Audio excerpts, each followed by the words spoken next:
Warning. You're now entering a stream that isn't suitable for everyone. Be warned that this channel will have swearing, singing, sexual innuendos and lots of jokes that could easily offend.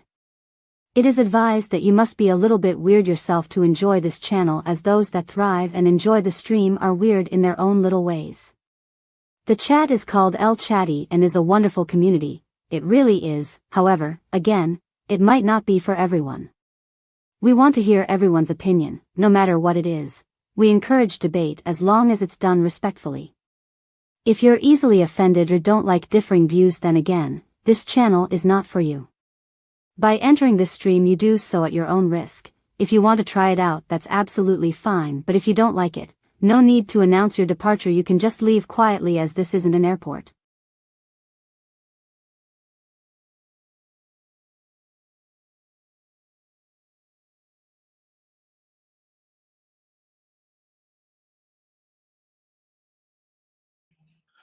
Yo, what's happening?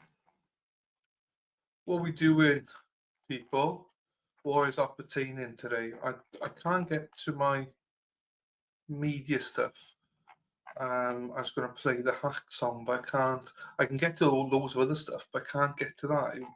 He won't let me go up. Why won't he let me go up? That is weird. But anyway, whilst I try to figure that out later. How are we, people? Sarah P is in the house. Welcome, everyone, and thanks for joining. Please hit that like, subscribe, and notification bell on the way in. If you'd like to support the channel, best way to do is PayPal or buy me coffee. We've still got a goal of 50 coffees up until the end of the month. We're on 23 out of 50 as of yesterday. So thank you, everyone that bought a coffee. If you haven't already subscribed to my sports channel, please do so. Morning to you, Sarah P. Hope you're doing well. Do we know how long this is for?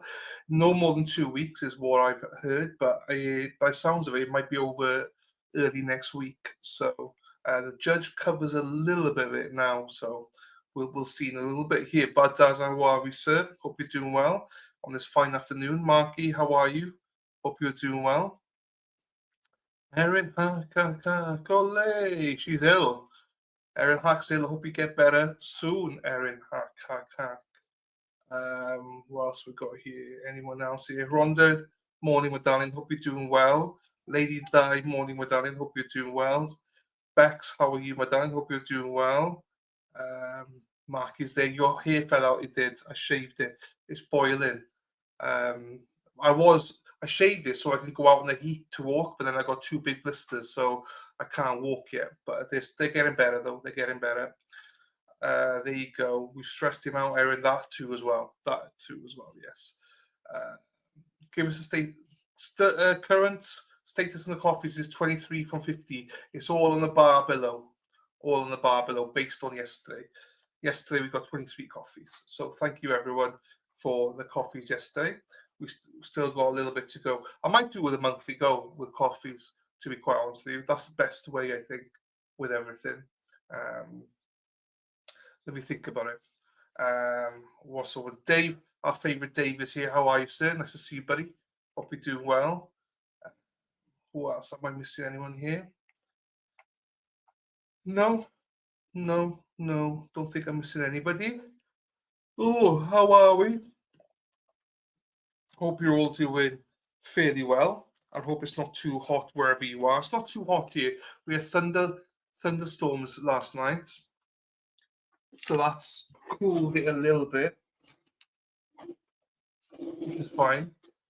The best way. I only did it because people keep asking about stuff, so I was like, I'll give an honest account of it. My blisters. So we did too.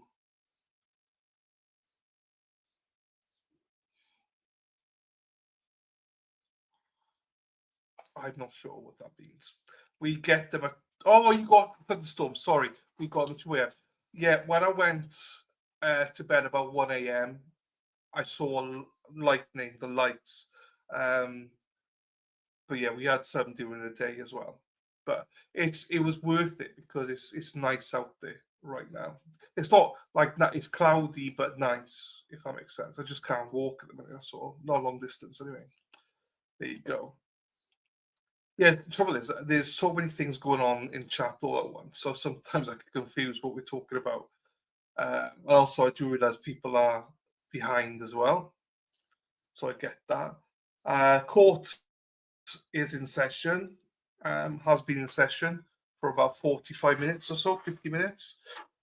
We'll listen to the pre-witnesses as well testifying, because there's a few details there we need to see. Another juror dropped out, so we'll watch them pick another juror. That's 2 alternates now, or 3, I don't remember. We'll see it now anyway. And yeah, you'll see it because the jury have got a question as well, which we'll cover. But oh no.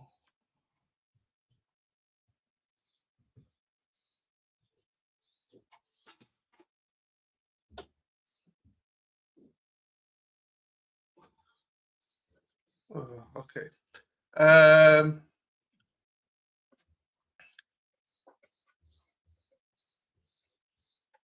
Okay. Aaron Haxton, I watched day 1 last night. I'm going to say one thing. My daughter's non-boyfriend's family is from Vietnam. They have extreme fierce morals of defending each other as a family. For fuck's sake. This chat seemed guilt leading yesterday. We have to wait to see what the son and hopefully the defendant say in the stand. He may have truly been defending his son. We don't know. I think people were just leaning towards it, but the cameras don't lie. So we'll see a few bits and pieces as we go in. But yeah, we'll see. I hear birds. But also, let's be honest, a lot of people in chat were guilty because of Dave. They were winding Dave up yesterday because obviously Dave is always guilty. So a few people were leaning into that as well. But we'll see. We'll see what happens. I don't think we can make a guilt decision yet. But yeah, you better have a fucking good reason, because it's not looking good for him shooting somebody in the back. Good morning, Dave. How are you, sir? Dave Hamburger. We will see, hopefully, when they show the footage. The footage will show a little bit, yes, of what happened as well. Right. No, that's what I mean. That's why people take the piss out of Dave because he's always guilty because I'm on the fence. There's a lot in live term. You've got to watch, like, the flow of the stream yesterday. It was a lot of ribbing on Dave yesterday that would have made more sense probably in real time. But Dave was also taking the piss. So, because he's been having a rip taken out of him for every trial. But fair play to Dave. Yeah, there's a lot of piss take here yesterday. So what you've seen wasn't maybe the full context, is what I'll say. So I missed a lot end of the day. Oh shit. Don't worry, Dave. I mean, the mother at the end of the day was good and credible. The daughter, not so credible. I think I didn't like her as much. But the mother was, she was a good witness for the state, I think. Right, let's get into it, shall we? Because the judge does speak to both sides, tell them to grow up a little bit today as well. So let's get into it, shall we? Let's see what's happening here. Right, let's get this trial up here. And that there. And yeah, here we go. So I'm trying to start. The judge was on the bench for a bit without his cloak on. So now we're going. So.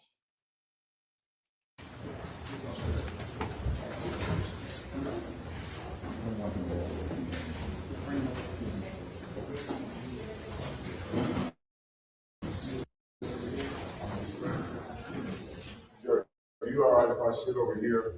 Yes. That's fine.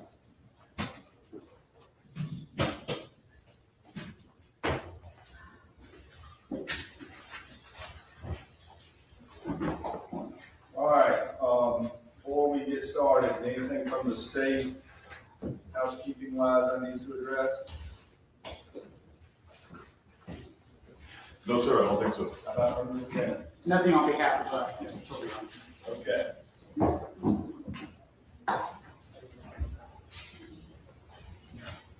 It just actually, and I might be, I'm not sure, Your Honor, maybe you have been doing it and I haven't been paying attention, but are we asking the jury every day, have they paid any attention, seen any news media report? I can't. Now, I've admonished them every day not to. I don't know if there's any requirement that I ask them. They have any strong feeling either way on that? We don't, sir. Okay. Thank you, sir. I think I'm just gonna continue to admonish them not to. Yes, sir.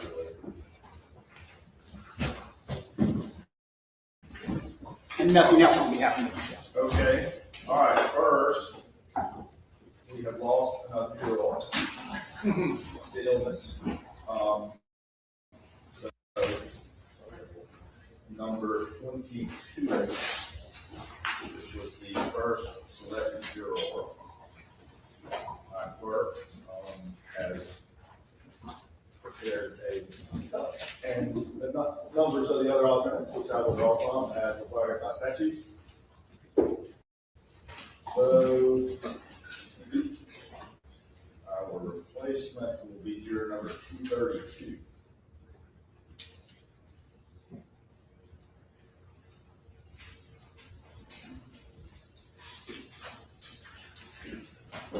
All right.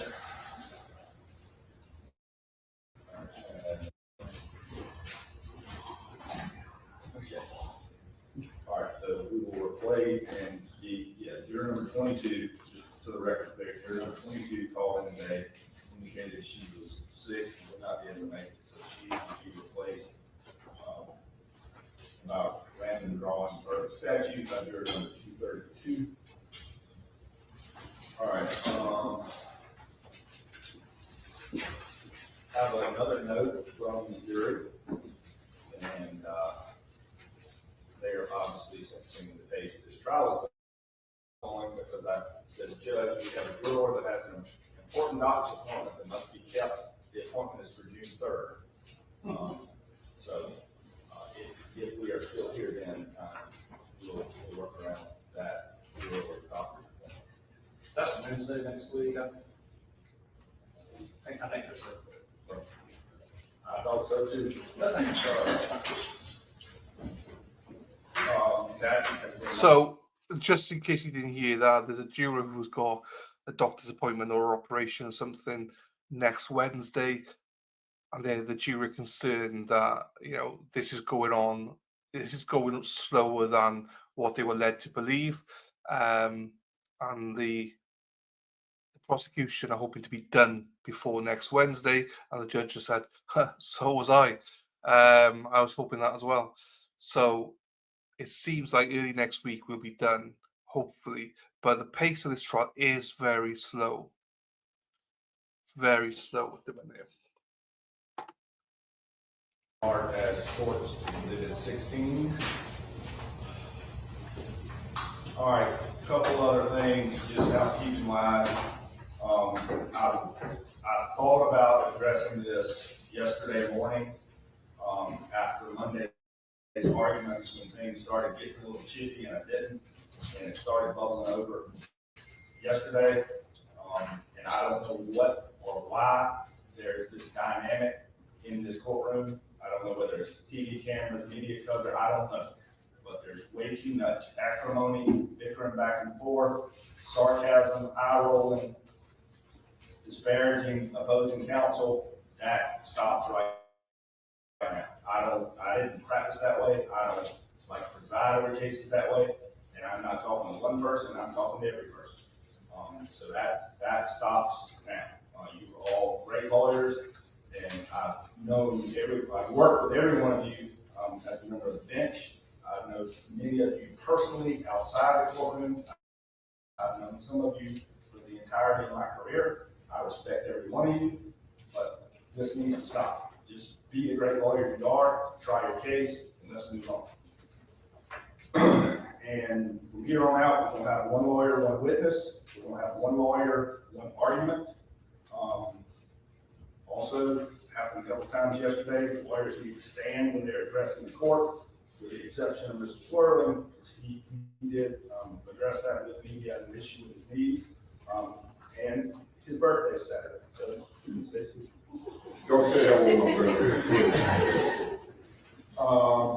What else?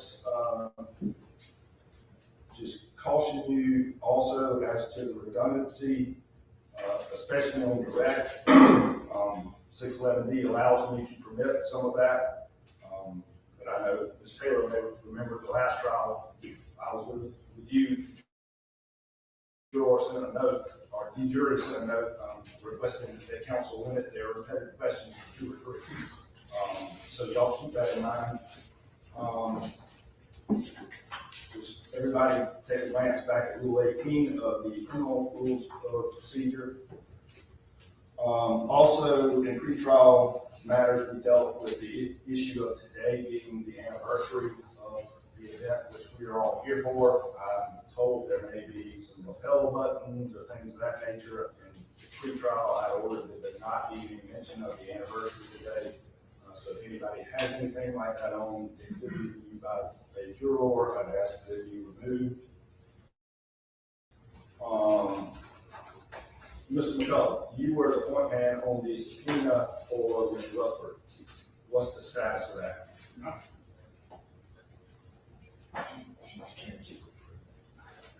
right, now she is released. She is released. Okay. Can someone from the state or defense let Ms. Rutherford know that she is released from her subpoena? With our apologies, Your Honor. No problem. Well, it is a problem. Apparently, she had a personal trip that she has now canceled, perhaps, but I hope she can put it back together. Okay. I had that on the list.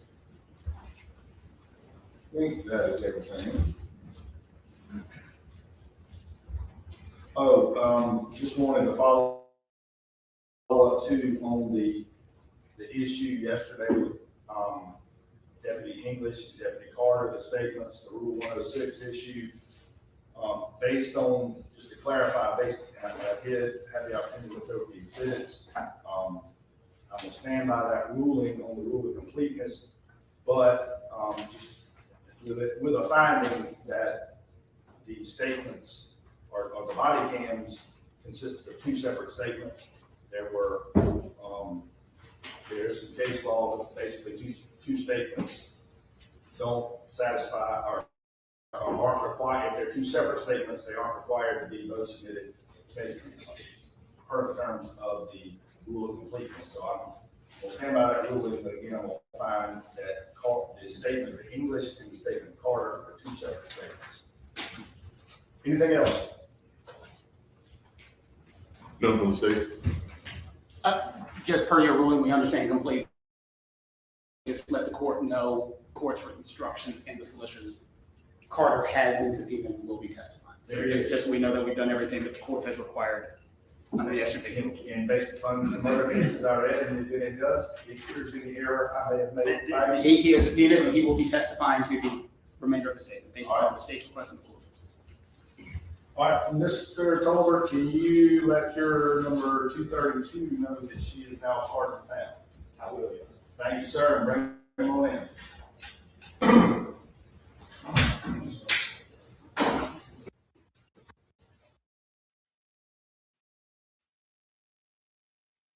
So one juror, so we've lost 2 jurors now. There were 4 alternates. 2 of them have been used up already. One juror has an appointment next Wednesday. So if the trial is still ongoing next Wednesday, the court will work around that juror, but they're hoping to be finished before then. Hopefully. Brang the jury, what's left of them? Yes, what's left of them? I hate that term, brang the jury. I hate it.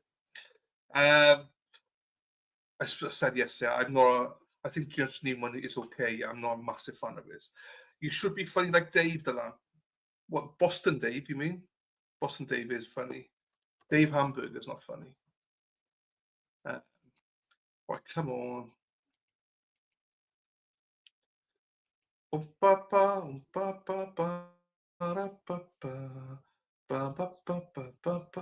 Come on, stop freezing. Or start later, or we'll work around it. Put it that way. Wow, I was having trouble spitting that out, but start in the. Madam Floor Lady, I received your note with regard to a juror having a medical appointment next Wednesday, June 3rd. In the event we are still here, I will make every, not every effort. The juror, we will adjourn in order for, or start later, or we'll work around it. Put it that way. Wow, I was having trouble spitting that out, but we'll make the appointment happen. How about that? All right. Stay ready to see. Stay ready, Your Honor. All your hands with. You're a cunt. You're a cunt. You're a cunt. You're a cunt. You're a cunt. You're a cunt. You're a cunt. You're a cunt.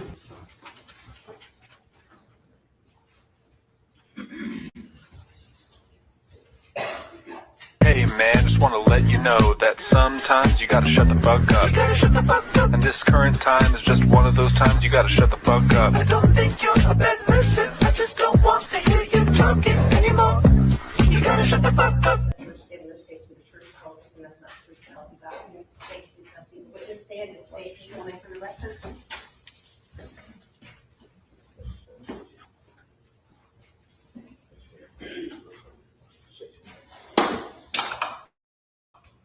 Jasmine Broadwater. Please, court. Yes, Ms. Lee. Good morning, ma'am. How are you? Good morning, how are you doing? I'm good. Would you mind just telling us where you're from? I'm born and raised here in Columbia. I currently live now in Michigan, What took you to Michigan? job-wise. Where do you work? I work for the Department of Veteran Affairs. When did you move to Michigan? I moved to Michigan 2 months ago. 2 months ago. Where did you live before that? Here? I live here. Where at? House? I live in an apartment complex, Brookside Crossing on Park Lane. Okay, so pretty close to where all this happened. Yes, sir. And so were you living there on May 28th of 2023? Yes. Okay. Could you walk us through what you were doing that day? That day I had family from Michigan in town, and we were on our way going out to eat when we saw the incident occur. Who was with you? My aunt from Michigan. Anybody else? No, just me and her. Were you guys driving together separately? We were driving together. She was driving. She was driving. Okay. What kind of car were you in? We were in, it's a Cadillac SUV, one of those new models. It was her vehicle. Do you remember if your windows were up or down? They were half cracked. And were you pulling out of, like, where were you pulling out of, what subdivision or neighborhood? We were pulling out of Brookside Crossing, leaving out, trying to make a right. Yes, ma'am. I'm going to show you what's already in evidence as states 15.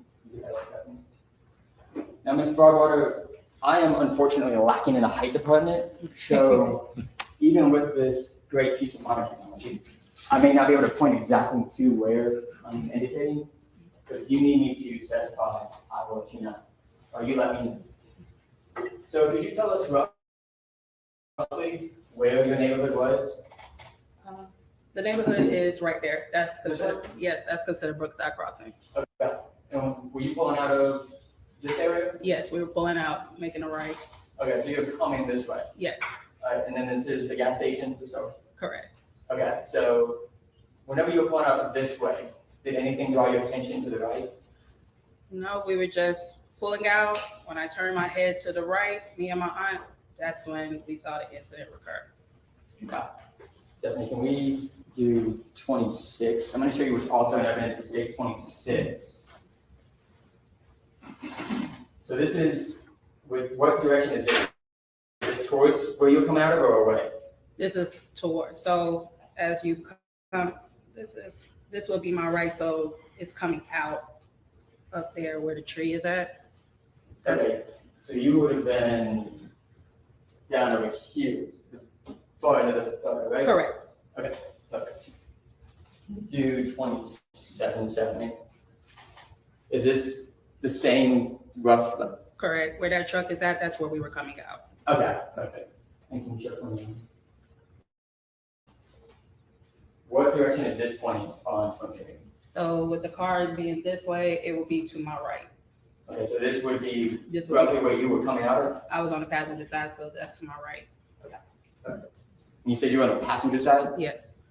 So whenever you were coming out, you said were you just looking for cars, looking if anything was coming so you could pull out? Yes, sir.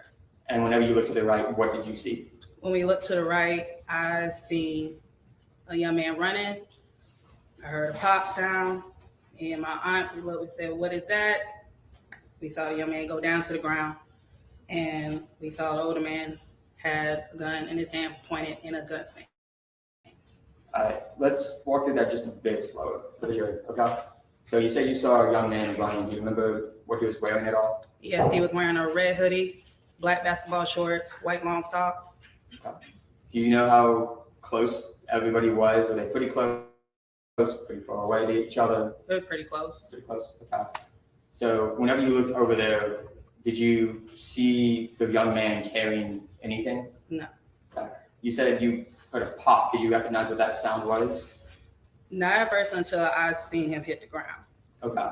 And when you saw Cyrus hit the ground, what did you see anybody else doing at that time? First, me and my aunt, we were just staring.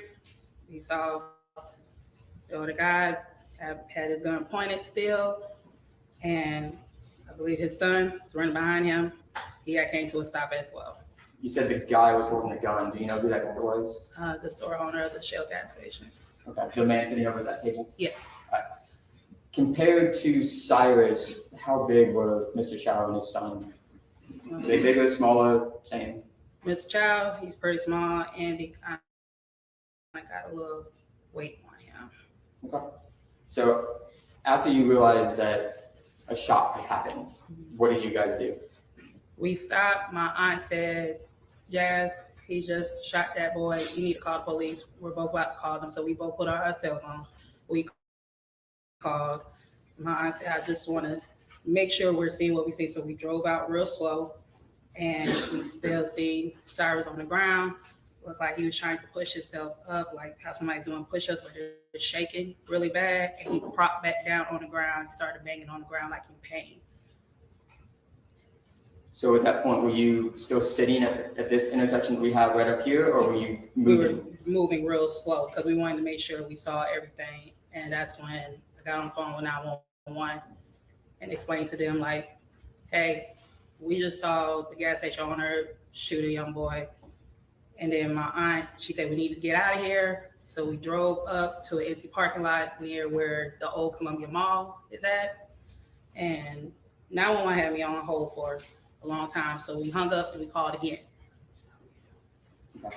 Whenever you were driving by, did you see Mr. Chower's son doing anything? He was standing with his hands on his hips like he was trying to catch his breath. Okay. Now you said you drove past this incident location and you parked somewhere, a mall, you said? Yes, so it's further up the street. Okay. So once we drove out, we went further up, passing the gas station, making our right, and going to an empty parking lot. Okay. And when you parked there, did you call 911 again? Yes, because they had me on hold. And after you talked to 911, where did you guys go? Me and my aunt, we went to go get something to eat because that was our plan. That's why we were leaving the neighborhood. We went to go get something to eat. We ate. By the time we came back, it was dark outside. My aunt said, "Hopefully everything is fine by the time we come back." But by the time we turned down to where my neighborhood was at, the street was blacked out and we saw nothing but blue police lights. When did you talk to law enforcement about what you saw? Once I had my aunt go back into my apartment, I told her I'll be back. I need to go speak to somebody, let them know what I saw. When I went out of the neighborhood, it was kind of hard to come out. And I saw a police officer. I said, "Hey, what happened to the young man that was here? I seen an incident that happened." He asked me, "Did you see what happened?" I said, "Yes." And he said, "Okay, did you file a report?" I said, "No, not yet. I'm just letting you know what I saw." And he said, "Okay, somebody will get in contact with you." Okay. Did you talk to law enforcement the next day then? I did. Court's indulgence? Yes, sir.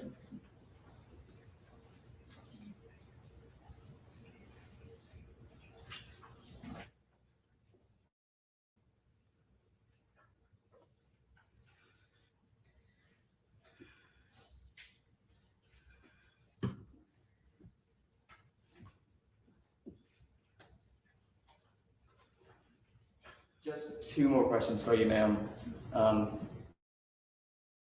Whenever you were pulling out, who did you see holding a gun? Mr. Rick. Did you see Cyrus holding anything? No. No further questions, Your Honor. Please answer any questions from the defense.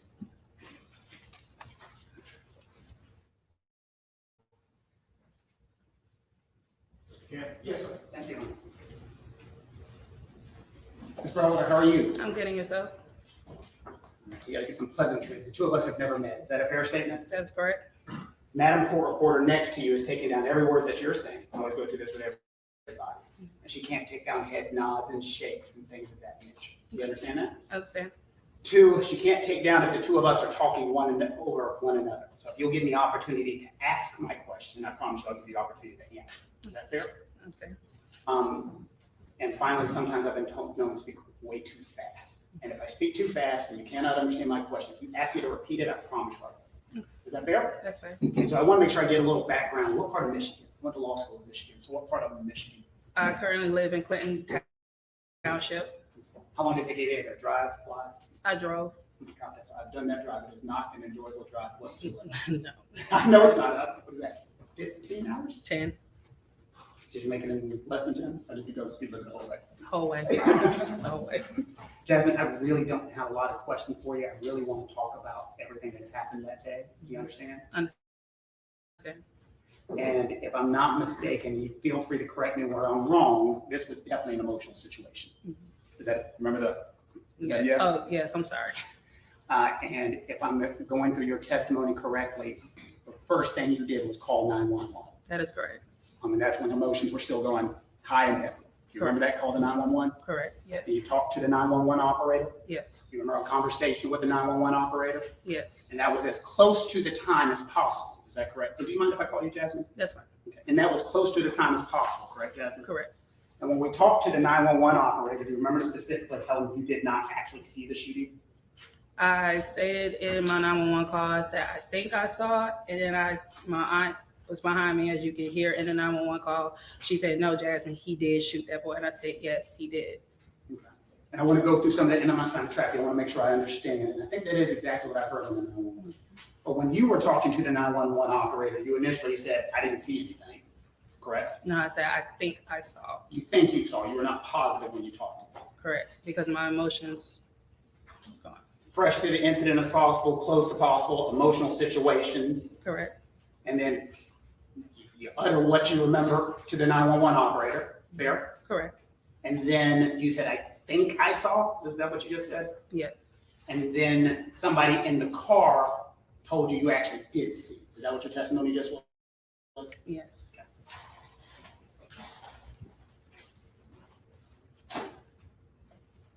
And a lot of that 911 call, and Devin, you've had opportunity to heard your 911 call. Correct. Okay. And so I'm not tricky or anything, so I'm going to ask you questions. And would you agree with me, a lot of that 911 call were things like you just said, I think I saw this may have happened. It was stuff like that. I think they call it equivocation. Do you agree with that? Agree. Okay.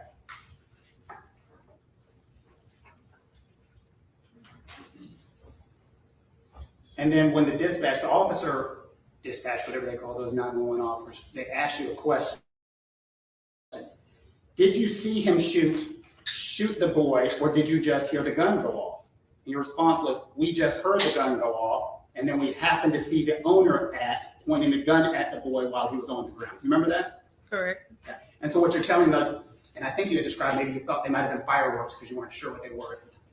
Does that sound about right? Correct.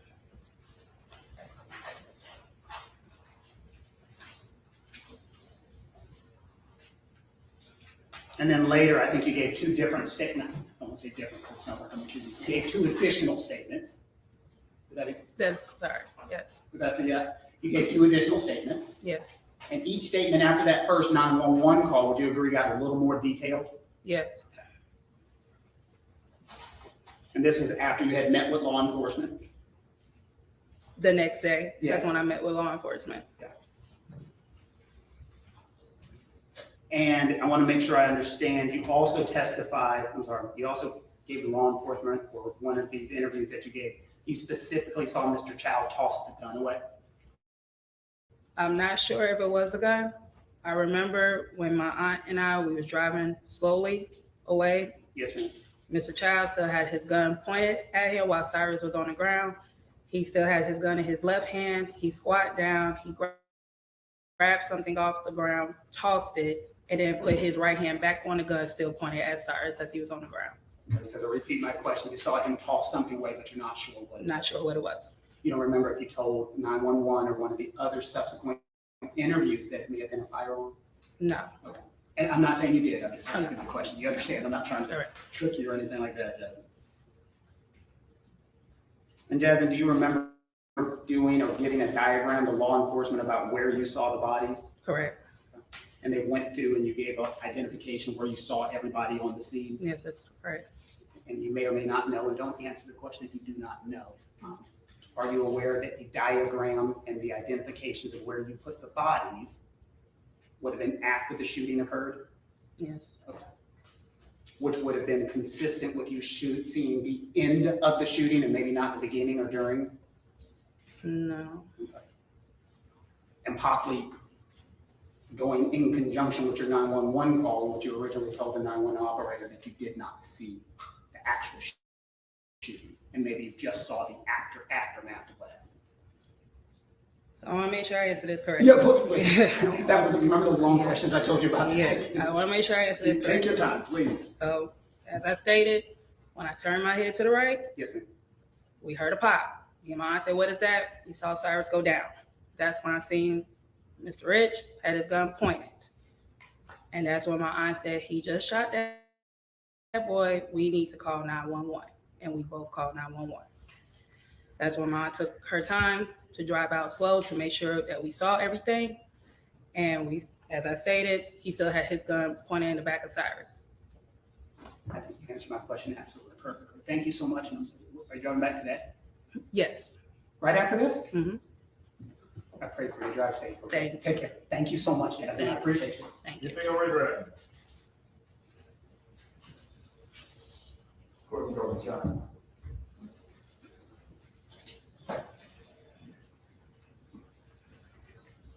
No further questions, John. Very good, Mr. Caldwell, you can step down. Thank you for being here.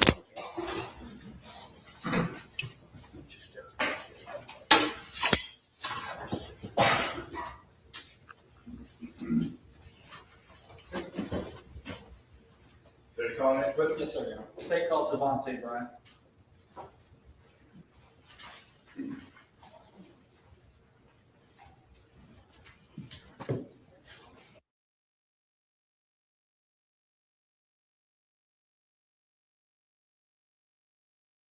Stand and state your full name for the record.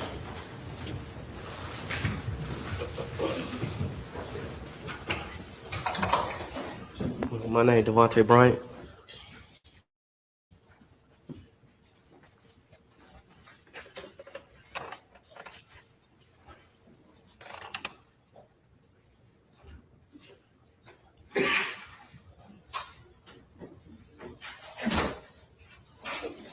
Sorry about that. How old are you? 33. Okay. Are you employed? Yeah. Where do you work? Rutherford Company. It's a company out of Second? Rutherford Company. Where do you live? Hopkins, South Carolina. Yes, speak up a little bit. Hopkins. Hopkins, okay. Where did you Right, go? if you'll speak up a little bit for us, our court reporter here is taking down everything you say. Make sure you say yes, no, answer verbally. You know, we all understand what you mean when you nod your head, but make sure that you speak up a little bit, so you have to make a record of it. Okay. All right? Devontae, where did you grow up? Like Fairrow area. I grew up in Bethel Bishop Apartments. What are the Bethel Bishop Apartments? It's meaning what? What are they? I mean, it's today they still consider it as like the worst, one of the worst neighborhoods in Columbia. Okay. Things like that. Is it a high crime area? Yeah. All right. Is it low income kind of housing? Yeah. Did you witness crime when you were growing up there? Yeah, a lot. Okay. Did you ever see teenagers with firearms? Yes. Was that common or uncommon in your experience? Common. Okay. Why do 14-year-olds have guns? I mean, it's like. Your Honor, I'm going to object to that. A lot of speculation. I say it right there. This is definitely not an expert. I will allow it to the extent you can speak from personal knowledge, but not to speculate about the general population. Yes, sir. You were a 14-year-old kid once, is that correct? Yes. And in your experience, did you ever see other 14-year-olds or other youths with firearms? Yes. Okay. Did you ever, I'm just asking, honestly, did you ever have a chance to hold a gun when you were underage? Yes. Okay. Why did you feel compelled to hold a gun or carry a gun? I mean, just seeing the stuff that's around me, trying to, fit in with people, and then, like growing up, you want acceptance. You want to be cool with everybody. You want everybody to like you. You want everybody to be around. Okay. So you, follow what's going on. All right.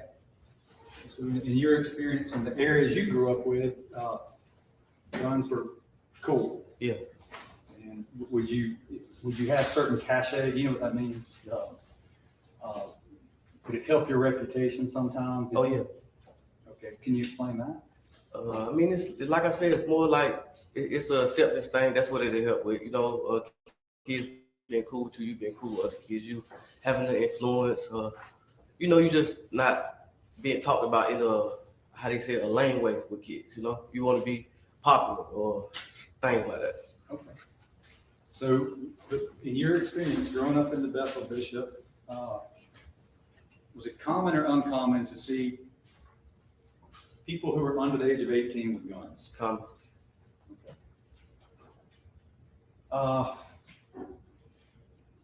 High crime area, Bethel Bishop. You yourself have been in some trouble. Is that true? Yes, sir. All right. And I got to ask you about some. I've got, as far as criminal convictions, in 2017, you got in a little bit of trouble, or maybe a lot of trouble. Is that correct? Yes, sir. Okay. I see a conviction for an accessory after the fact to a felon. Yes, sir. Did you plead guilty to that? Yes, sir. I did. They gave me 5 years for that. Okay. I see that you were convicted of a possession of a stolen vehicle. Is that correct? Yes, sir. Okay. I see that you got convicted of an auto breaking. Is that true? Yes, sir. Okay. And let's say that was about 9 years ago that you pled guilty. I don't know when did the crimes occur? I can't remember exactly, but all of that, I played to all of those in one. Okay. And that was 9 years ago, 2017? Yeah. Okay. Let's go to 3 years ago, May 28th of 2023. You remember that date? Yes, sir. You remember what you were doing on that day? Yeah, I was going to my brother's house. Her brother's. I was meeting my girlfriend at her brother's house. Okay. You meet your girlfriend at her brother's house. I got you. Okay. And where did your girlfriend's brother live? Greenbrier Apartments off of Park Lane. Okay. Had you been to the Greenbrier Apartments before? Yes, sir. Okay. Was that an area you were familiar with? Yeah, kind of. Just like going to his house, and her mom stays up the street too. Okay. What were you driving at the time? White Honda Accord. All right. Do you remember what direction you were? I guess you would have turned off Park Lane Road. Yeah, I was coming from the interstate, which is by the Circle K. Okay, so then you would have taken a left or a right onto Spring Street. All right. Right. Okay. Let me 14.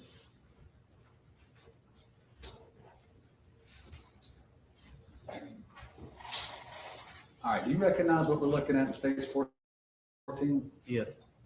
Okay. So if I understand you right, what is this building with the red? That's the gas station. All right. Can you see me, Devontae? Yes. So you were coming up Park Lane and taking a right? Yes. Okay. 615. All right. Keep going. 16. Okay. And this, where that car would have been, you were just going up and you would have taken a right? Yeah, where that gray car is. Okay. Stephanie, let me have slide 20.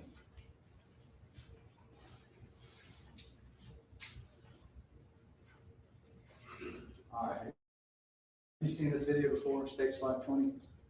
Yeah, I think so. Let me, if you see your car and just let me know when you see your car in this video.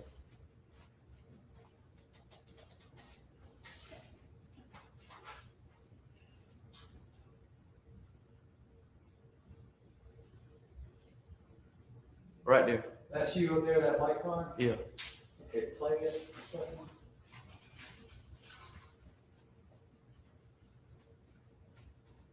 Okay. And did that show you on Park Lane taking a ride on Spring Tree? Yeah. Who was in the car with you? Just me. All right. What did you see? When as I turned, once I got like maybe by what's that stuff? An entryway in the parking lot for the store. There was the young boy and it was two people chasing. And by the time I got close by the entrance, he had ran out of shoe. You know, like ran across the street.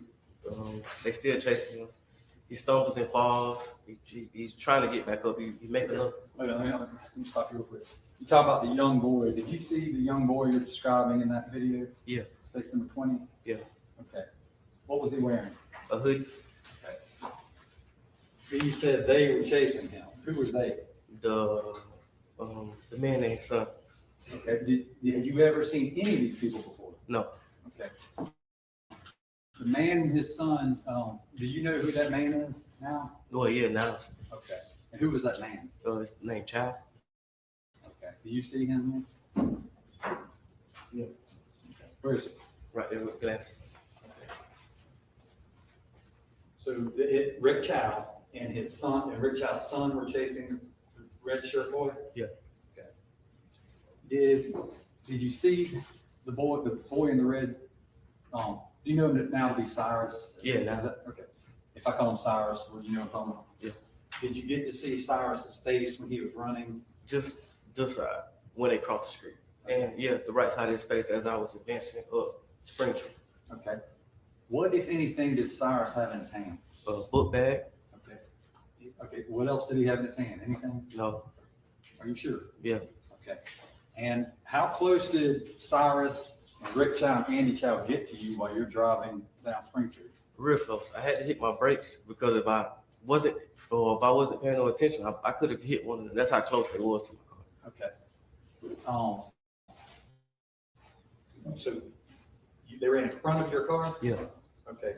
As they crossed Spring Tree? Yeah. Okay. Were you able to see any kind of facial expressions that Cyrus was making? No, not really. Okay. What did you think when you first saw Rick Chow and his son Andy? Did Rick Chow and his son Andy, did they appear to be adults or did they appear to be young adults? No, adults. And I thought that maybe it was the police maybe chasing him because when he was running, I could see his holster, you know, like, and I see people on the pictures in front of the stores, but still not being chased. So at first I was thinking that he was maybe a police officer. Yes.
That's what I asked you, what you were observing, okay? What you're observing right then and there. You said you thought it looked like, or you thought it was the police chasing the boy. Yeah. Cyrus. And you thought that because what did you see on Rick Chow? I seen a holster with a gun in.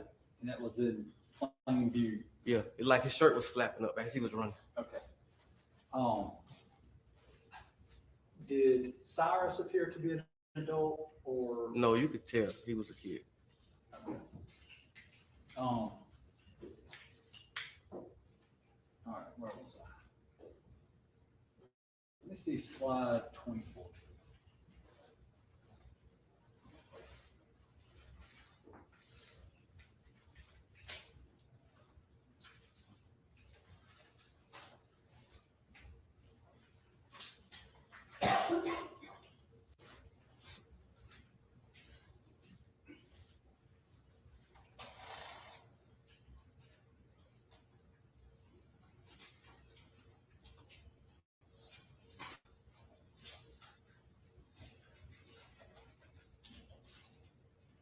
All right, who's that white car that just stopped? That's me. Where about? Okay, play that back up a little bit, Stephanie, where this car goes by.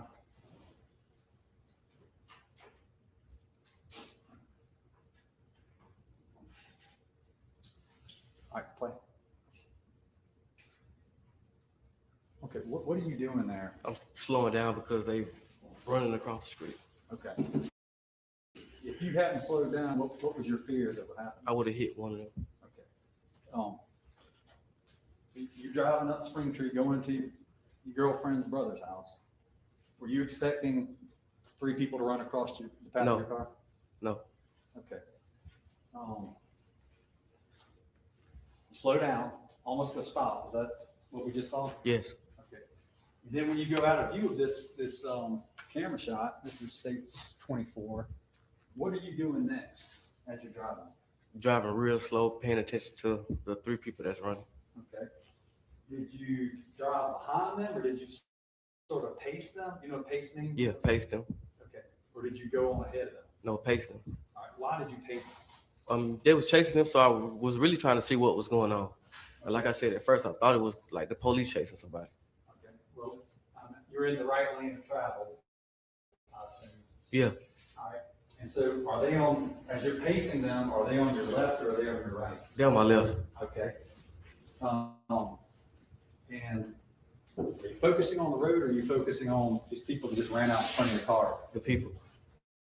Okay. Did you have a good vantage point or a bad vantage point? Good. Okay. Why are you focused so much on the people instead of the road in front of you? Like I said, trying to see what's going on. And then once he fell. Wait a minute, we're gonna get that. Okay.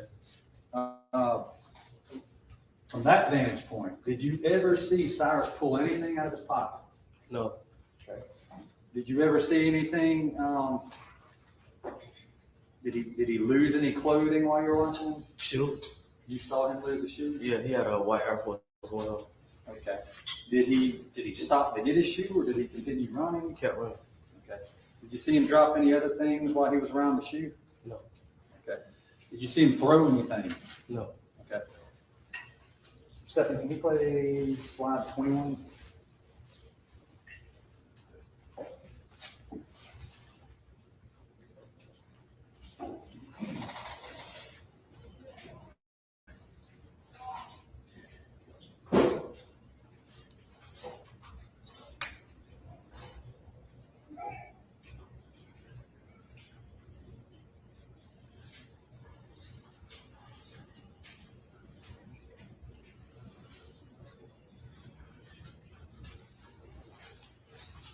All right.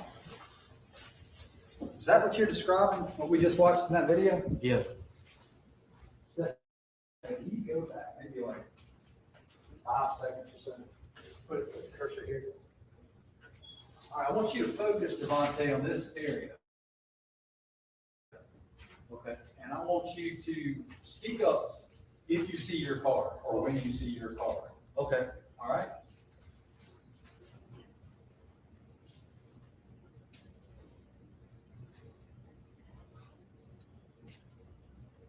Now, That's you? yeah, Okay, so were you in close proximity to them or were you a great distance from them? close, Was your vantage point good or did you have a poor vantage point? good, Okay. And your testimony was you continued to pace them as they ran up the road? yes, All right. He lost his shoe at some point. Had he already crossed Spring Tree or was he still in the parking lot side of Spring Tree? no, he lost his shoe before he crossed the street. Okay. And then you're saying he continued across the street? Yeah. Okay. What, if anything, happened to his book bag? I wouldn't have known, I mean, yeah, I wouldn't have known if anything happened, because once it fell, he didn't pick it back up. Okay. Well, okay. Let's go ahead then and get to what you're talking about where he fell. Okay.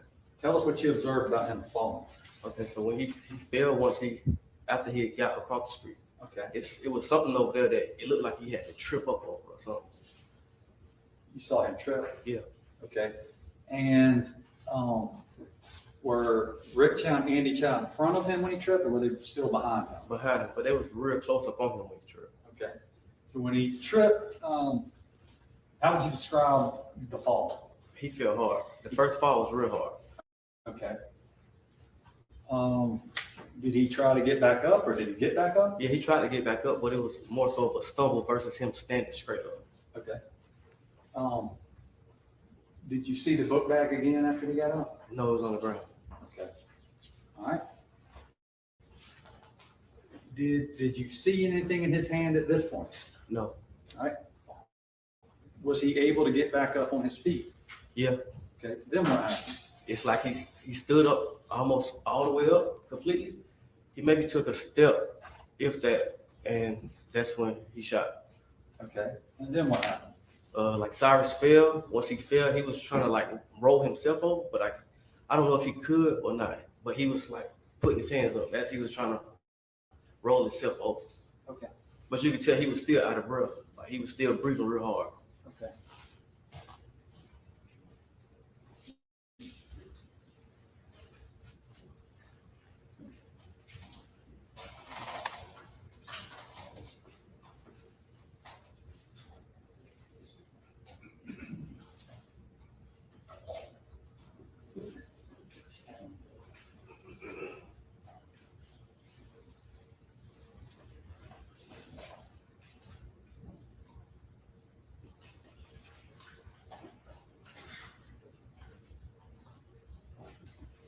Okay. Yes, that states 25. You recognize what we're looking at here? Yes. Okay.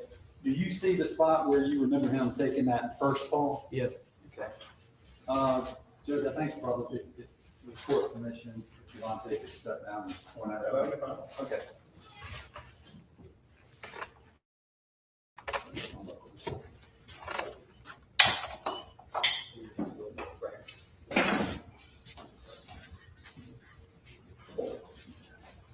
All right, Devontae, all right, so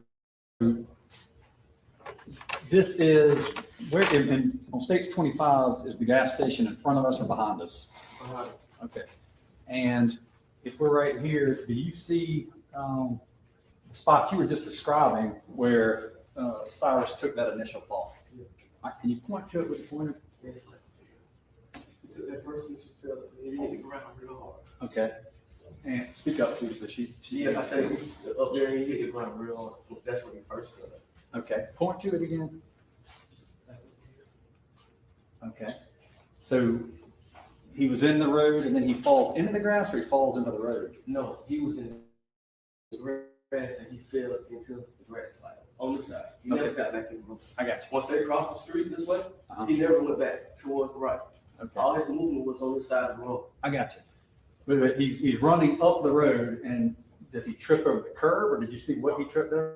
No, I couldn't tell what he tripped on. Okay, but he fell towards the grass. Yeah. All right.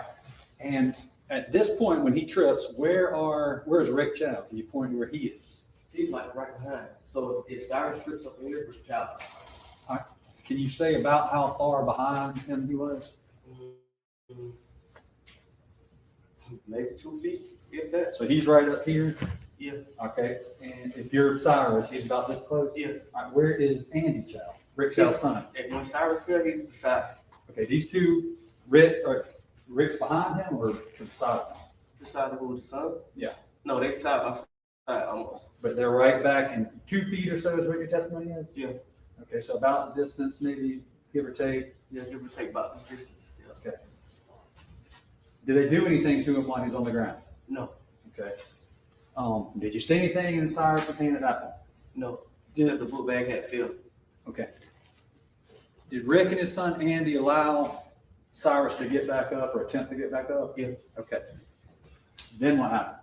So once he get back up, like I said, he fell. He's trying to get upright, but he stumbled after the second fall. Okay. And as he's trying to get up after that last stumble, he's trying to stand straight up so he can keep advancing because he's trying to get away from them. He's not once like trying to turn around or trying to go toward the street. He's trying to get to the apartments. He's going straight up. Okay. That's what it appeared to be. He was trying to get to those apartments. Yeah. What are those called again? Brookside. Okay. That's what it appeared to you that he was trying to make his way to those apartments? Yeah. Are you comfortable kind of demonstrating what you're talking about? I think I know, but you say he hits the ground and he's trying to get up and go, but he's stumbling. Can you kind of demonstrate that to the jury? Do you feel comfortable doing that? Yeah. Okay. Okay, so the first fall, when he falls, it's like he completely falls all the way down almost. All right, chest to the ground. Yeah, and then he gets up, and as he's, like I say, he getting up, but he moving so fast, he's stumbling. Okay. So after the last stumble, it's like he's trying to get completely stand upright. So he maybe took a step or two after that, then that's when the shot went off. Okay. And that was the second fall? Yeah, well, you could say it's the second fall, yeah. Okay. Did he ever get back up again after that? After the shot, no. Okay. After he fell, he got shot. And you're saying you saw him roll around? Yeah, like he was trying, after he fell on the ground from being shot, it's like he was trying to turn over with his hands. Okay. You take it. Did you see anything in his hand at that point? No.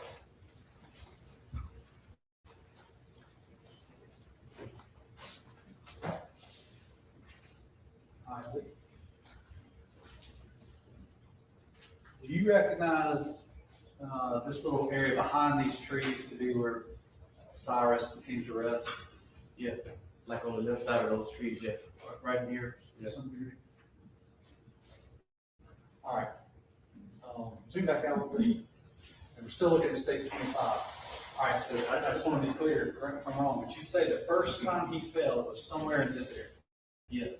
And what I understood you saying, correct me if I'm wrong, was that Rick Chow and his son were somewhere in this area behind him? Yeah. Okay. Did you ever see Rick Chow out here in the road? No. Did you ever see Andy Chow out here in the road? No. Your testimony is that the two of them were, correct me if I'm wrong, I want you to I don't want to put any words in your mouth. Cyrus fell right here. You saw Rick and Andy side by side, I think you said, this kind of area. Yeah. And why did you have such a good vantage point again? I was in the road, and like I said, I was just staring at it. It was, I don't remember a car being in front of me or behind me, so I was driving real slow, just watching in the road.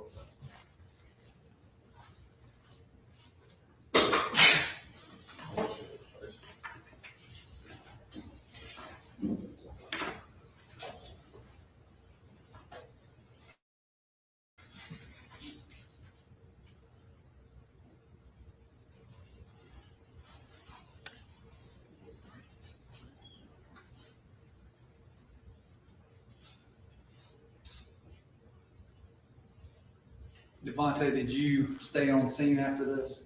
Not really on scene. After the situation happened, I rolled back past. I saw all older ladies around him. Then I went to the car wash up the street. That's where I still was on the phone with my mom. I was telling her what was going on, just trying to get my head on straight. And then I went right back down. Okay. So where did you turn around? Did you ever go to your girlfriend's, your girlfriend's brother's apartment? No, I never made it. All right. And did they live in this apartment that's over here to the left? No, they live in the one that's all the way back. Okay. Does this Spring Tree dead end into that apartment? Yeah, I would say because Greenbrier is the last apartment back there, and I don't know if they have a back entrance. I think it's just a front. Is that Greenbrier? I can't really tell from that picture. So, but if I understand, you were going this way. Is this the driveway you turned around in to get back out after you saw the shooting? No, I turned around a little bit past that. That driveway? Yeah, like up there. Okay. And you just abandoned your plans to go to the girlfriend's brother's house? Yeah. Why did you abandon those plans? Because of the situation that happened. Okay. You said you left to get your head straight, but you did return and speak to law enforcement? Yeah. Okay. And did you know any of these people before that day? No. Devontae, please answer any questions that Mr. Kent has for you.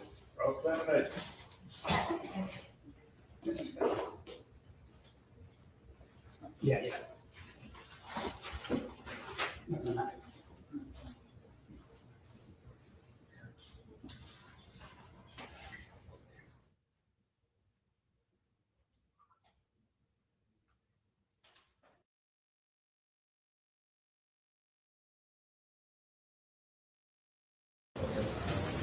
Yeah, and you can get down, you can go right.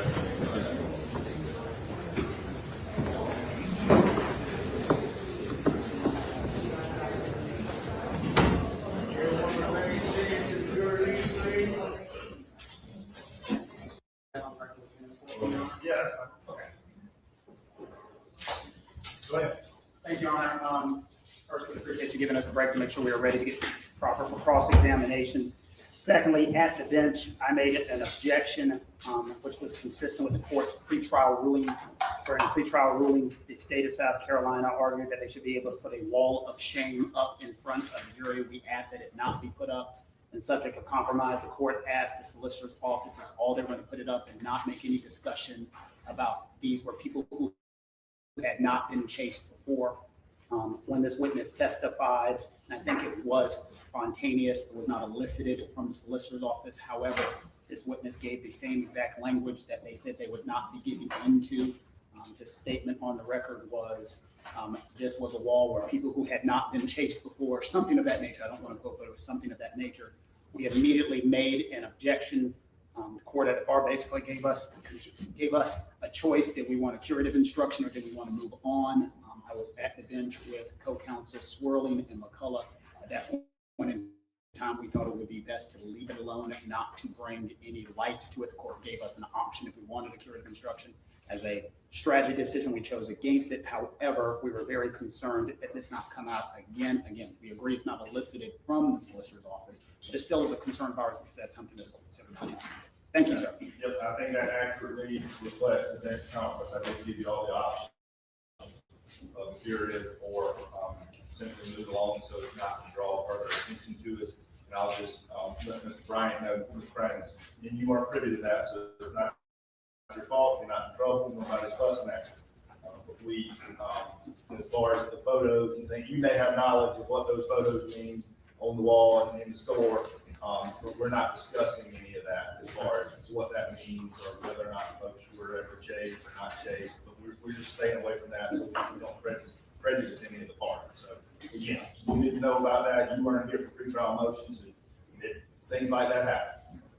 But just stay away from that for the remainder of your testimony. Okay. All right. And Your Honor, we agree that even though it's not stricken from the record, it cannot be argued as it's part of evidence in the record at this time, correct? Yes. Okay. Hold on a second.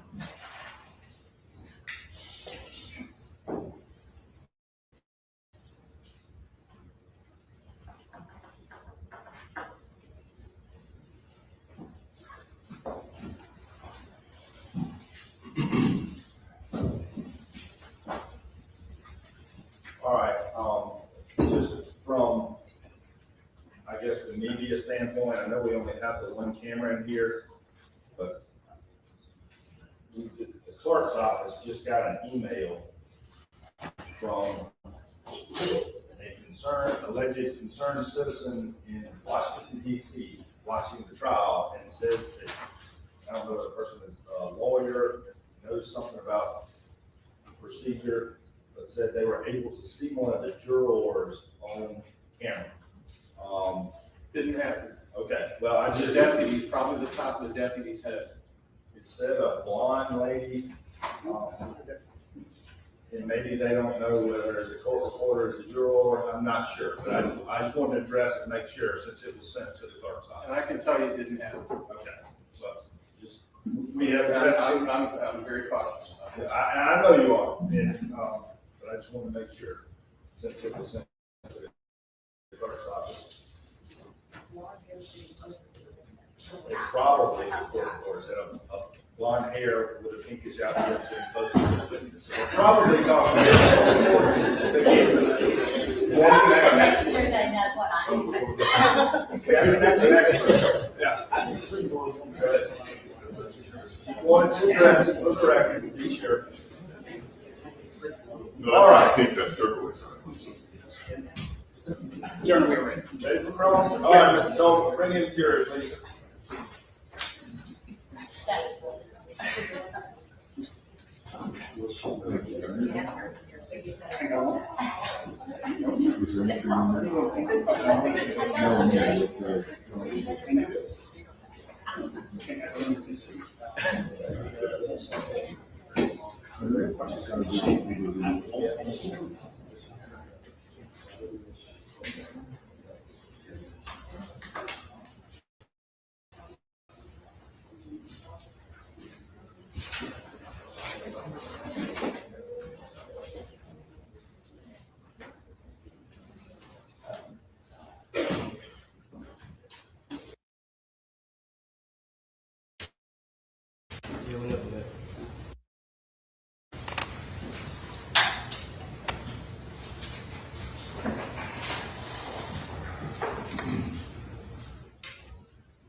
Mr. Bryant, my name is Sean Kent. I do not believe we've ever met each other. Is that a fair statement?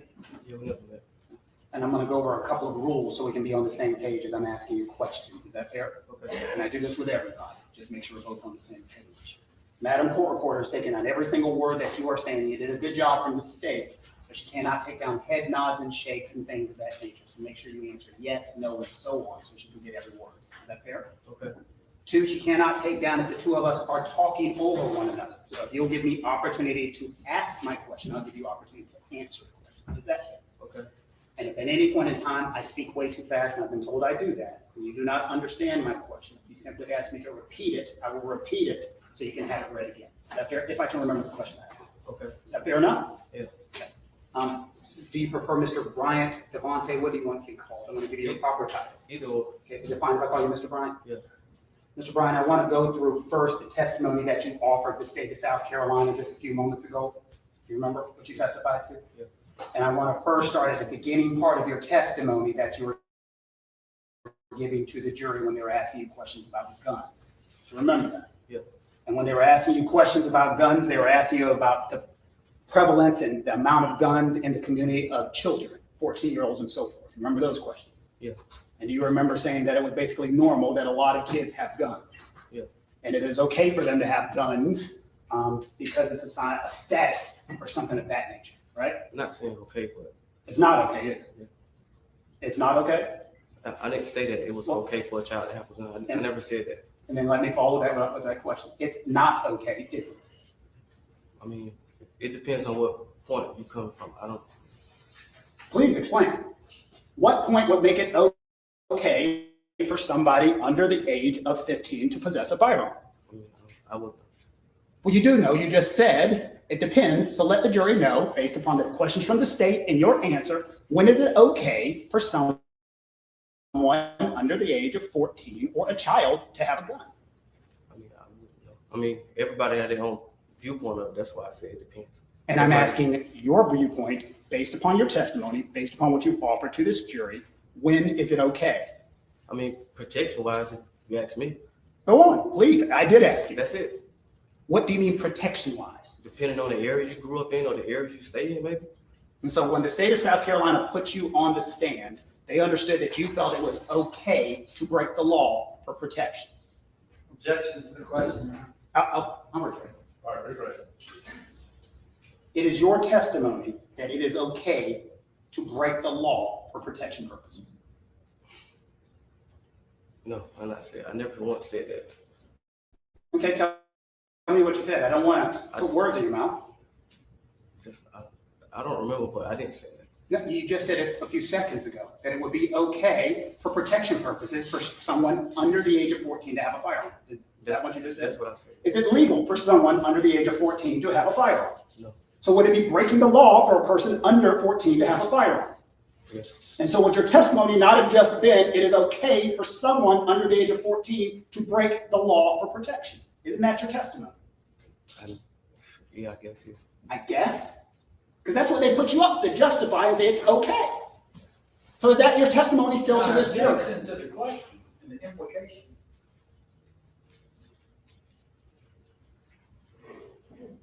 I'll allow it, but be careful. I know.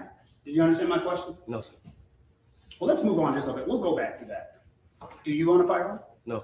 You don't have a firearm? No. Did you have a firearm that day? No. In your vehicle? No. You have a child yourself, if I'm not mistaken. 3. And I think one of them would be 14 years old right now. Yeah. You would not want him to have a firearm. No. You would instruct him not to have a firearm. No. You would not want him to have a firearm for protection of status or anything. No. No, he would think it would be wrong. Correct? Yeah. Correct? Yeah.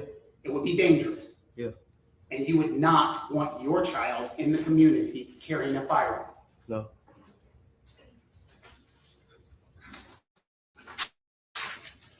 The solicitor's office asks you about your criminal record. You stand on the stand currently as a convicted felon. Yeah. And so you couldn't own a firearm anyway. Yeah.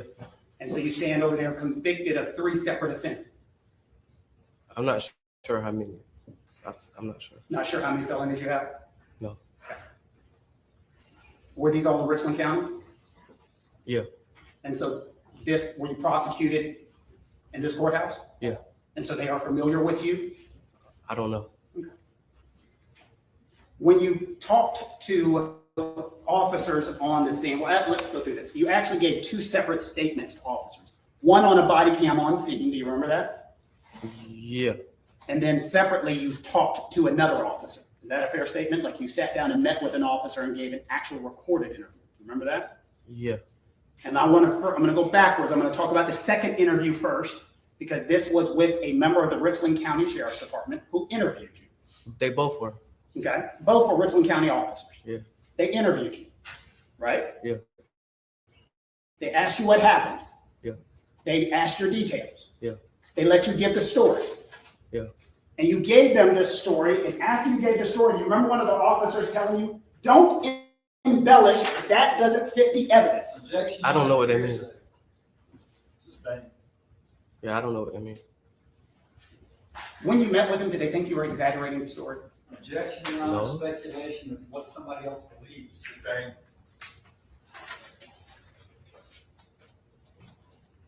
When you gave the story to law enforcement, what was your belief when you left, when you talked to them? Do you believe they believed your version? Objection, Your Honor, to what he believes somebody else believes. I wouldn't. You're asking to determine what the officer believes. When you gave your story to law enforcement, and I want to make it clear, you told law enforcement that, and I want to make sure it's good again, I want to make sure the testimony is good. At some point, you're saying the victim had his hands up? Yeah. Okay. And he shot when his hands were up? I just want to make sure. Tell me if I'm wrong. No. So explain it to me again so we can all understand. When he was on the ground, like Yes, sir. after he fell from being shot, it's like he was trying to roll himself over. That's when his hands was up. Now, there's no question he fell twice. Yes, it is. Your testimony is that he was shot the first time. Which I'm asking, you tell me when he was shot, if he fell twice. Do you know exactly when he was shot? You said if he fell twice after the second stumble, it wasn't 2 fallings. It wasn't 2 falls? No. Okay. And I guess I'm getting more confused, and you did it with the solicitor's office, but I need to know exactly what position he was in when he was shot. And if I'm not mistaken, when you were. When you saying when he was shot, as in when he hit the ground? No, when he was shot. Like, oh, he was trying to stand completely up. He was trying to stand completely up. Yeah. And I think when you were right here, you had him completely straight, correct? What you mean, completely straight? Was he standing completely up when he was shot, like this? I mean, almost as if, yeah, almost. And Mr. Chow, was he directly behind him? No, not directly behind him.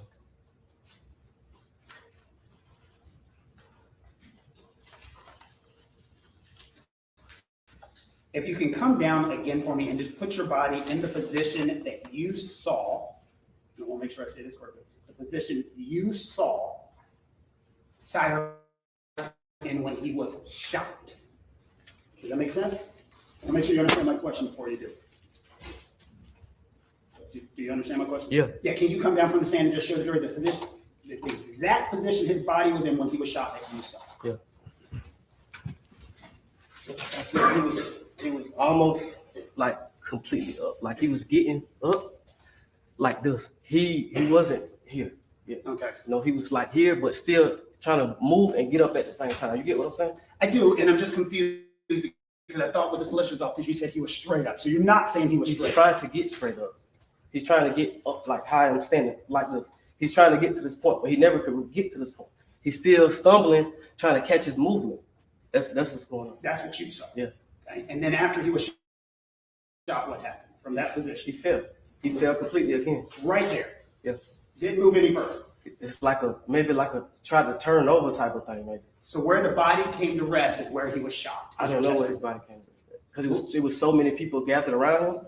I couldn't see exactly nothing. All I could see is like legs and feet, and the older lady's son was on their knees and all of that. I couldn't really exactly see him. Like I'm looking at this desk right here. Yes, I couldn't literally just see everything. I see everybody huddled around him. Okay, go ahead back up there. Thank you. Now I want to go backwards to the body cam footage. You remember you said on the side of the road you talked to the officers while they were there? Yeah. Is that a yes? Yeah. Do you remember telling the officer on the body footage that you watched the shot through your car mirror, through your rearview mirror? No. You do not remember that? No. And if I was to find testimony or anything, you would dispute saying that to anyone that day? I don't remember that. Is it possible you could have said that? I don't remember that at all. And you had mentioned that when you were driving by the scene, you were going at a very slow pace. Yeah. And if there was video of your car not going at a slow pace, would you disagree with that? Yeah. And so how fast would you say you would have been going? I don't know. I need you to guesstimate because you said you were tracking them. So how fast you were going? 1 mile, 2 miles? I don't know. I can't answer that. I don't know. I don't remember.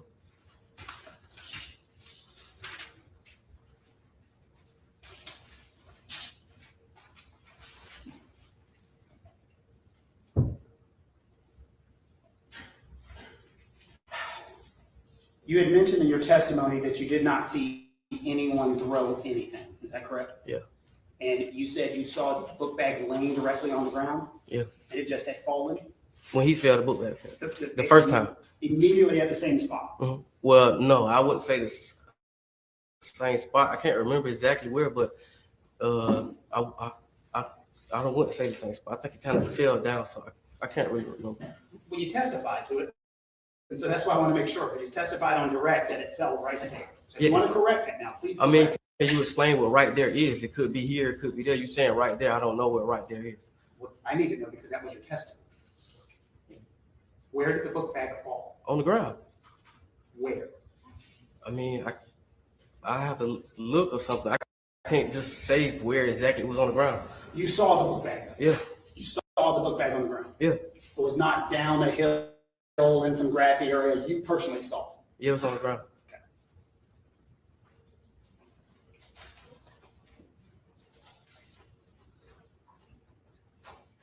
And your testimony is you personally saw the shoe come on?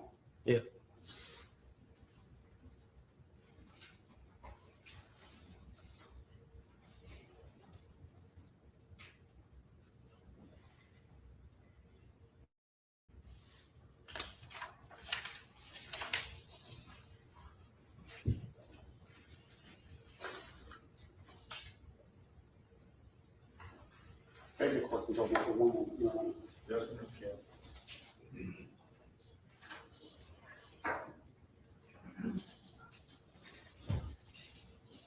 Now, you are not testifying, I want to make sure we're clear on this, you are not testifying today that the young man was shot while he was on the ground.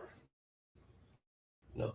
Have you ever before, under oath, any testimony ever testified that he was shot on the ground? Testify. This is my first time testifying. Yeah. Have you ever given any statements or anything to suggest that he was on the ground? I believe so, I think. You believe so? You have actually before the law enforcement said he was on the ground when he was shot. That's what I was thinking. I mean, so much going on at one time. You know, like right after the incident, I'm calling my mom. So much going on. The social media thing going on. So much going on at one time. So much going on. So much stuff in our heads. So much to pay attention to, and then time to figure out a different story. No, not a different story. Well, originally you have told law enforcement that he was on the ground when he was shot. Correct? Okay. Not okay. Yeah. And we now realize that's not possible. Correct? Yeah. And you know that's not possible. Correct? Yeah. And now today you're telling something a little different. Correct? Not just today, when I spoke with him too.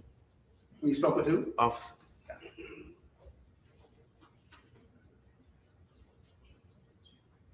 But you understand, we always want to try to get someone's statement as close to the event as possible, right? Because we want to get as accurate as possible. Is that a fair statement?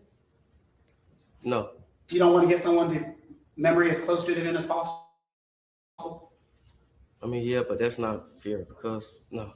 That's not fair. We don't want to know accurate. We don't want someone to plan. We don't want someone to think of something. Don't you want someone's memory as close to the event as possible? No. No? Why not? I mean, why not? I don't know. But, I mean, it shouldn't matter. If something happens, something happens. It don't matter when you ask. You got that exactly right. It shouldn't matter. When something happens, it should stay consistent. Is that a fair statement? That's not what I just said. So tell me what you said. I just said when something happens. I never said nothing about being consistent or anything. I didn't say that. Okay. So should someone's story change? No. No. That's what consistent means. So it should be consistent from one time to the next. Is that fair? I mean, you said that, yeah. You don't think a story should be consistent? Yeah, a story is consistent. A story is consistent. Should be, yeah. Should be consistent. So at one point you told a story that he was shot directly on the ground, and then today you're saying he wasn't. Do you agree that's not consistent?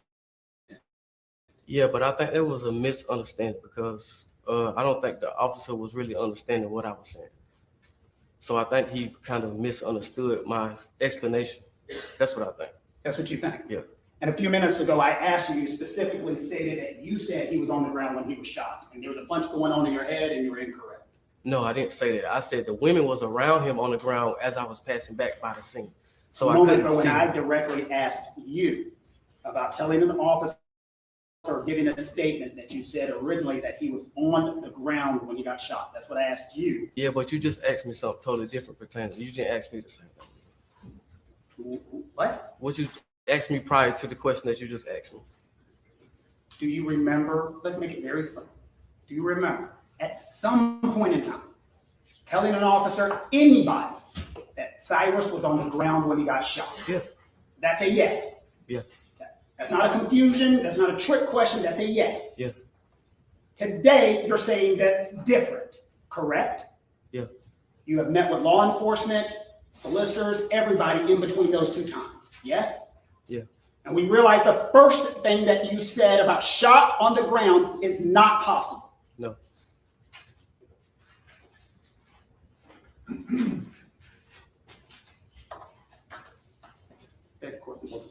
sir.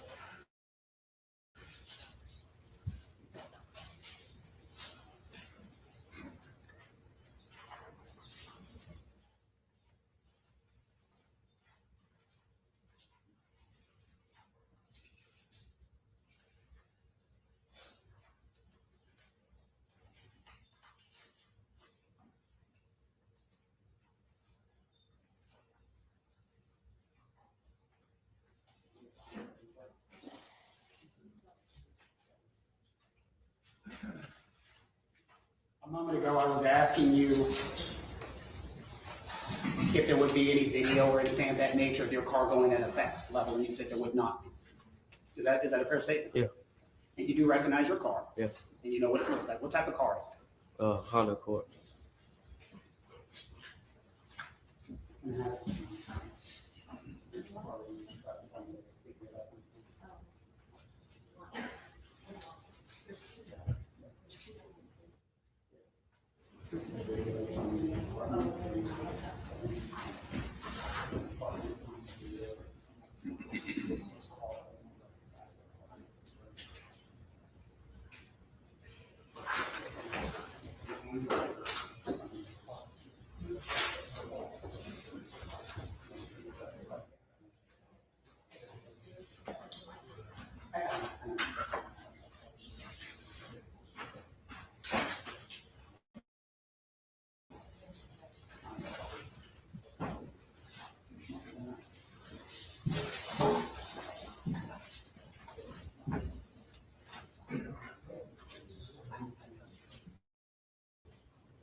Okay, they're all up there. Jeepers. It's hard to listen to some of this. I'll be back to you as quick as possible. I apologize. We'll, again, don't discuss the case, and we'll get back as soon as we can.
My laptop, and making sure I don't have to publish. I have no problem with that. Okay. Does that work for y'all? If that makes it cleaner and easier for you, that means I'll have to come I out. don't have any problem with, yeah, I don't have any problem with that. I do have a problem with this being published, but I don't understand it's not. Okay. It's not, I understand it's concerned if we publish it, we'll introduce it in that. It's not they're concerned with it, we're just gonna publish it. So my only question there, if you want to come up there and show me fresh on what you did, and can have all one come there. We're just talking, okay. We're back off the record. I think we're ready to go, yeah, I think we got. Your Honor, so what we are going to do, sorry for confusion, is rather than publish to the entire panel, we will utilize to refresh his memory.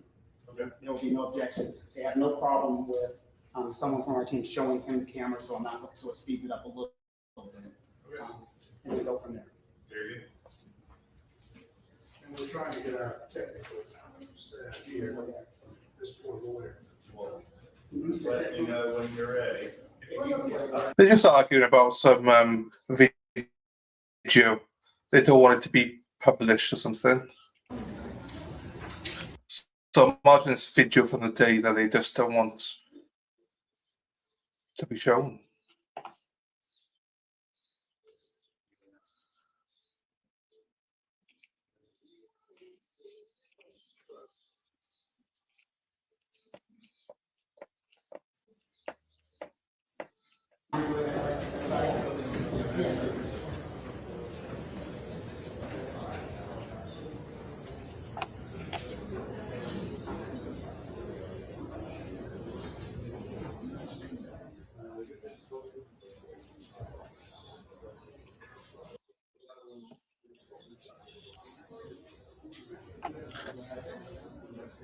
We're about 40 minutes behind, David.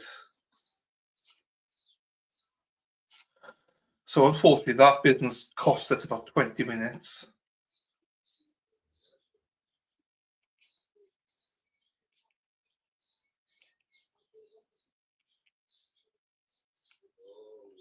All right, hang on.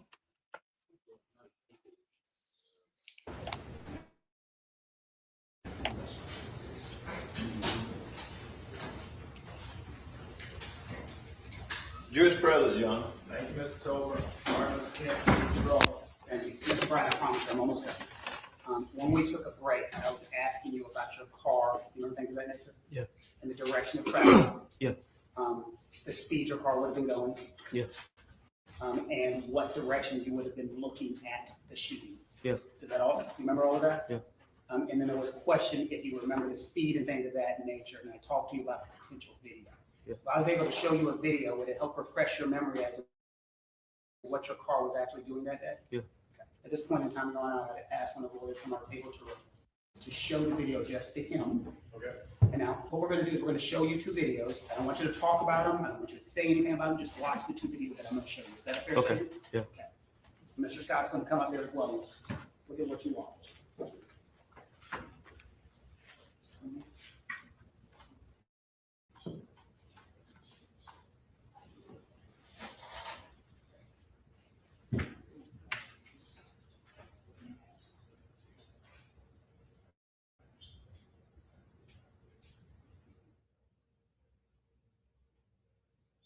Sean, do you want me to play both?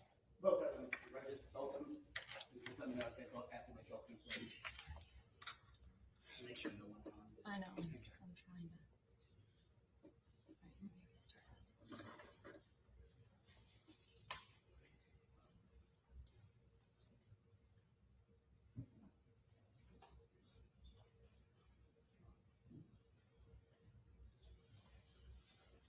Did you see that whole one? Yeah.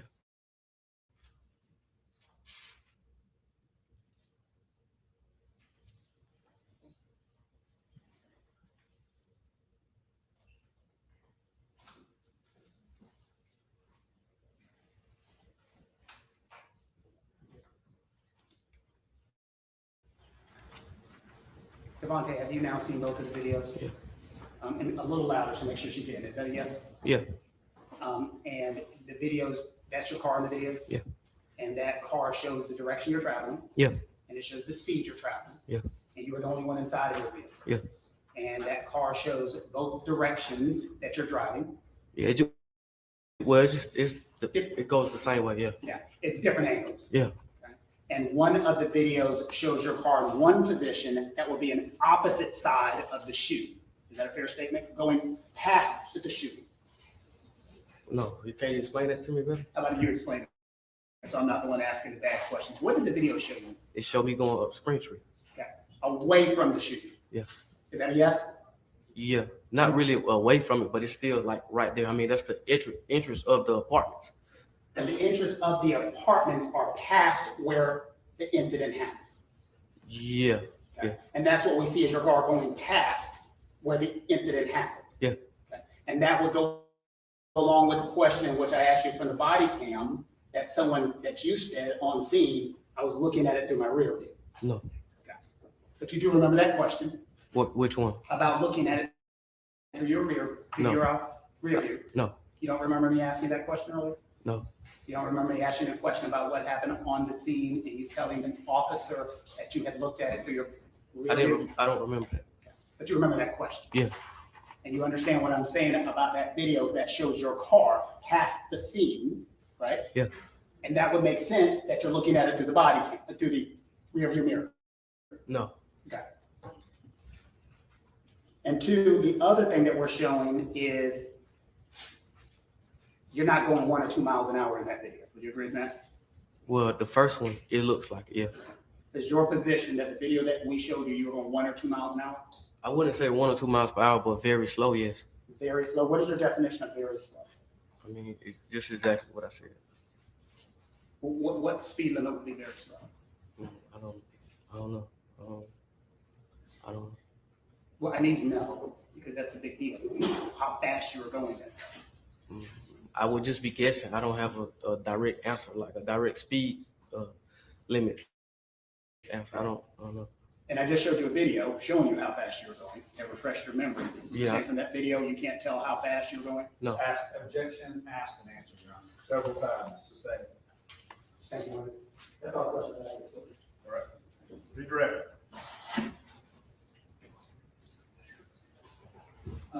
Devontae, do you know where those camera angles, where they were from?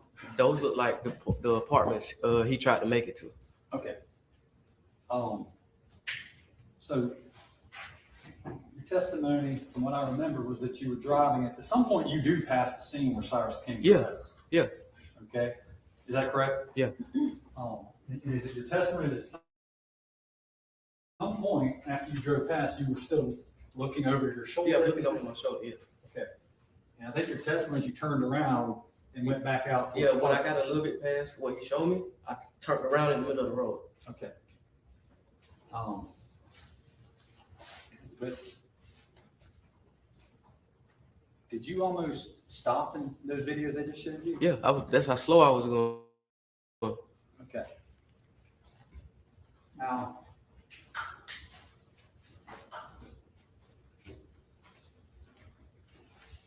one more time. My understanding, correct me if I'm wrong, when you're watching, and do you remember the video that we had, I think it might be 24, 21, where it shows Cyrus running and the shoe comes off? Mm-hmm. Remember? Yeah. All right, and you saw your car in that video? Yeah. Okay. And does that depict how close in relation you were to Cyrus and the two Chows? Yeah. Okay. And you said you continued up the road? Yeah. When Cyrus hit the curb and fell to the ground, how did you describe that fall? Hard, real hard. All right. Is this or is this not an accurate depiction of what you were explaining? As he's getting up, he doesn't fully make it upright. He's still, is this accurate? Yeah, he's trying to stand upright, but he's still moving too fast. He's still moving forward, trying to get his balance. Yeah, they're trying to get away from that. And then he falls for the last final time. For being shot, yeah. Okay. And how do you know this? I think. Thank you. Being ready, Carl? Briefing on? Yes, sir. Will not take long. When, based upon solicitor's questions, on the scene, you specifically told the officer, do you remember, that Cyrus was facing him when he got shot? No. You do not remember saying that? No. Anything else? Yeah. All right, sir, you can step down. Thank you for being here. Okay.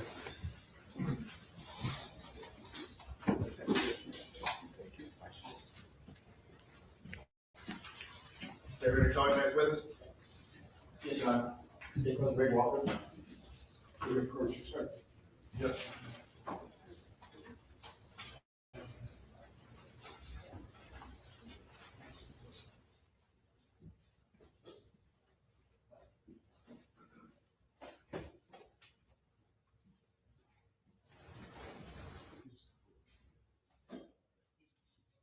I missed Dave's story. Hello, J-Mac.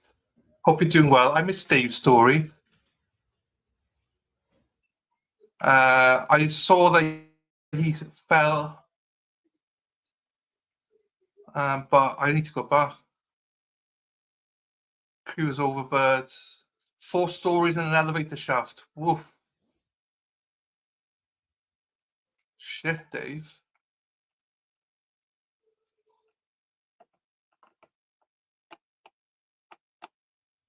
How are we doing, J-Mac? How is the treatment going? I know you were in hospital yesterday, I believe. Hope you're doing well.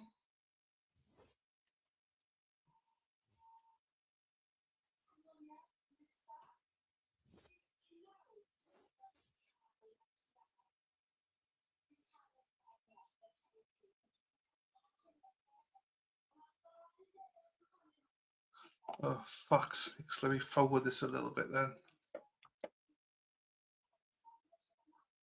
This is why Boston Dave is our favourite Dave in the chat. Do you know what I mean?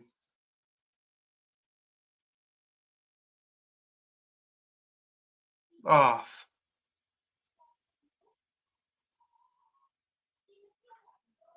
Here we go. It's here. Do you swear or affirm the testimony you give this case will be true, whole, and the truth so help you God? Yes. Thank you. Please have a seat. Witness stand and state before me for the record.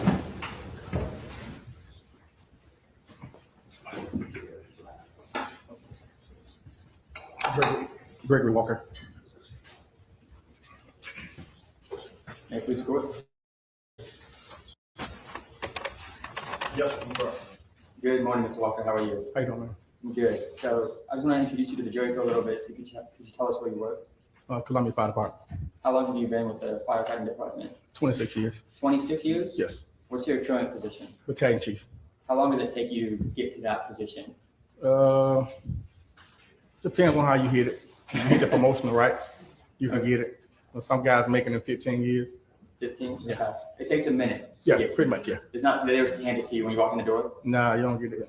No battlefield promotion. So do you live in Columbia? Yes, I do. How long have you lived here? 27 years.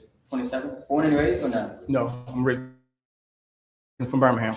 Birmingham, Alabama. Yeah, Birmingham, yeah. So you're a Crimson Tide fan? No, I'm a Florida Gator. That's a good man. All right, so when we're talking about May 28th, 2023, were you working that day? Yes, I was. Okay, where were you working?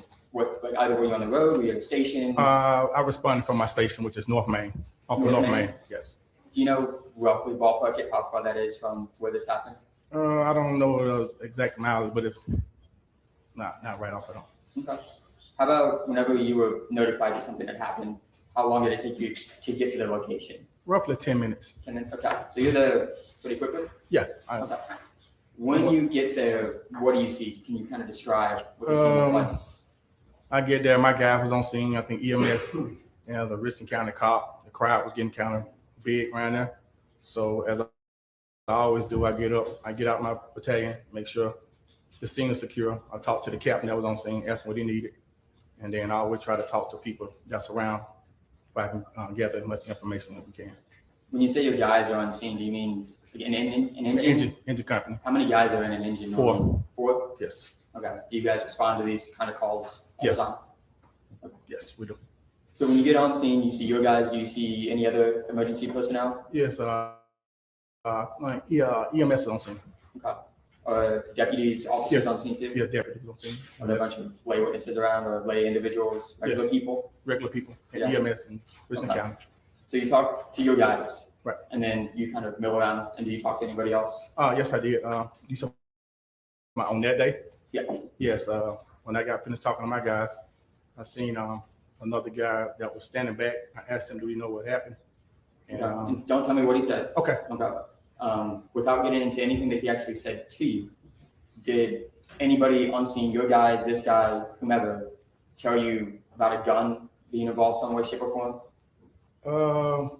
Yes. Yeah. Did anybody say that the victim, Cyrus, had pointed a gun? No. Did anybody say that the victim was carrying a gun? Did anybody say the victim was carrying a gun? No. Okay. Do you know who you were speaking to that day? Yes, I do. Could you say who it was? I don't know his name. I think it was the son of the store owner. Who's Mr. Andy Chow? Yes, it was his son. Court's indulgence.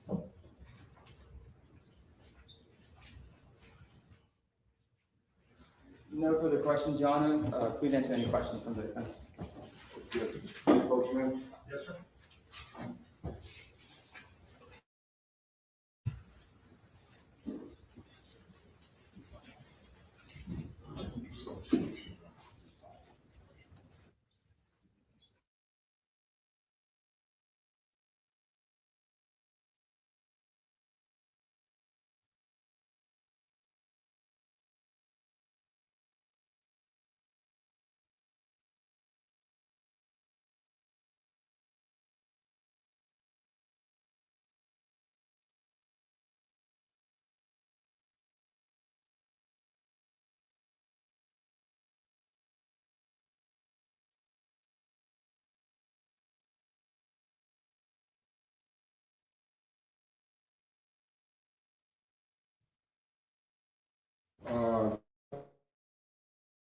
The scene was pretty chaotic when you got there, didn't you, Greg? Yes, sir. Okay. And there were a lot of people there gathering at that point? Yes, it was. Okay. You didn't actually conduct an interview or interrogation of anybody, correct? No, sir, I did not. And of course, the state asked you about whether or not anybody had said anything about a gun. That was their first question to you? Yes. Actually, somebody did say something about a gun, didn't they? Yes. Yeah, and the person you were talking to, I think you identified as the son, Yes. said that he told his father that Mr. Carmack-Belton had a gun. Yes. Is that correct? Yes. Okay. Thank you. Anything on the arrest? Yeah, Your Honor. All right, sir, you can step down. Thank you. Thank you, Judge.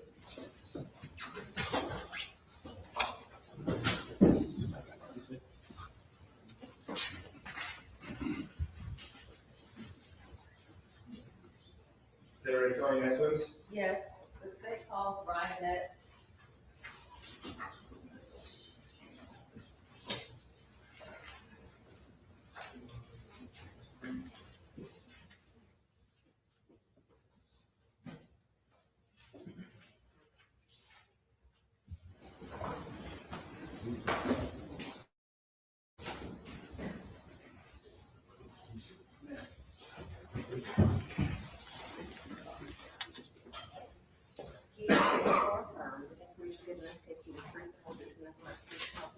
I do. Thank you for some seat. The witness stand, state your full name for the record, and please spell your first and last name.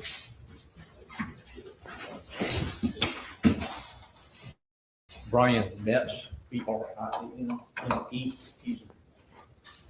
Investigator Metz, where do you work?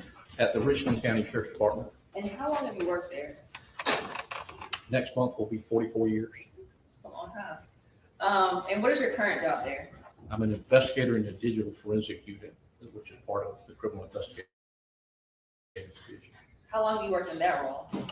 I've been in that unit since 2007. Almost 20 years? Yes. And prior to that, what were some other positions you had at the Sheriff's Department? Like most officers, started as a uniform patrol officer. From there, went to several different teams that worked out of investigations, uniform teams at that point. Went to be the resident deputy in the Dutch Fort Valentine area for about 8 years, where I pretty much did everything, worked from home and did everything law enforcement wise. And then have been in investigations since 99, I believe, 1999. And what are some of your duties as a digital forensic examiner? The digital forensic unit covers mainly cell phones now. When I first started, we did computers. We did cell phones, which were just coming about, especially the smartphones were just coming about. Also installing cameras and other GPSs and type work like that. And then currently we're kind of split where we have several people that do all the cell phones, and I do just about all of the video. If I'm available, then I do the video and DVRs. And as part of your role to participate and assist in criminal investigations when asked? Yes. And in your career, I guess, as a patrol deputy, a investigator in the criminal investigations unit, and now in the digital forensics unit, have you been asked to collect and download surveillance videos for crimes like murders, robberies, shootings, shoplifting, thefts, and other crimes? I have. And you said, compared to when you first started the Sheriff's Department, technology has kind of changed. Has video evidence become a more common and important type of evidence in investigations? It has. Most major investigations have video involved somehow or another. Most minor investigations have video involved somehow or another. You have a lot of the video that I don't have to deal with because it's automated through license plate cameras and stuff like that, that the investigators or the Intel division can access through databases. But then a lot of what we have is video that's in stores, people's houses that they don't know how to download, or they forgot the passcode or something like that. So just about the vast majority of our cases have something to do with video. So you mentioned license plate readers. Did that exist? That type of technology exist when you first started? No, ma'am. Okay.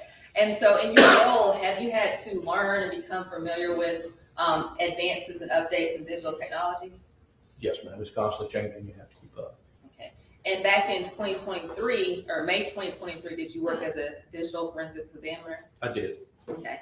And regarding this specific case, were you involved in collecting surveillance video equipment and other storage equipment from the Shell gas station and downloading videos from them? I was. Okay. And did you do a report to document your involvement? I did. Did you also take pictures to document your involvement? I did. And as part of your job, do you commonly go to like stores, gas stations, retail stores, and other types of places to collect surveillance videos? I do. And when you go to these different locations to collect videos for these criminal investigations, typically do you work with the investigator or the deputy involved to kind of learn some information about the case and what video footage to collect and time frames? My main involvement is they're supposed to give me a time frame that they want. On occasions, it'll be an object that they're looking for, you know, a blue car or something like that, something specific. But I usually need the date and time that they're looking for. On May 30th, 2023, did you respond to the Shell gas station? I did. And that would have been 2 days after the shooting? That's correct. And by that date, had Rick Chow already been arrested on May 29th? I believe so. And when you got involved in this case, were you aware that this was a murder case stemming out of the Chow's allegations that the victim shoplifted water from the store? I was. And were you aware that another Sheriff's Department digital examiner, John Burkhard, had downloaded some videos from the store the night of the shooting? I was. And were you able to access and review the videos that he downloaded? Not at that time. I did later. Okay, but at some point. At some point. Today. Okay. Did you later go to the store and collect additional surveillance and storage equipment and some computers? I did. Or after Burkhard did? After Burkhard, yeah. That's correct. And when you went, were there other investigators with you in the store that day? There were. About how many other investigators were with you? At least 3 that I recall. And when you entered the store, where in the store was the video equipment located? In the office. Okay. And was that in the back of the store? Back of the store, yes. And did you take pictures of kind of how the office looked and the video equipment when you first entered it? I did.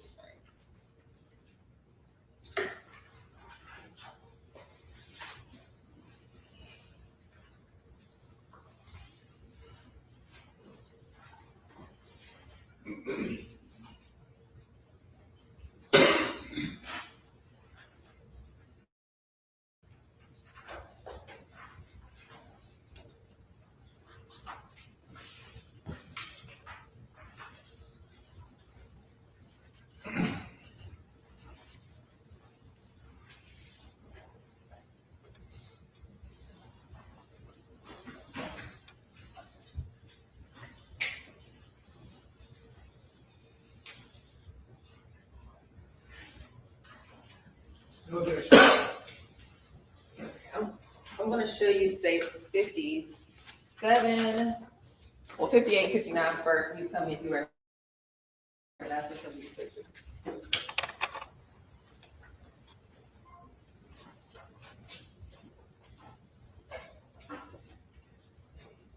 I do. Okay, and did you take those pictures? I did. Okay, what's shown in those pictures? The first picture is the information screen from the system that was on the computer in the store. The other picture is a screenshot of the monitor showing the different views that were available. Okay, and showing you 57, do you recognize what's shown in this?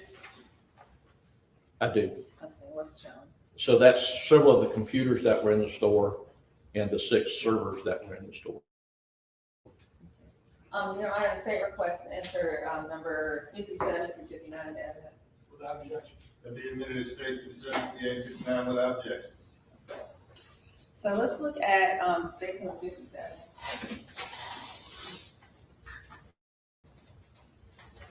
Okay. Now, this picture was not taken at the Shell station the day that you went, correct? That's correct. But does this picture show the equipment that you collected from the store? It does. Okay. And kind of again, can you describe what types of equipment is shown in this State 57? So basically, the 4 items to our left are computer systems, Windows-based computer systems. The other items, the 6 items stacked one on top of each other, are storage systems, currently referred to as RAID systems, that were in store. Okay, those 2 things at the top, what are those? Those both appeared to be the network switches. Were those been the NVRs or? Well, the first one, there's a network switch, and the other one, so on the top row, the kind of one to the left, that's a network switch that could be, that might be the back end to one of the DVRs, the NVRs. Okay. And then the other one is definitely an NVR. Okay, so focusing on the 6 servers stacked up, what are servers usually used for? For data storage. Okay. Like video data storage? It can be, yes. All right. And on the day that you went to the store office, you know, was the equipment like organized like this? Describe how the equipment was laid out in the office when you went. So the servers were on a shelf that was off to one side. The computers were, a couple of them were on the desk. One of them was on the floor under some paperwork. The DVRs were actually on the other side of the room, but they were hooked in through a network cable somewhere. Were there a lot of wires and cords attached to these things? Going everywhere. You said what? They were going everywhere. Okay. And did the investigators at the scene transport these items back to Richland County headquarters? They did. They were transported back for us. And can you describe like how y'all transported this back? I don't recall if they had Tahoes or Ford Explorers, but they were SUVs. As I would turn things off and get them disconnected, then I would hand it out to them, and they were loading them into the trucks so that they could all take them back to the office. Did it fit in like the back seat in one of the cars, or like how much space did it take up? It pretty much takes up a full size Explorer, or medium size, whatever it is, Explorer.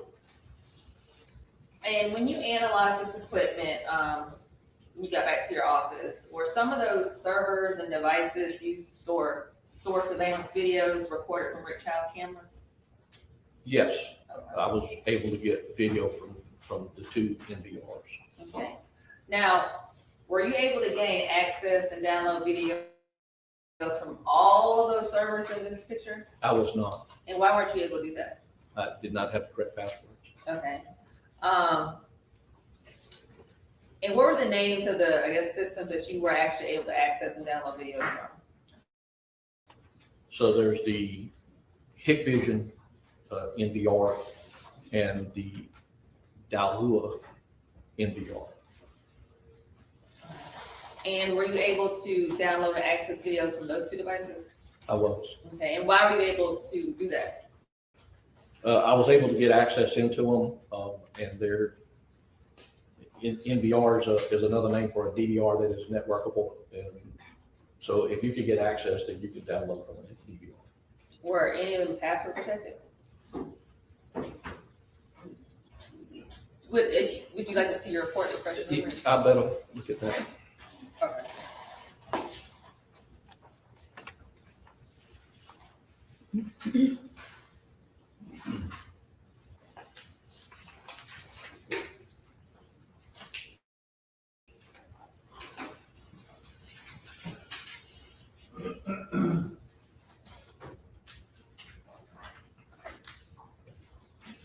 So I was given one passcode that worked several items, but did not work the other items that I tried to get in. And I believe one of those DVRs had a swipe passcode, but I was able to get access into both of them. Okay. And where did you get that password from? It was sent to me through supervisors at the department who I told them, requested that some contact be made to get those. And that contact would have been made with someone in the Chow family? I really don't Or know. It associated. was my understanding it may have been with the attorneys that were representing the child. I'm sorry, I couldn't understand what you said. So I don't know exactly where they came from. I requested them. I was given them back, and it was my understanding that it may have been from attorneys speaking to the Chow family is where we got them.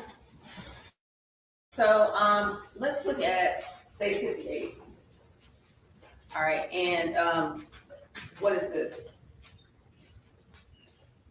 So while I was in the store before or it was actually later, I brought up that was the one computer that I could get into that held the Blue Iris software. So that is a sheet that gives you the information on what version and that type thing. So I made a record of that by taking the picture. And that says that this Blue Iris security software is registered to Rick Chow? That's correct. Okay. And is Blue Iris software designed as like a video surveillance management system? It is. Okay. And are you familiar from your experience in dealing with different types of video surveillance systems and downloading videos? Are you familiar with some of the features of the Blue Iris software, the DAL-HUA and the Big Vivid MVRs that you? I am, and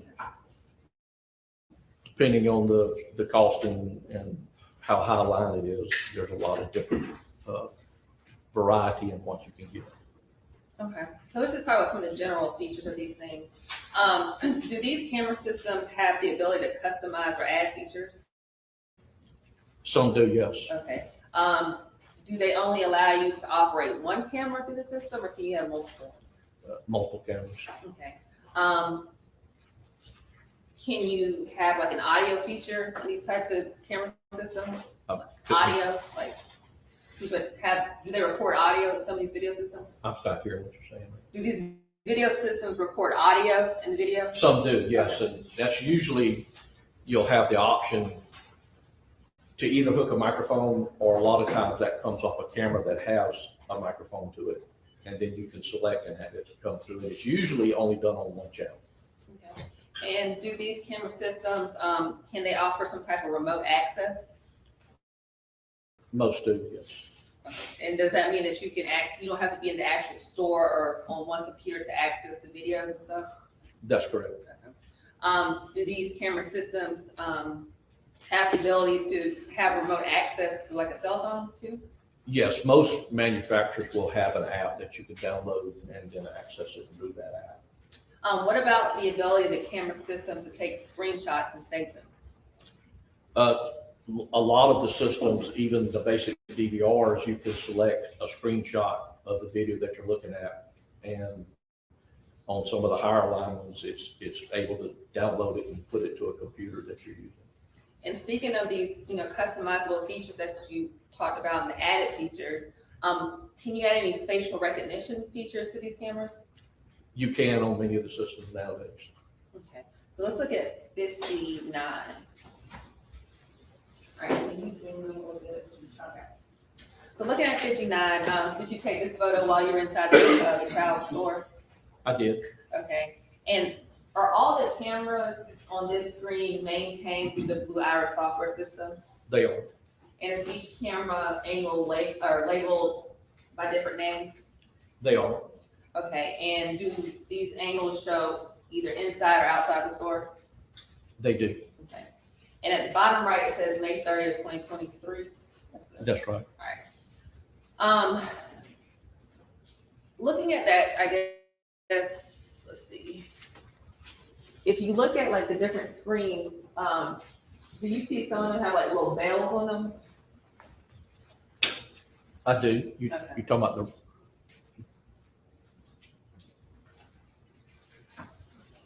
Like a little bell symbol? Yes, I can see those on several of them. Okay. Now, when you went back to your office to analyze this particular equipment, or software or video cameras associated with Blue Iris software cameras, Were you able to download any videos from those particular cameras? I was not. Okay. And were you looking for, what date were you looking for videos from? From the date of the incident. But you couldn't find it? I did not. Okay. So were you also asked to collect surveillance videos from other locations around the area? I was. And were those locations Springtree Apartments and like Greenbrier Apartments? That's correct. And where are those apartments located in relation to the gas station in Springtree Drive? So Willow Oaks is the road that runs beside the gas station. If you go down there, the first place on your left is Springtree, and then all the way at the end of that road is the entrance, guard shack and all, to Willow Oaks, and then there's a back gate about halfway down there. And why did you decide to collect videos from those specific locations? You don't know what you have until you go and look at it and collect it. So with both of those, there was a possibility that the cameras had shown the incident occurring on the roadway. Okay, and after you reviewed those videos, did they show any of the chase down the street or the shooting? I could not see that. I could see cars moving and stuff, but the one from Springtree is kind of blocked by a hill and trees. The one from the guard shack at Greenbrier is blocked by the hill in that roadway. And then there's a separate camera on a pole by the back gate. And of course, they're interested in people coming to the back gate, so that camera's turned down too low. So earlier, you talked about as part of your job in your kind of 44 years That's right. at Richland County, as law enforcement, you've collected videos from multiple different types of stores and other gas stations? That's correct. Okay, so let's look at state number 57.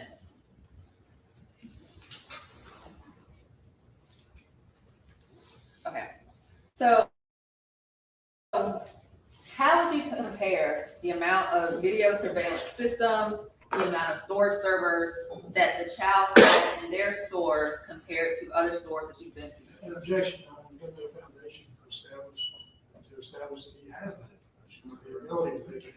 Overruled. Go ahead. So the DVR systems, it's not unusual to see more than one in the store. It's not unusual to see DVR systems that are built into computer systems. What I found unusual was the amount of storage. That's way more storage than I've ever seen at any convenience store or house or anything like that. Okay, and those 6 servers that are stacked up, those like little individual slots, what are those? Those are hard drive things. Okay, and based on your review of those servers, like how would you estimate how much storage that they had? If I remember correctly, they each had a 20 terabyte hard drive. So you're looking at 120 terabytes for each box. For each one of like the big boxes is 120? I believe that's what they were. Okay, so it would be estimating 120 times 6? Yes. Is the amount of storage. Okay. And is there like an analogy of like something that's close to that amount of storage? That's like Actually, ma'am, the figures on that. So you've got 12, not 6 in each box at times 20. So you said what? So you have 20 terabyte times 12. Okay. And like, apps and stuff like that, like I guess computer storages, like do they usually have this much storage? They do not. Okay. And based on your familiarity with digital equipment, would you describe the types of equipment that the Chows had in their store as low quality or inexpensive? It would be expensive. Is it expensive? Yes. Okay, like $200 expensive? No. Or what? I have not priced the Synology. That's a brand name on those storage boxes. I have no idea if we object to this on the grounds of relevance. This is very interesting. I question the foundation, but it is irrelevant. Okay, go ahead.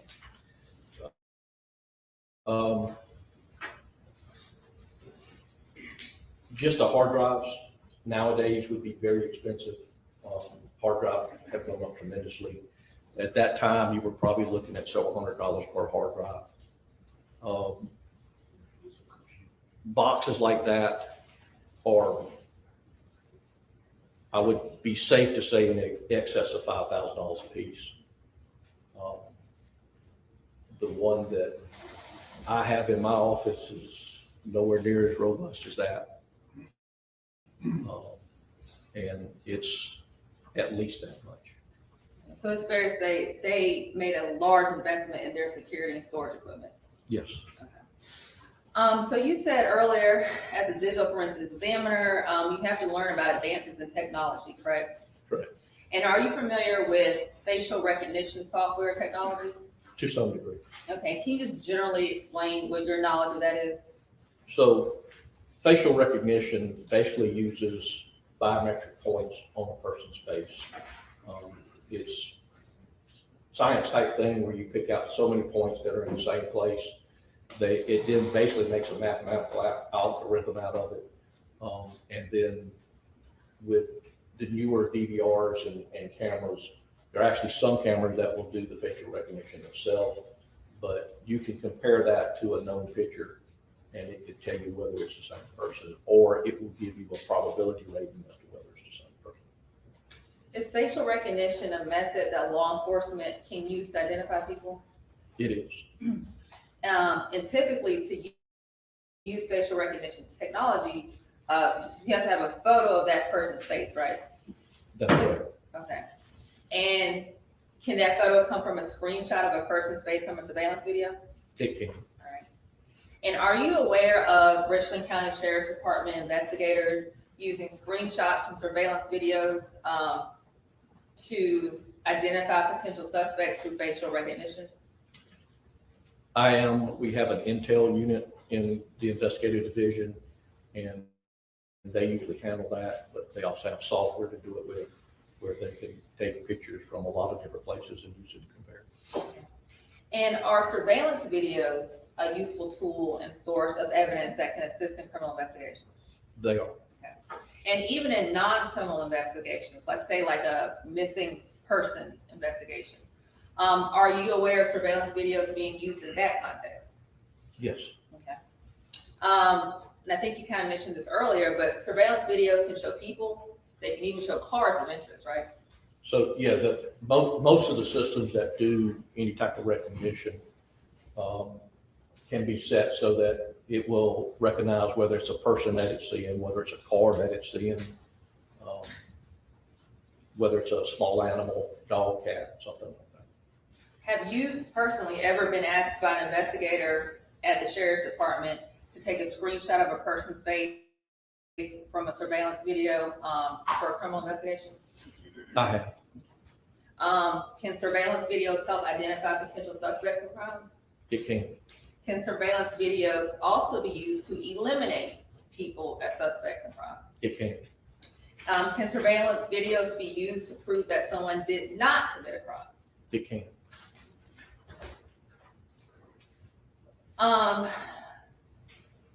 Now, in the videos that you downloaded from the Hikvision and Apple DVR systems, were there approximately 5 different camera angles captured in those videos? I believe that's correct. Okay, and those captured angles from both inside and outside the stores? Correct.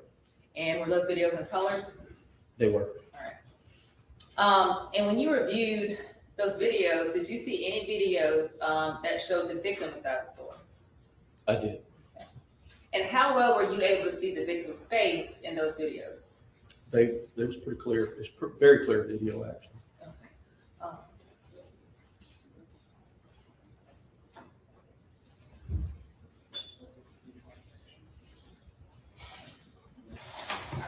So looking at a still shot from state number 3, and that's from a video that you downloaded, looking at the victim, excuse me a little bit.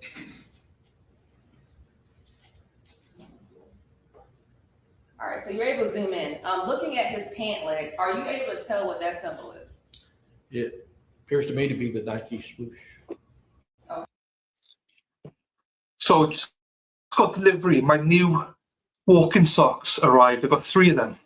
So they should help me with the blisters. So that's where I've been. So anyway, just wanted to update you because I'm sure you're all interested in my socks. Okay, and that came from a video downloaded from the Chow's video surveillance system. That's correct. So still looking at this still shot, that green box on the victim's face, what does that appear to be? The green box is what's known as a boundary box, and that's what the system is doing to focus in on what it's looking for or what it sees and recognizes as either, if it was a person, that boundary box would probably be, head to toe or somewhere about there. And so it appears to me that it's looking at the face. I don't know how accurate it is or anything like that. And what other types of technology have you seen those green boxes show up on videos? I've seen it on a lot of different DVRs and MVRs. What about facial recognition? Yes. Okay. So look at 59. Or actually 57.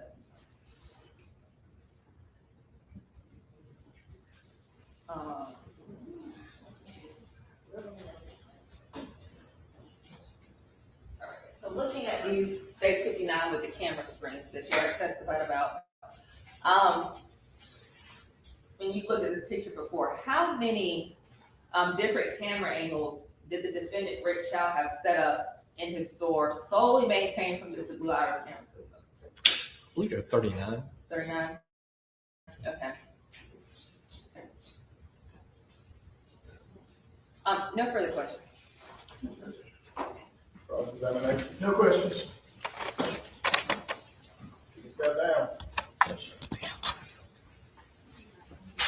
All right, solicitor, what you got next? We have one here.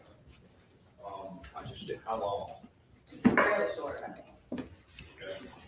All right, well, let's try to get that one in for one. Next witness. Yes, sir. State calls Matthew Dooley, Michael Dooley.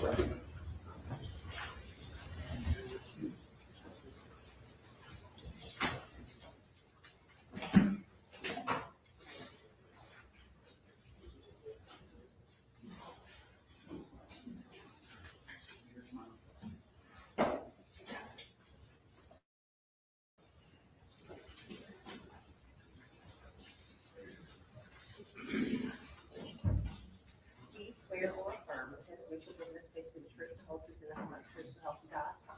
Thank you. I see the witness stands, case your name for the record, please spell your last name.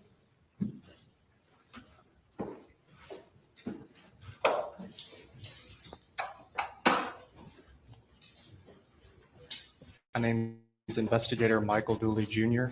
with the Richland County Sheriff's Department. Last name is spelled D-O-O-L-E-Y.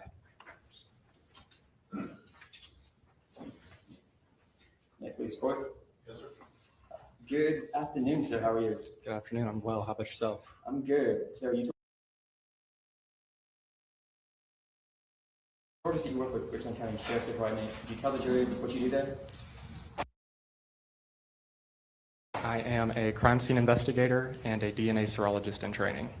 Yeah, those are some pretty fancy words. Could you break that down into layman's terms? Absolutely. So my job duties include responding to crime scenes and processing and collecting and documenting evidence. And I also am a evidence processor and screener for the DNA section. How long have you been doing that job? Approximately 3.5 years. Did you do anything before then? I was a patrol deputy on the road. Did you have to do any specific training for this particular role? The crime scene investigation role has a very extensive training program that involves a lot of book work. There are practical examinations to test and see whether or not you're competent in those areas that you were trained in, to include various different things that you may encounter on crime scenes like photography, bloodstain pattern analysis, shooting reconstruction. There's also written examinations and then a mock trial at the conclusion of that training program. So it's fairly extensive. Very. Okay. So as far as your role in this case, could you tell the jury what you did? So in this case, I responded to the autopsy for Mr. Cyrus Carmack-Belton in order to photograph and collect and document any evidence that may have been necessary to receive for the case. Is that fairly standard in these kind of cases? It is. And I'm showing defense within modified implications of stage 7/4/81.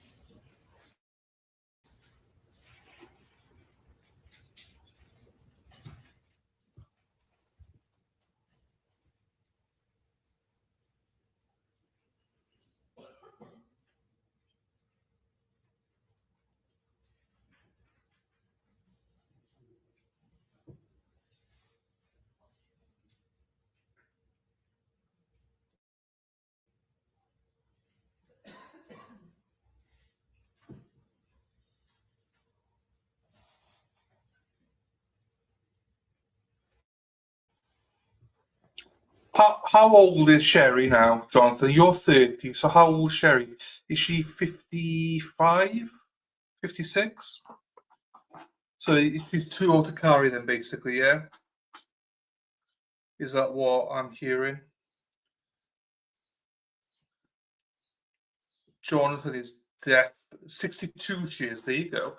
32 years difference. I thought it's more than I thought, but yeah. So, Jonathan, you are planning on having sexy time tonight, okay? I'm approaching the witness with forcing mark for identification purposes, state exhibit 74, 75, 77, and 78.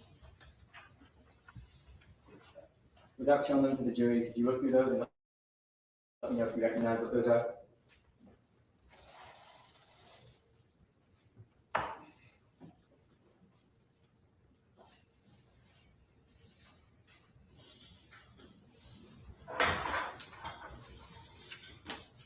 Yes, these are photographs that I took of evidence or at the actual autopsy. That you specifically took, right? That's correct. Do they look materially different from the photos that you took that day, or they changed at all? They are not. Okay.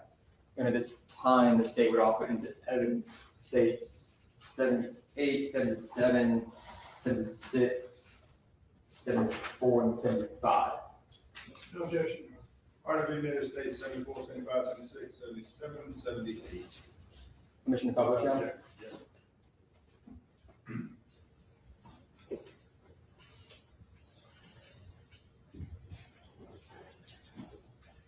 All right, Mr. Dooley,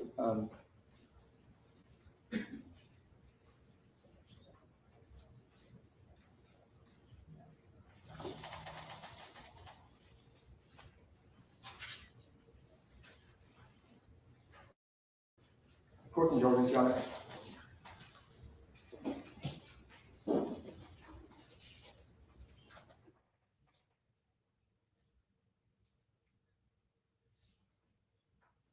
Court's indulgence. So, because technically Jonathan is a grandfather for people. He is actually a grandfather, like what do you call it?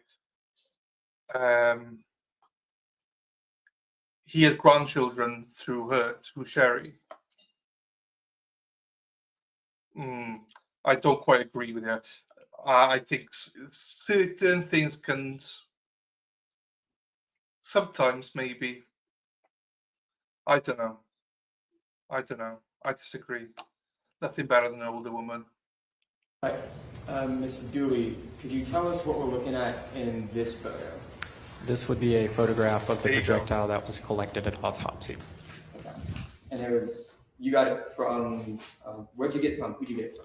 I received it via a chain of custody form from the coroner's office. Could we show 75, yes. Could you tell us what we're looking at here? This would be a shoe that was collected from the autopsy that was said to have belonged to the victim. And yeah.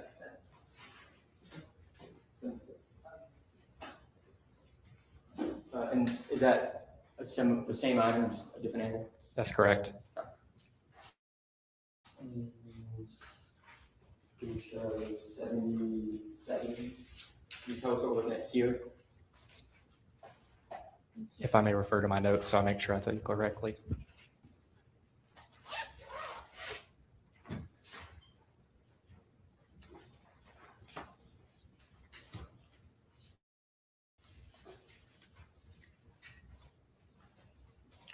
That would be an injury that I photographed to the right shin. The right shin of the victim in the case? That's correct. Could you tell us what this is? That is just another angle of that same injury to the right shin of the victim. Court's indulgence?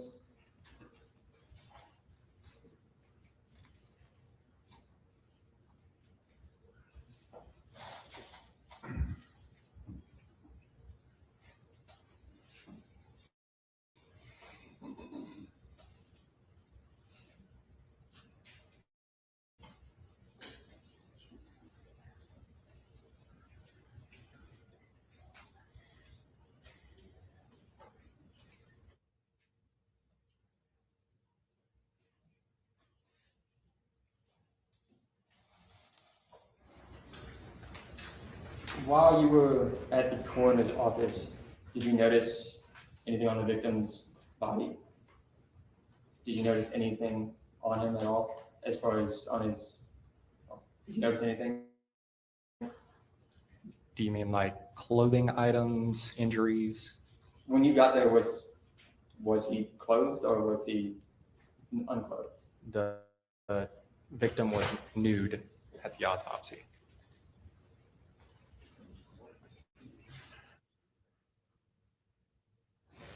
What, if anything, did you notice on his back? I noticed an injury to the victim's back. Was it something that you took a photo of? It was. Would you recognize that photo if I showed it to you? I would. Your Honor, the state's approaching the witness with working mark for identification purposes. It states 80 and 81. Stop showing those to the jury. Do you recognize what I just showed you? I do. Are those photos that you took? They are. Are they materially different from the photos? Do they look changed in any way? They do not look changed. Your Honor, at this time, the state would offer Exhibit 81 and states 81 and 80 as evidence. Well, Your Honor, our objection is that he's not going to be questioned about what it is if you want to introduce the photograph, but this is a medical question for the pathologist. And so I don't think this witness is competent to characterize what it is. So I have an objection. I don't object to the admissibility of the picture per se if he took it. I do object to any further testimony. Yeah, and Your Honor, I simply, so I don't have to get up again. It will be admitted as states 80 and 81. Thank you. Okay. Permission to publish? Yes. Was this what you saw on the victim's back? It is. Was it what you took a photo of? It is. And is that the same thing that you noticed in the victim's back, just different photo? Yeah, it's just a closer photo. Court's indulgence.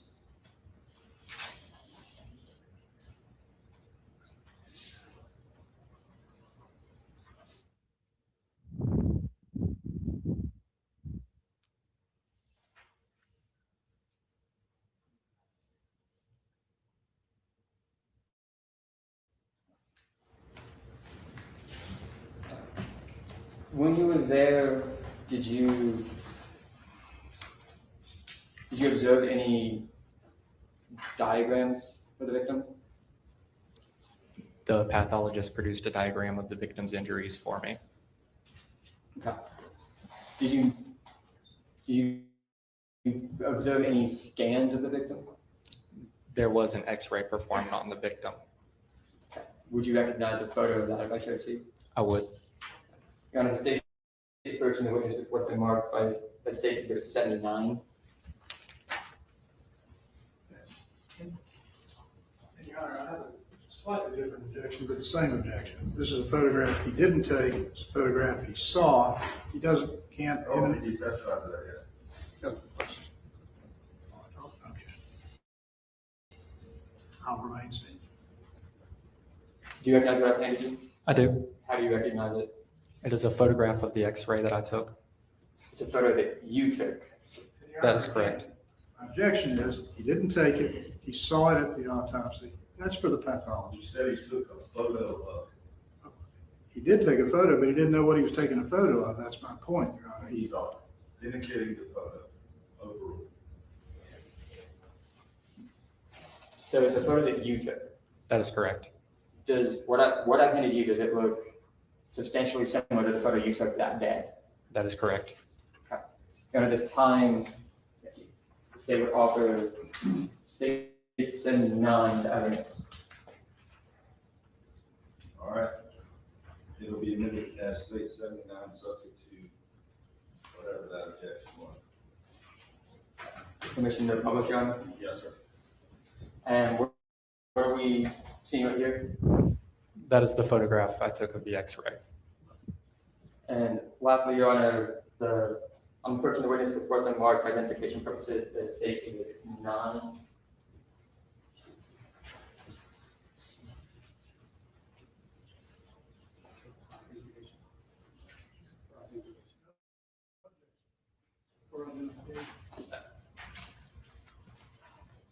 Do you recognize what I just handed you?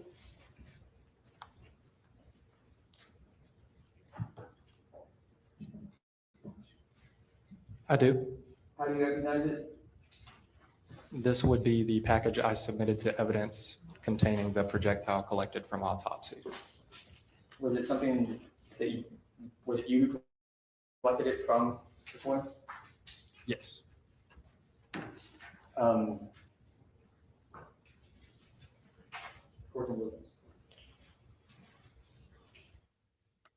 But why wouldn't you just introduce all of this through the pathologist? It makes no sense. Why would you not want to call the pathologist? What have they got to hide from it? I don't get it. Where did you take it after you collected it from the coroner's office? It was immediately transported to our headquarters.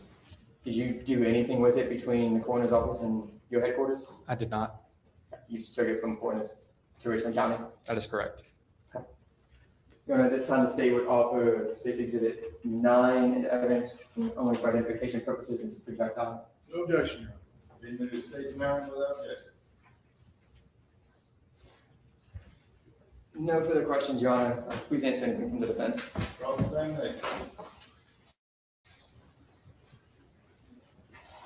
Billy, you go to the, I'm not clear on this, may have been clear to the jury, I'm having trouble hearing you at my age, I guess.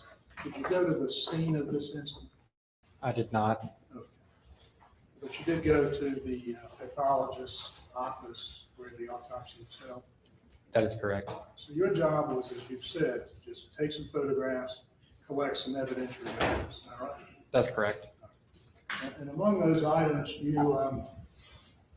collected the things you testified to, and you took photographs, so we don't have them. You have them, I assume, of a backpack. If I may reference, make sure. Sure, absolutely.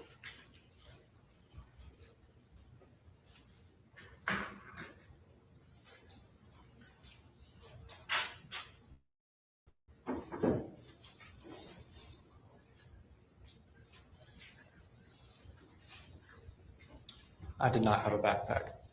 Sorry? I did not collect a backpack or Did not. photograph one. Did you collect all of his clothing items? All that were present at autopsy.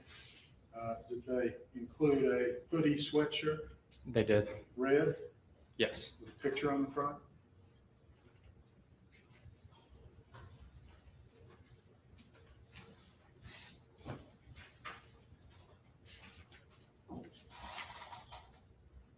Yes. And did that have a pocket on the front, big pocket? It did. Hands or whatever? It did. All right. Did you find anything in there? Inside the hoodie pocket? Yeah. I did not. Find any money? Nothing?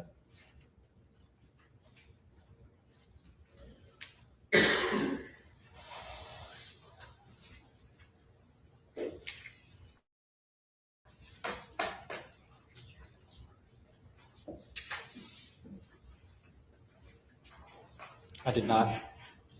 Do you have a pair of pants, shorts, pants, long pants? He was wearing or had black pants and blue and black shorts. These long pants and shorts? He had both. Had both on. Did you find any money or other wallet, credit cards in that item? I did not. In the shoes, did you collect both shoes or one shoe? So that's interesting for the defense because you went to the shop potentially without any money or a wallet or anything. So how was you going to pay for anything? Do you know what I mean? So, hello Tracy V, how are you, my darling? Nice to see you. Much love to you and Janet. Hope you're both doing well. I collected one shoe. We have exhibit 75, which has been admitted. That's one of the, that's the side view of the shoe, I guess. Yes. And we've got 76, which is the top view of the shoe. That would be correct. The top shoe is laced, but would you agree that that's loosely tied? It appears tied to me. I can't tell whether or not it would be tightly tied or not. You don't know the difference between loose and tight, but okay. You didn't find any money, wallet, credit cards, or any items, anything in the shoes? No, sir.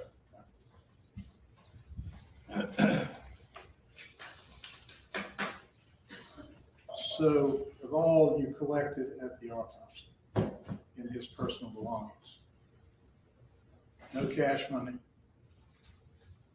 None that I observed. no credit cards, No, sir. no wallet, No, sir. no ID. No, sir. Thank you.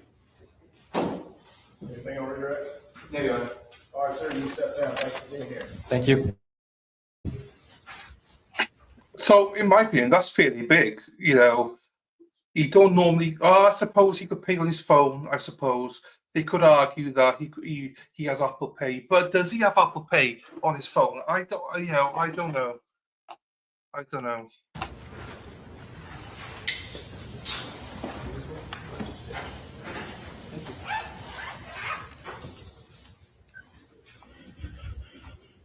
All right, I think now it's time to break for lunch. Ladies and gentlemen, I'm going to excuse you to go to lunch. We will, let's be back ready to go at 2 o'clock. And again, don't discuss the case with one another or do any research or anything of that nature. Enjoy lunch. We'll see y'all back here at 2 o'clock. To be fair, I hadn't thought about that. I thought it was a good move. Obviously, still a good move to highlight there's no cash or wallet and stuff, but like he did have a phone, so he could have accessed. The prosecution will say, well, he had 2 phones, his mother's and his, so he could have paid on one of those, or that was his intention to pay off one of them. So that is, I didn't think about that bit. So.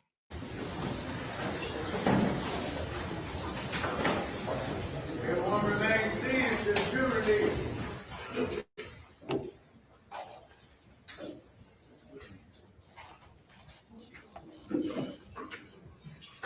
Bye.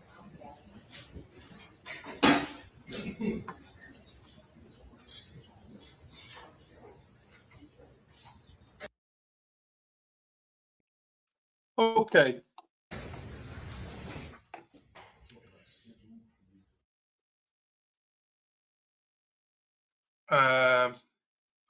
No, well, we skip a little bit of lunch, but not all of it. Do you know what I mean? So it's an hour. It's 90 minutes to take for lunch. So. Mr. Swerve, want to talk about schedule moving forward. Yeah, no, I don't have to. I just want to see whether or not we need to bring anybody in at this time. Okay. You're gonna finish today, tomorrow, We should finish today. I'm sorry. Yeah, that's fine. We should finish. Good. State should finish today.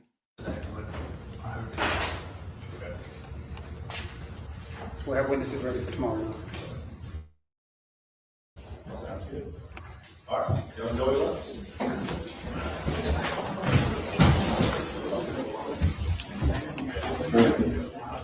It's not that, but it's more the fact of it plays into the defense strategy that he went in there with no intention of paying for anything but to steal.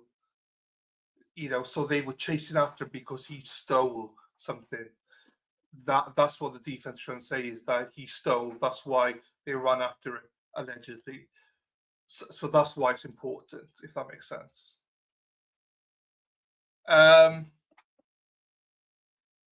Right. We got so that's interesting. They're going to rest today, which is good, or should do. Right. We have got 40 minutes or so before we come back, so I will skip it to live, but we still got about 40 minutes left. But I've got a law and crime thing here, which is from Arkansas. Arkansas police rushed to Fort Smith home to investigate the brutal murder of a 72-year-old retired teacher and Army veteran called Bill DuBois in July 2019. Officers traced his missing car using a Verizon tracking package app to known drug house, where two men implicated 22-year-old Taylor Elkins, a former student of his, while he was substitute teaching. So we'll watch that. Oops. So let's watch this then, and then we'll come. This should finish roughly around when court starts back up. So here we go. Let's do this then. Let's watch this together.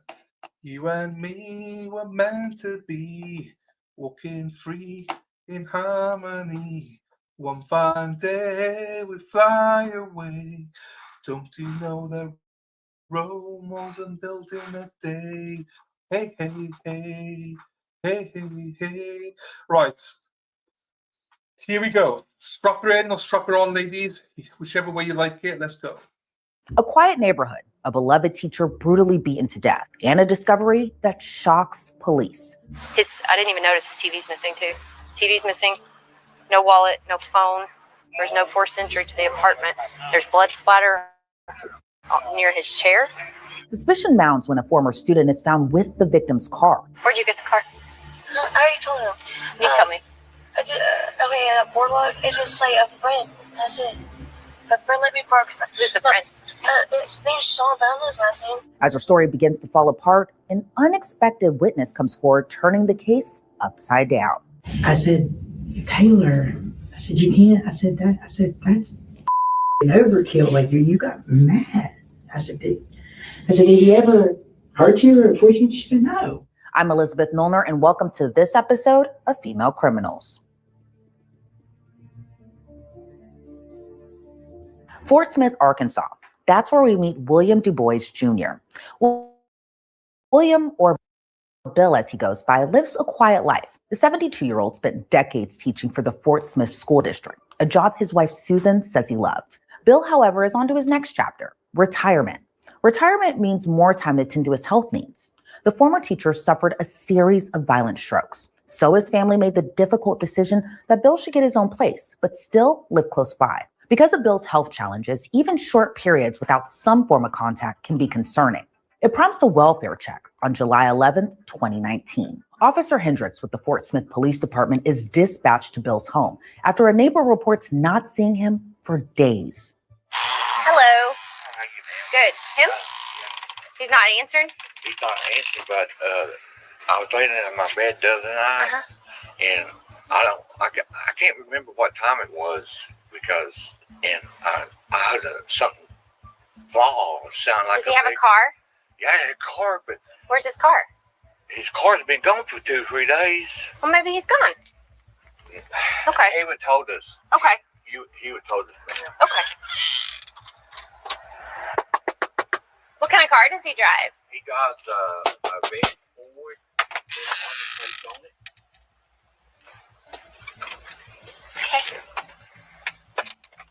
So that headquarters for just one? You know what position his bedroom is at? Back that way, I Okay. think. I'll come back and talk to you in just a second, okay? What's his name? Bill. That's all I know is Bill. That's all I called him. You said Du Bois. The call note said Du Bois. It might be that they know him better than I do. Oh, they do? Yeah, Okay. yeah, he goes over there and talks to them Okay. all the time. Everything else. What's your name? Denton. Denton. Denton? Last name? Stringer. Stringer. I understand. So you don't have a phone, so you walked over there. Yeah. You should get a phone. I had a phone.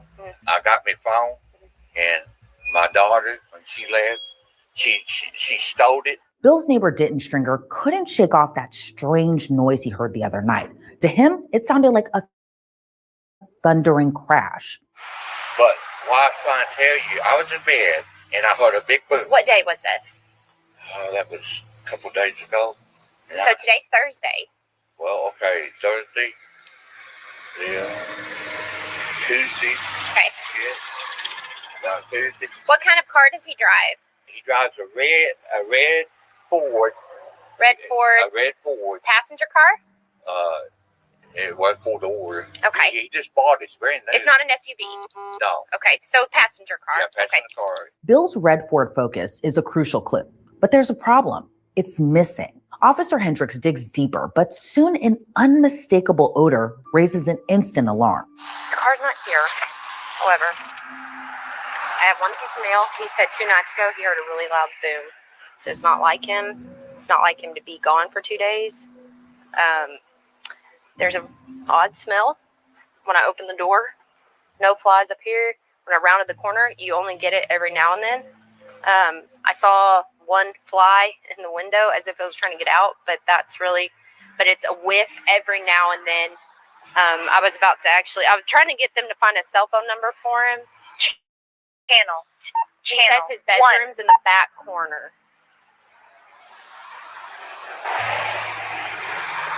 I wasn't seeing anything there. I haven't tried the windows yet. Wait till you around the corner. That's when and I know there's a trash can, but you smell that? You what? But you smell what I'm talking about? Yep. This is where I saw the fly in the window. And this would be the bedroom. That smells like Old must. Yeah. House. Okay. With the car being gone, I'm trying to have dispatch see if he has a cell phone on file somewhere. See if we can call him, maybe call a family member. I'll run him and see if he has maybe an emergency contact that might have. Yeah, I'm getting it right here. I know that smell. And it could be the trash can. Did you open the trash can? The trash is empty, sir. I didn't see anything in that window, but I'm also not tall enough to see on the inside of the pane. Like once I got there.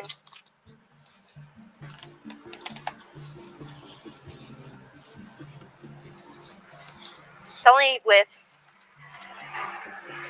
I'm on the fence. At this point, something definitely doesn't feel right to Officer Hendricks. She needs confirmation, though. To get it, she has to find a way into Bill's home, but she can't enter without a warrant.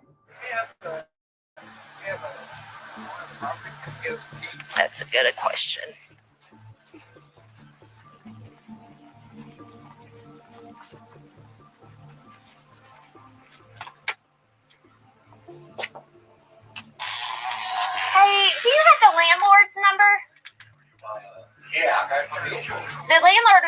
you, right? They should have. Okay. Are they pretty good with you? Oh, yeah. Yeah. Let me give him a call. Yeah. Real nice. See, I think. Yeah. They phone number right there. Yeah. Okay. Okay. And will he answer typically? Yeah. He should answer you. Okay. I talked to him this morning. He was over here this morning. I told him I hadn't saw Bill and stuff, everything else, and he said, said, well, I'm glad you're a son. And Bill goes over there a lot too, right? Yeah, Bill goes over there. Let me go grab my phone for him. Yeah, he says he goes over there and visits with them a lot, so maybe I haven't gone and asked him yet.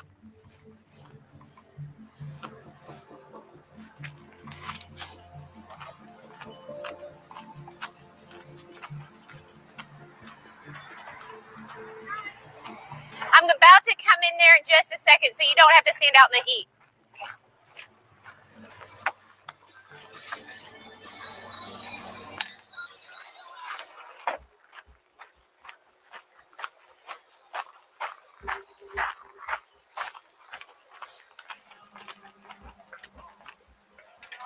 Yeah, it's hot, so.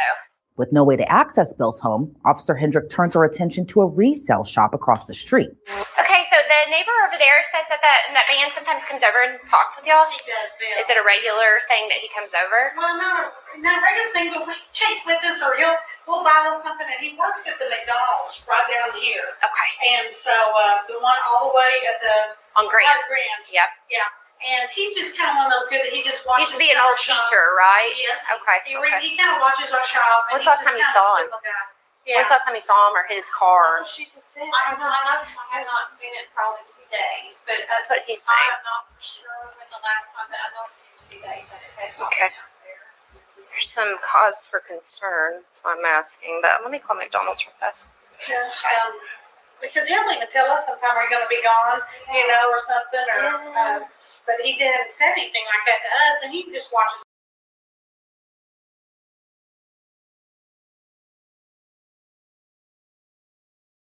I did something, I pressed something. This woman reminds me of you girls in the chat. Fucking nosy bitch, do you know what I mean? Hang on, let me get it back up for you people.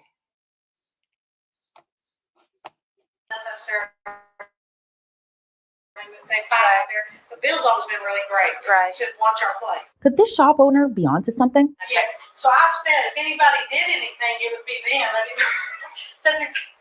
shouldn't even say that, but because it's just odd that they come over here and then he's telling us to call Bill like this. Check on this 1-800. He said It was on his mail. car- It was written on his mail. It's written on his mail. A 1-800 number. Yeah, he gave me a number. I said, well, that wouldn't be Bill's number. It wouldn't be a 1-800 number. He doesn't have a phone. Yeah, that's what he said. He said his daughter stole his phone. I don't know. Get y'all. I'm gonna get y'all's names just to be on the safe side. Officer Hendricks keeps that comment in her back pocket for now. She hears back from Bill's landlord, and officers finally get access to his home, only to confirm their worst suspicions. Oh, that's big. Oh, stuff everywhere. Really? There's some here, some behind the chair. I wonder what it is. And there's no TV in the living room that's missing. Bill Du Bois is found dead in his bathroom. His home immediately becomes a crime scene. Well, we're on now. So there is blood. The car went there. He got something on my tracks going by right now. Okay. I didn't even notice his TV's missing too. TV's missing. No wallet. No phone. Both TVs. He had one in the bedroom too. Yeah. No forced entry. I think we need to talk to this guy. He just got here. Oh, I told Jeff. Told Jeff what these people. Yeah, I talked with them over there. They said he comes over a lot and talks with them. And they said if anything ever happened to him, it would be because of somebody over his apartment. This guy's the one that called it in. He said around Tuesday. He believes it was Tuesday. The guy that Jeff's talking to. No, that's the landlord. Okay. This guy, he's right in here in his recliner. He said around Tuesday, they said him or people associated. Okay. But on Tuesday, he said around 11 p.m., he heard a loud noise. He said as if somebody fell to the ground. But he didn't hear anything after that. Didn't see anything, nothing like that. There's no force. I said, does he ever have people come over? He says every now and then his wife and his daughter and their grandson come over, but that's about it.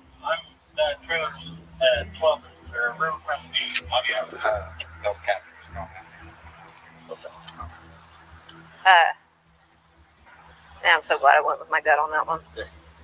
Oh, you can smell. I mean, on the trash. Once we rounded the corner, I was like, it's faint. It was a faint. It's a smell that you can kind of smell right now, but it was faint, and I didn't see there running any flies, but the air was actually running. It's really not bad. I could stand in there for a while.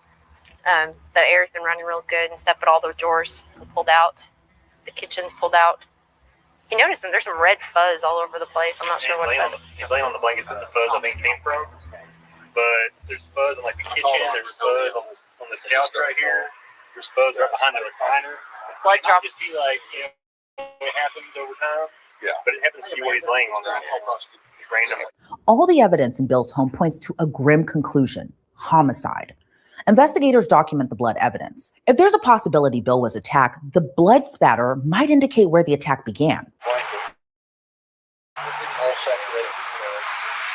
There's blood all over the end of the door. It looks like it hit and kind of dropped. There's blood splatter. That closet right there. There's blood splatter on that, and there's blood splatter on that door frame right there going into it. And there's one drop of blood right there by on the other side of the recliner, and a drop of blood on the top there. During the initial stages of the investigation, officers note several items are missing. Could they be looking at a robbery gone wrong?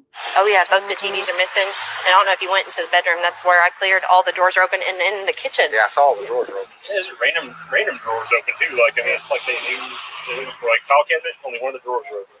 Like I mean. I told him he could. Well, maybe on a file cabinet they would have closed them as they went down. But it's the third one over the wall. Decedent. 60. Was born in 45. Live alone. Lived alone. He is registered with Mitchell. Separated from his family, but he sees them. They come over. Yes. This guy heard a loud noise about 2 nights ago. They have told me if something bad was wrong with him, then they would suspect them. They randomly divulged that information. However, there's no forced entry to the apartment. There's blood splatter near his chair where he sits in the living room. He is in his bathroom, so we walked. A medical examiner still has to issue a final ruling on Bill Du Bois' cause and manner of death. But now officers have to deliver the devastating news to Bill's family. Fort Smith police officers go to the home of Susan Du Bois, Bill's wife.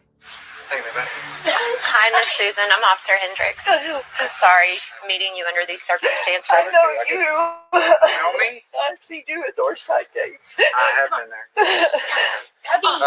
I can tell by the way you're acting that you've already been notified, okay? Hey, Mom. She was close to me. Well, first of all, we're very sorry for your loss, okay? Now, you want to sit down for a minute? No, I'm fine. Okay. All right. It might be better on your legs. Yeah. In every death investigation, we do a complete investigation from top to bottom because we don't want to leave any stone unturned. Does that make sense? Yeah, Okay. I'm a retired nurse, so. Okay.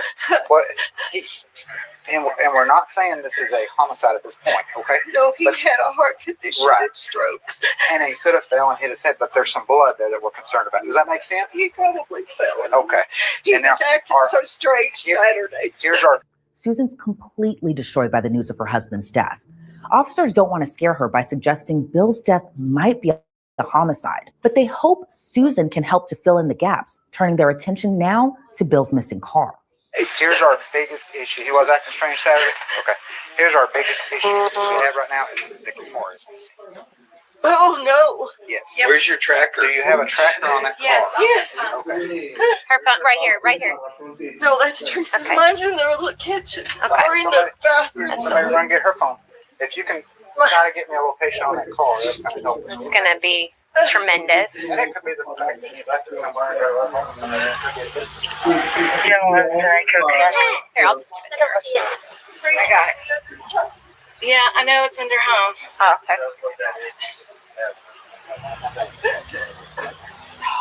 Need her fingerprint. Here, I'll hand it to her. Please, need your finger or your fingerprint. It said fingerprint. Yeah.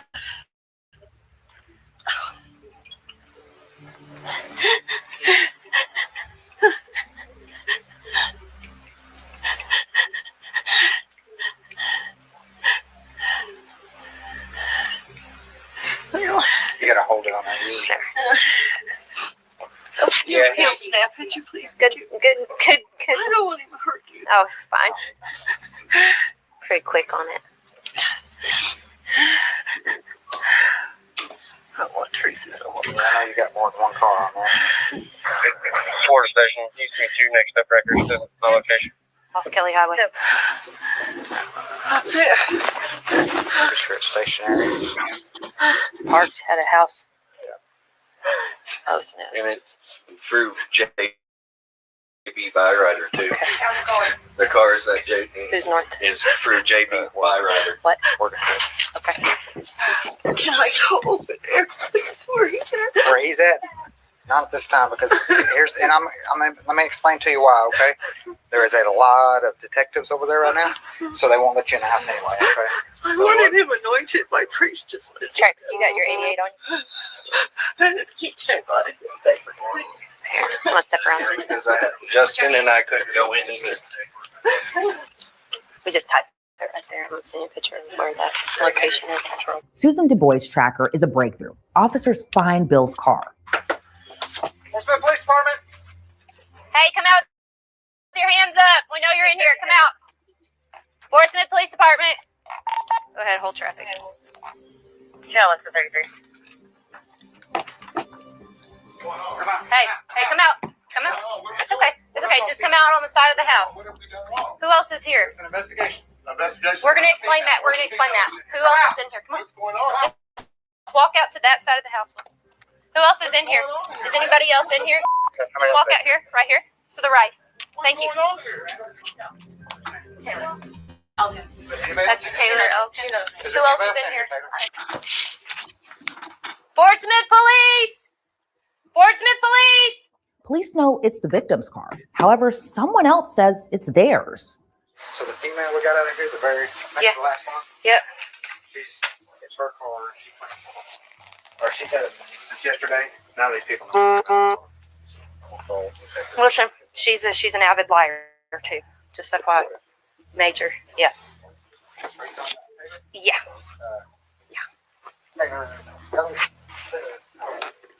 Elkins.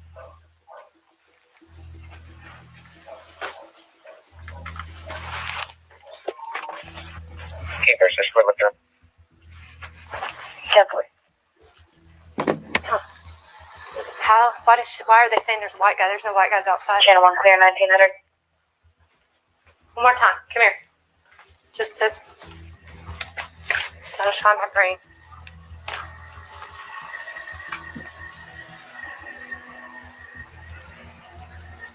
I thought that as well, and I've been. So you basically just told your colleagues, yeah, whatever she tells you, she's lying. So it's like, okay, presumption much.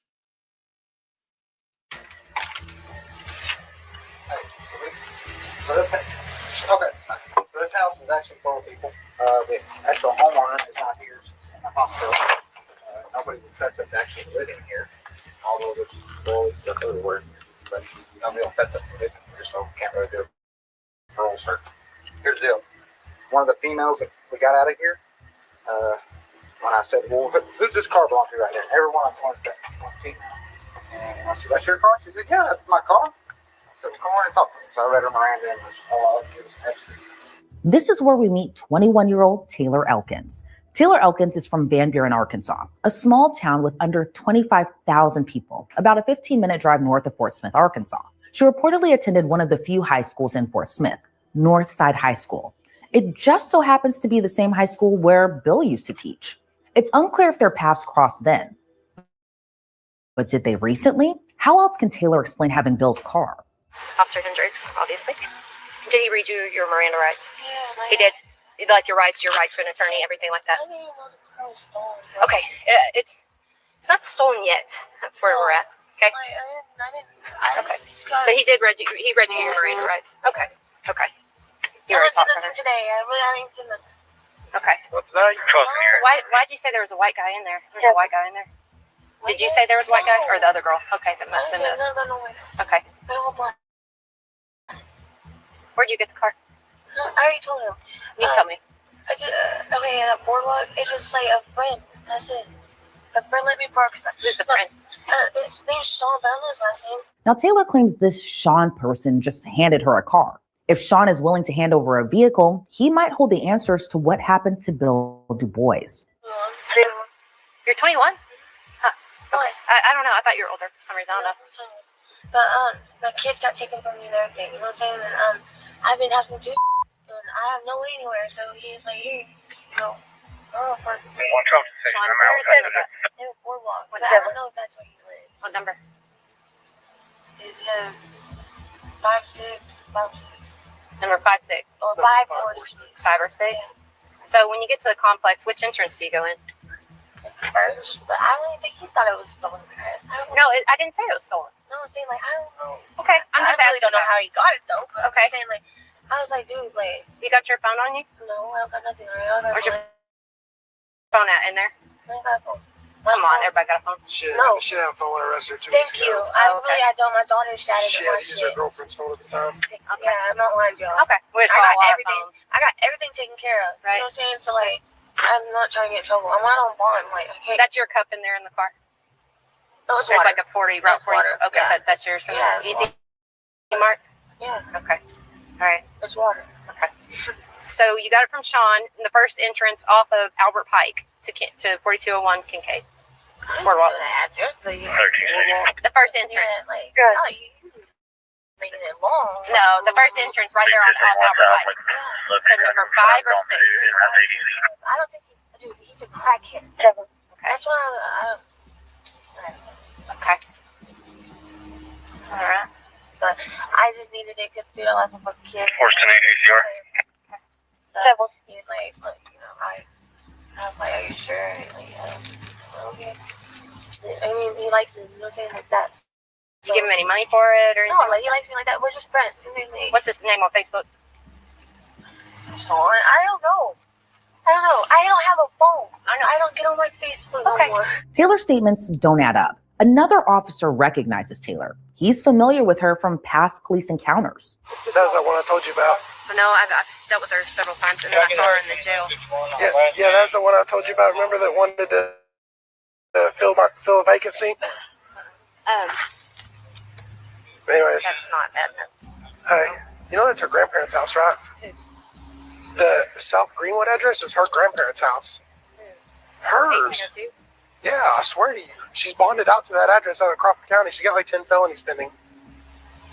I swear to you. Is it? I swear to you. It's like 1800 or 18 something. Yeah.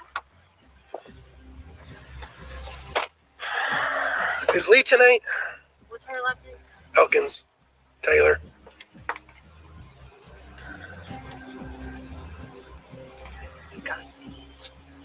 It's 18 something on her grandparents. Call Lee. Because I was worried about the kids too, but I forgot Lee took them, or DHS took them.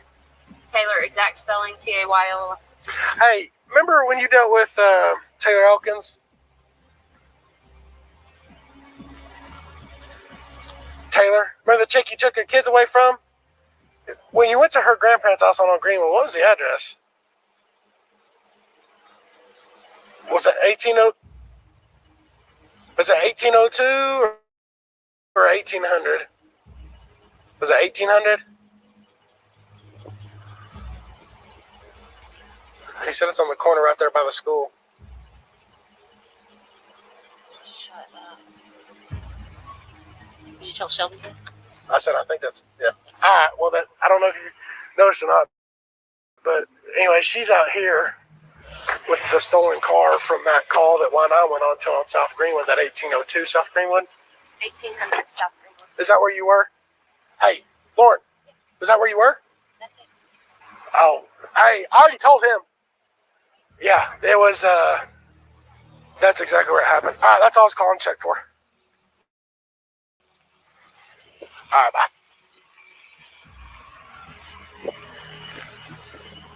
That's what I'm telling you. That's her grandpa's house, and she's bonded out of there. She's got like 10 pending felonies in Crawford. It's all the nicest about it. She's bonded out there because I arrested her 2 weeks ago, and then like the week after, her address is. It's 1800 South Greenwood. She's One to been, the right, she got domestic one to the left. assault. The guy that called it in. Wow. Yeah. That's his is 1800 because our guy's is 1800. All of her stuff in ISIS is 1800 South Greenwood. Lee went out there like last week, and They got their kids. yeah, last week Lee went out there and took DHS took her kids. Good. Okay.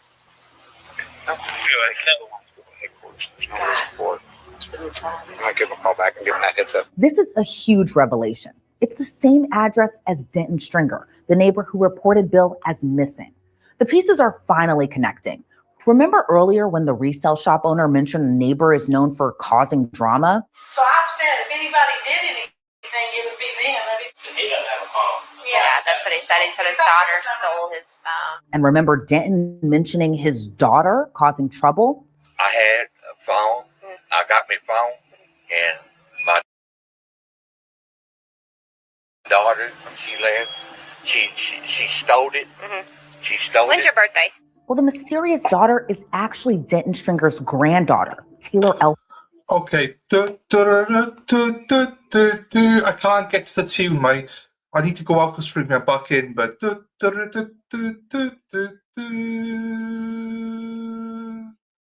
thank you to Lady Di.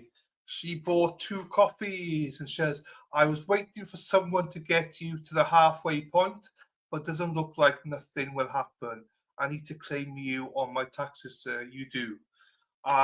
Thank you so much for that, Lady Di. We are now up to, or we will be up to, I was struggling in the background. I was. I just couldn't, it won't let me get up and do it.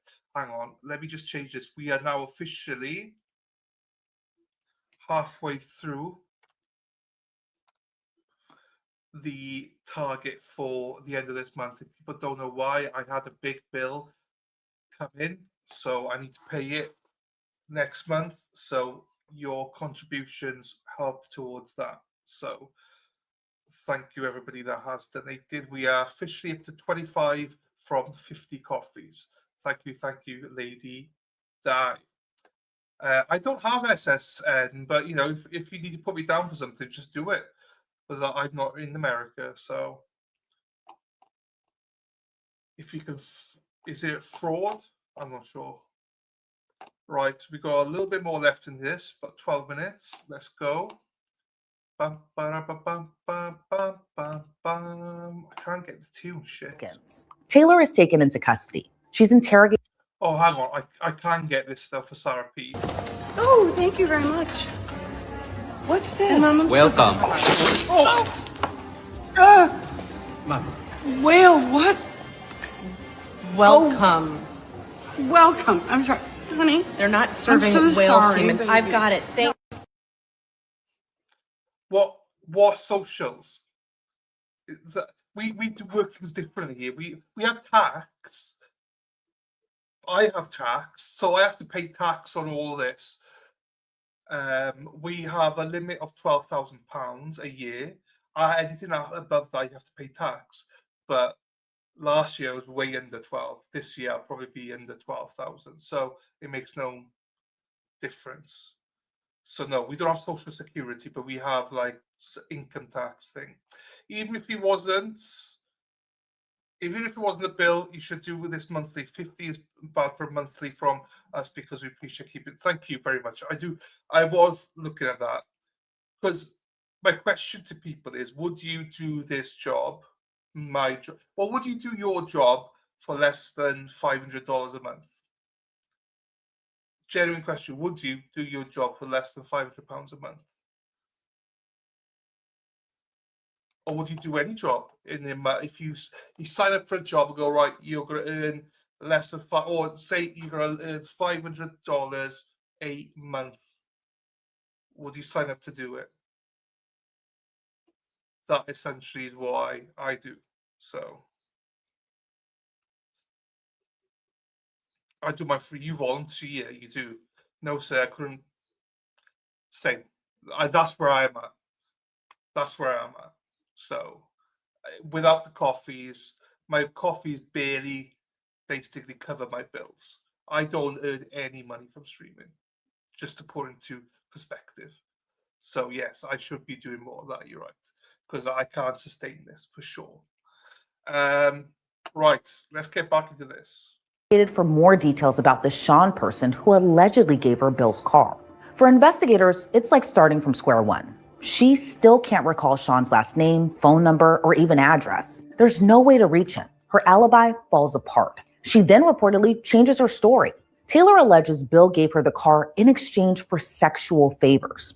Her stories are inconsistent, yes. Is it enough to charge her with murder? Well, not at this time. Detectives have enough to hold Taylor on other charges, though. She's arrested on charges of theft and hindering and transported to the Sebastian County Detention Center. She pleads not guilty, and her bond is reportedly set at $100,000 cash only. Taylor is unable to afford her bond. She'll have to remain in jail until her day in court. Detectives, meanwhile, are still investigating the death of Bill Du Bois. By August 2nd, 2019, nearly a month after Bill's death, Fort Smith police officially confirmed his death as a homicide. According to the medical examiner, Bill Du Bois suffered dozens of impact injuries. The medical examiner reportedly notes 27 separate impacts from a weapon that isn't revealed until later. Still, no one faced charges for his death. It stayed that way for months. That is until October 9, 2019, when Sebastian County prosecuting attorney Daniel Shue announces murder charges for none other than Taylor Elkins. Taylor is charged with first-degree murder, a charge which in the state of Arkansas either carries life in prison or the death penalty. She pleads not guilty to her murder charge. Now she's being held in the Sebastian County Detention Center on no bond. As she awaits trial, there's still one question that remains unanswered. Why was Bill Du Bois murdered? About a month after prosecutors announced first-degree murder charges for Taylor Elkins, a new witness comes forward. Anything, drink, water, coffee? Coffee. This inmate's name is Terry. She actually reached out to detectives. She emailed, wrote letters. It's clear Terry wants their attention. She says she has information on Taylor Elkins. So tell me what's going on. Taylor, I met last year in CC Sag, actually. She was going to say she put herself in PC because she's scared of General Pop. This inmate says she knows Taylor after Taylor developed a little crush on her while they were housed together. Terry claims Taylor would confide in her, even sharing details about her case. But I don't think she has no remorse for what she done. And that was somebody's grandfather. If that had been my grandfather, I'd have a murder charge, you know? Because she has no. I had to tell her yesterday. She had a court yesterday. And she's like, I don't know.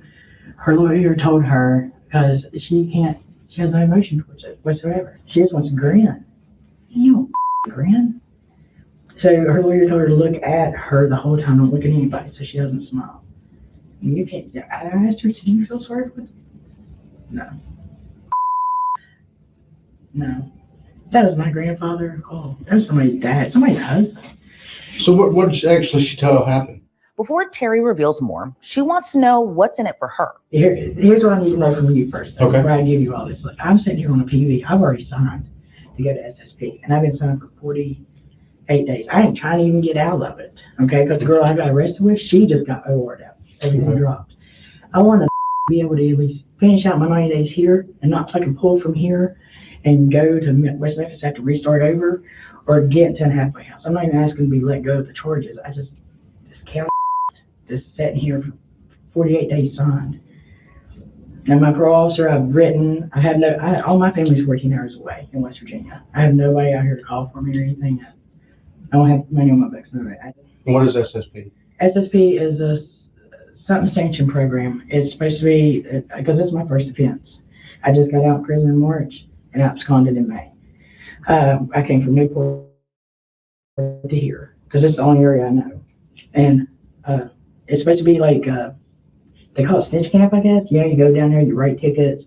I signed for 90 days. They said, well, good behavior, which check my McPherson. I don't start inside. I could be out in 45 days.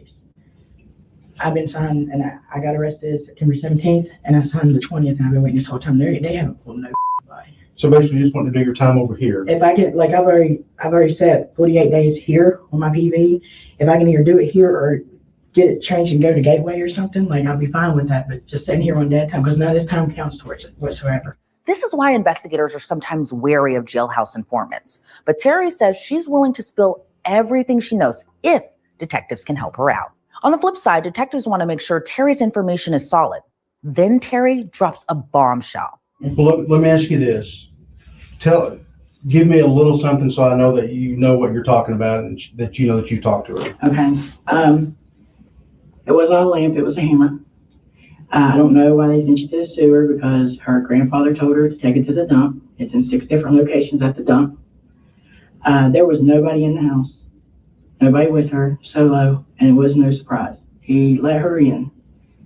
And her exact words were, "It's wrong, big wrong, but I don't care now. It's not like I can bring him back." All right, give me just a minute. Yes, sir. The murder weapon might be a hammer. The detective leaves the room. He says it's to call someone in the prosecutor's office. When he returns, he has bad news for Terry. All right, Terry, I talked with the prosecutor's office. In this situation right here, there's nothing they can really do. As far as like your time and everything, probation, that doesn't even come across their desk. Mm-hmm. So there's nothing they can offer or do for you. There's no way I can talk to my parole officer just to see if he would let me. I mean, yeah, I mean, I can't say that I can or can't. I mean, I can say, hey, look, she's cooperated with us, you know, and let them take that into consideration if they want to do that. Okay. Okay. What I'm asking you though is, like we were talking about a while ago, this is somebody's grandfather. Yes. And honestly, she's not showed any remorse for it. And she's not going to. And I've got, you know, we've got a grieving family out there. You know, somebody's lost their dad, or, you know, their father and their grandfather and a husband. Yeah. The detective still wants to hear the information Terry might have, and she doesn't hold back. So let's start from the beginning. I mean, tell me what she's told you about how this started. She said, well, again, it started out as a robbery gone wrong. She had dealt with him before, but it was never for pills. He didn't do pills. He didn't even have pills. It was for money. She was high. She said that she went over there with his intentions of robbing him. He was in his underwear because he was getting ready to go to bed. And she was asking him for money, and he didn't have any. He was going to bed, and he had shit he had to do next day. And she got mad. She just got mad because he didn't have money, or he, you know. And she hit him with the hammer 36 times. And did she tell you that? Yeah. Yes, she said. I said, why so many times? I said, why even? She's like, because I went over there and he should have had money. I said, Taylor, I said, you can't. I said, that's overkill. Like, you got mad.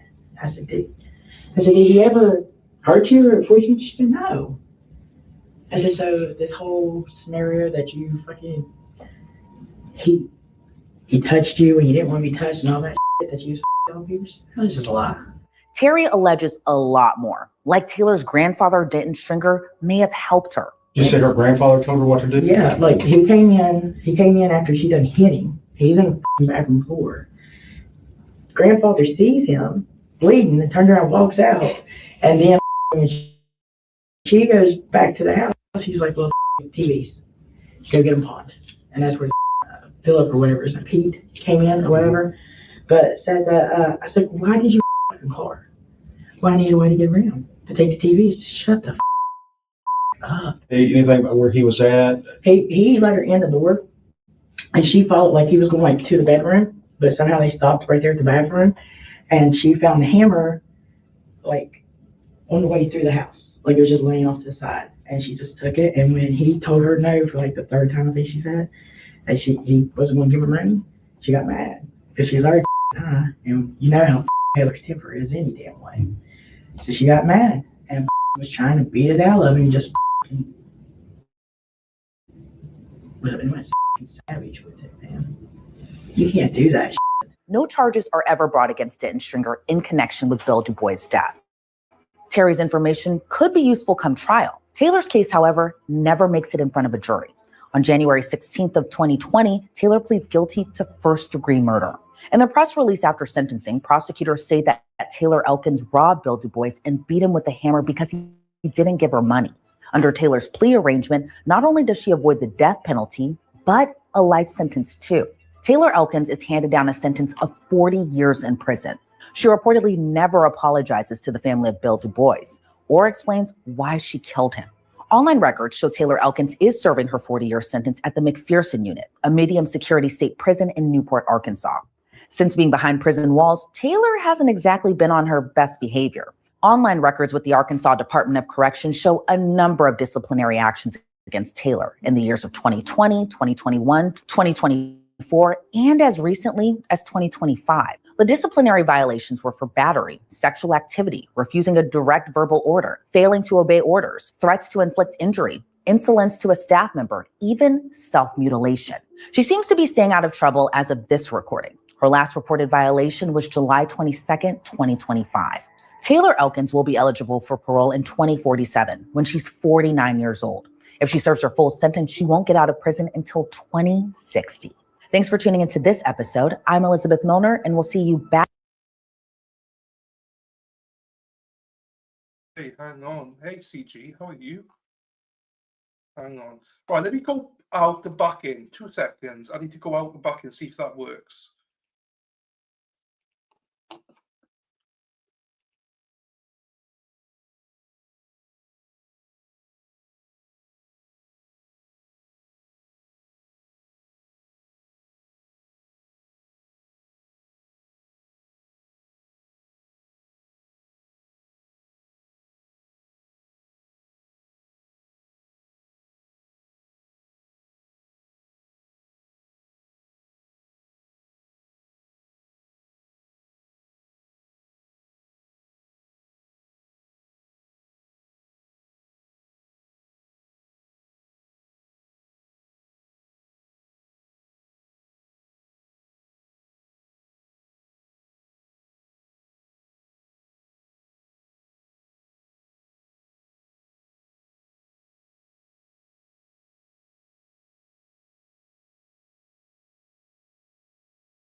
Little bit bushy inside of this place.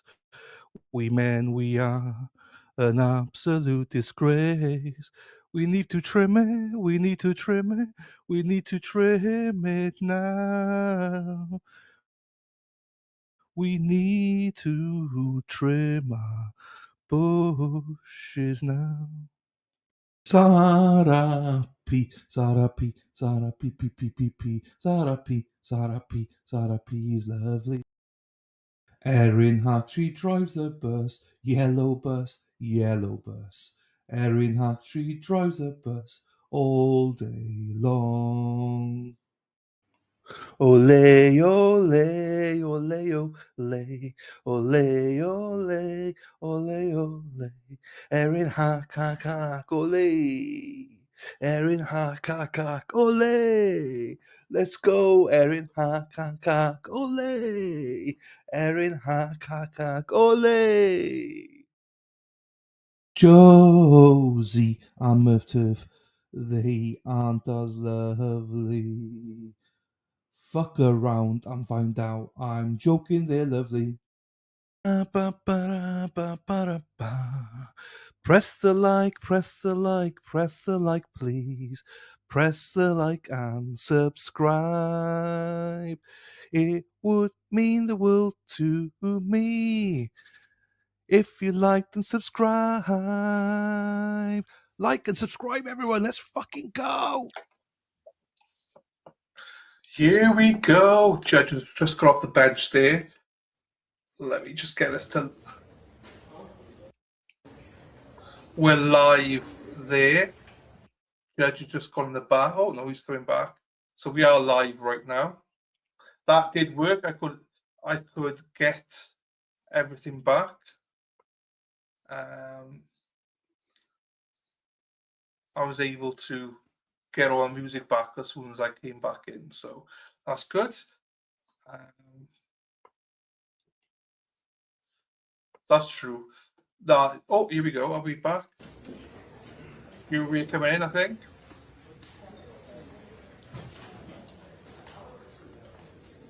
Twinkle, twinkle, little snitch. Mind your own business, you fucking nosy bitch.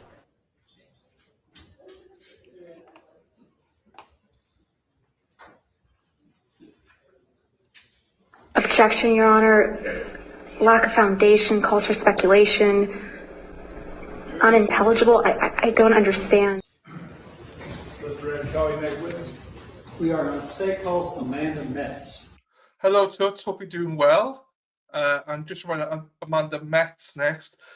And just a reminder that the state believe they will arrest today. So on that note, I'm going to go and make my dinner. And I will be listening on my sofa. So see you all in a little bit. Do you swear or affirm the testimony you give in this case to the truth, the whole truth, and nothing but the truth, so help you God? I do. Thank you. Please have a seat. Witness stand, state your full name for the record, and please say your last name. Amanda Metz, M-E-T-Z.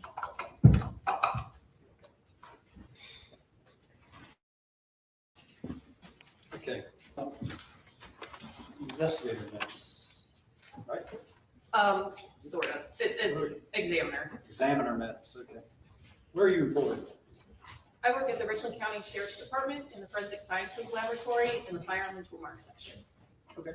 How long have you worked with the Sheriff's Department in that capacity? I've been at the Sheriff's Department for 16 years and in that capacity for 14. Okay. Tell us generally, I mean, I know this is a broad kind of question, what goes on in the forensic science laboratory, specifically the firearm and tool marking section? So the Firearm and Toolmark section primarily examines firearms and ammunition components and then report our findings to the court. So we're examining them for forensic evidence. What this means is primarily we're doing a bullet-to-bullet comparison, bullet-to-firearm comparison, cartridge case to cartridge case comparison, cartridge case to firearm comparison. That's our main bread and butter. We have a lot of other kind of smaller disciplines that we do, so tool marks such as bolt cutters to a padlock, that sort of thing, as well as serial number restoration, muzzle to target distance determination, and then we also participate in the National Integrated Ballistics Information Imaging Network, also called NIBIN. It's a lot easier to say. And we do that all with either evidence cartridge cases or evidence firearms. Okay. Any clue, I don't know, how many firearms you examine in any given year? The laboratory or myself? You. I can probably tell you over my career, I've examined thousands, 5,000 myself.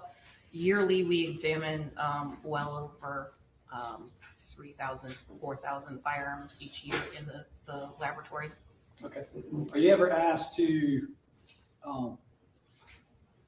match a fired cartridge casing to a firearm? Yes, all the time. Are you ever asked to match a projectile to a firearm? Yes, all the time. Okay, well, I guess before we get going too much farther, what is a cartridge casing? So a cartridge case, well, we'll start out. A cartridge is the unfired ammunition. So it's the whole piece. It contains the projectile or bullet that sits inside the cartridge case, which is what holds the gunpowder as well as the primer. So the primer and the gunpowder are what have that combustion that allow the firearm to actually function, meaning it allows the bullet to be pushed down and out the barrel and towards the target. And sometimes, depending on the type of firearm, the cartridge case to be pushed back and extracted and ejected. So a fired cartridge casing is what would be left behind after a projectile is fired?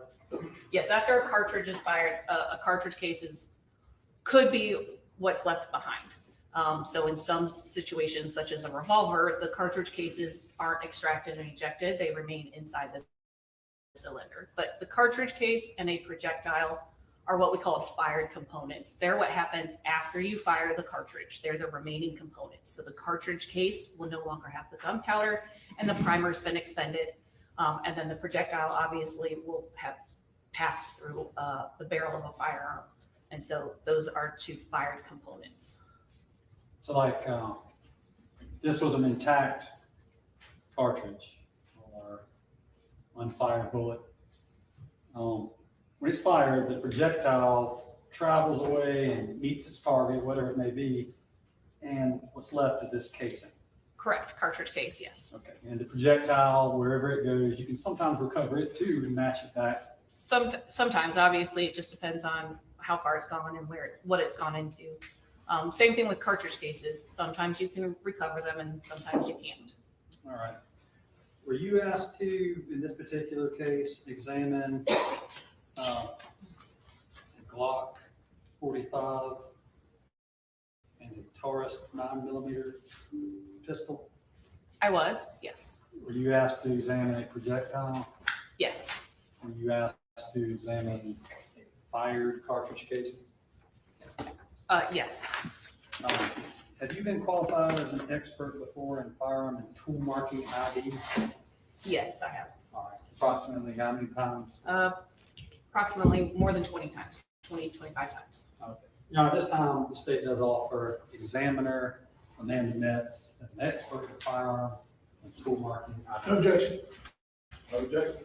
All right, ladies and gentlemen, I'll tell you something about experts in a minute. I need to make this clear. I know that expert testimony is necessary to assist the jury in resolving certain factual questions. Ms. Metz is qualified in the area of firearm and tool mark, and the methodology and testimony is reliable. Ladies and gentlemen, normally a person cannot give you opinion testimony. Their testimony must be what they heard, saw, smelled, touched, something of that nature. However, there's an exception when somebody is qualified because of their education and experience. They are permitted to give you their opinion in certain areas if I find that they are qualified. As I've stated, Ms. Metz will be qualified in the area of firearm and tool mark. That does not mean you must accept her opinion, but it's evidence for you to use in any way you see fit and give it whatever weight of credibility you deem necessary during your deliberations. Okay, Mr. Scott. All right, Examiner Metz, I have that your analyses took place between May 13th, 2024 and June 10th of 2024? Yes, correct. All right. During that time period, did you have an opportunity to examine states number 11, which has been admitted into evidence?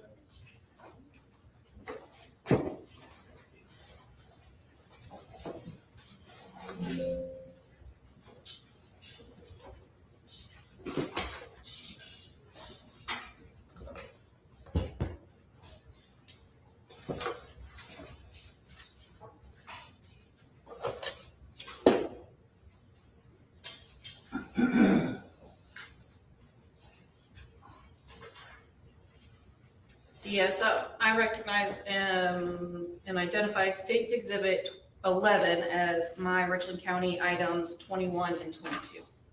Oh, okay. Well, it's states number 11 for this trial's purpose, but you recognize? Yes, correct, as Richland County items 21 and 22. Okay, I'm going to need to refer to the states number 11. Yes.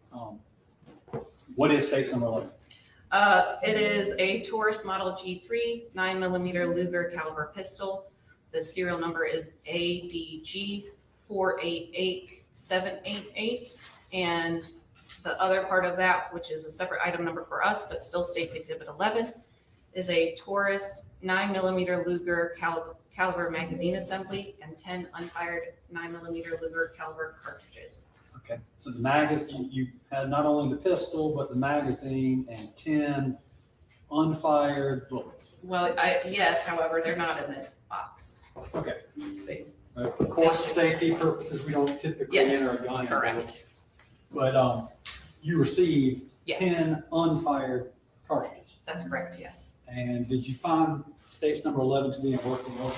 I did, yes. Ms. Hawk, something keeps popping up on the left screen. It's like someone's computer is locked and it keeps making noise and popping up. I don't know who's plugged in. Anybody plugged into the system? Somebody, I'm a Luddite. somebody's in your house and it keeps popping up with this. We just shut it off.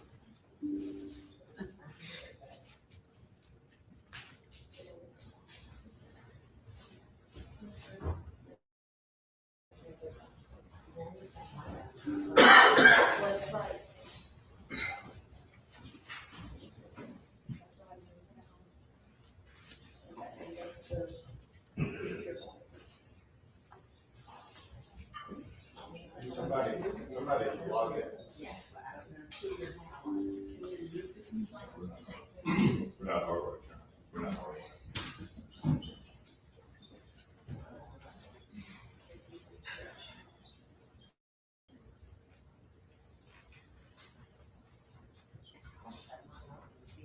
Well, at least just mute it. Yeah, maybe try things. Oh, that's for WebEx.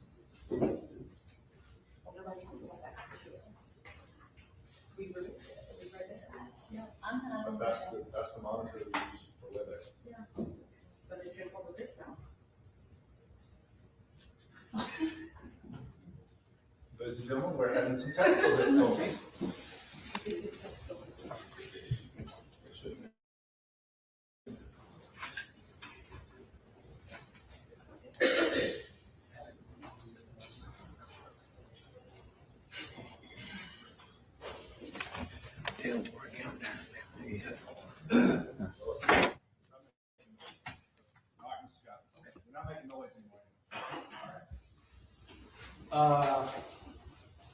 We're talking about, you had 10 unfired, I'm gonna call them bullets, but that's a cartridge and. So yes, cartridges is the correct term for unfired. Bullet is what comes out and down and out the barrel of a fire. You had 10 unfired cartridges. Yes. You had a magazine and then you had a 9mm pistol. Correct. Did you test the 9mm pistol? I did. Was it in working order? It was functioning properly, yes. You did you or did you not have a chance to look at states number 6? Is that a tack light? What we've been calling it? I did not have a chance to look at States Exhibit 6. Okay. We met last week.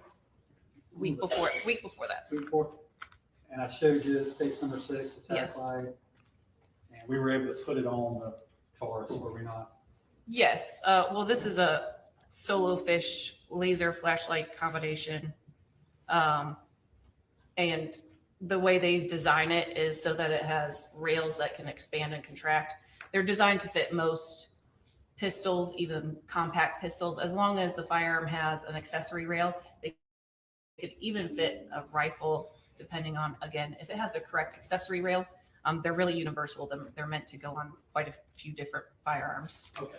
With states number 11, Taurus, it would be compatible with the solo fish tack light. It's compatible with just about every pistol that has accessory rails, which the Taurus does have accessory rails. Okay. Are you familiar with the solo fish brand?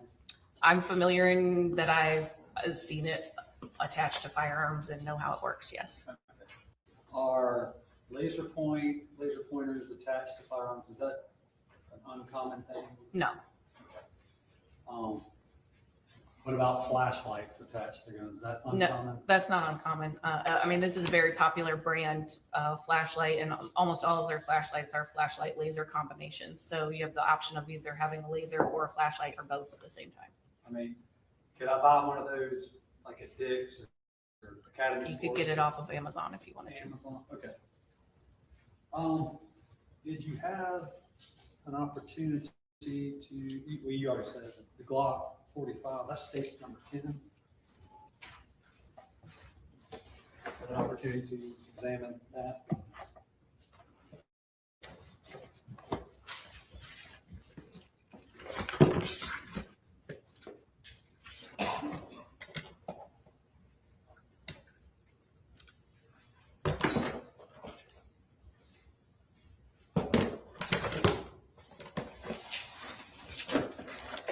Yes, I recognize and identify State's Exhibit 10 as Richland County items 19 and 20. And 10 is the Glock 45 caliber? That's correct. It's State's Exhibit 10 is the Glock Model 30 or 30S 45 auto caliber pistol. Serial number is XRP621, as well as a Glock 45 auto caliber magazine assembly and 8 unfired 45 auto caliber cartridges. But again, I don't have the unfired cartridges in this box. Now, with the Glock, were you asked to test it against a fired cartridge casing?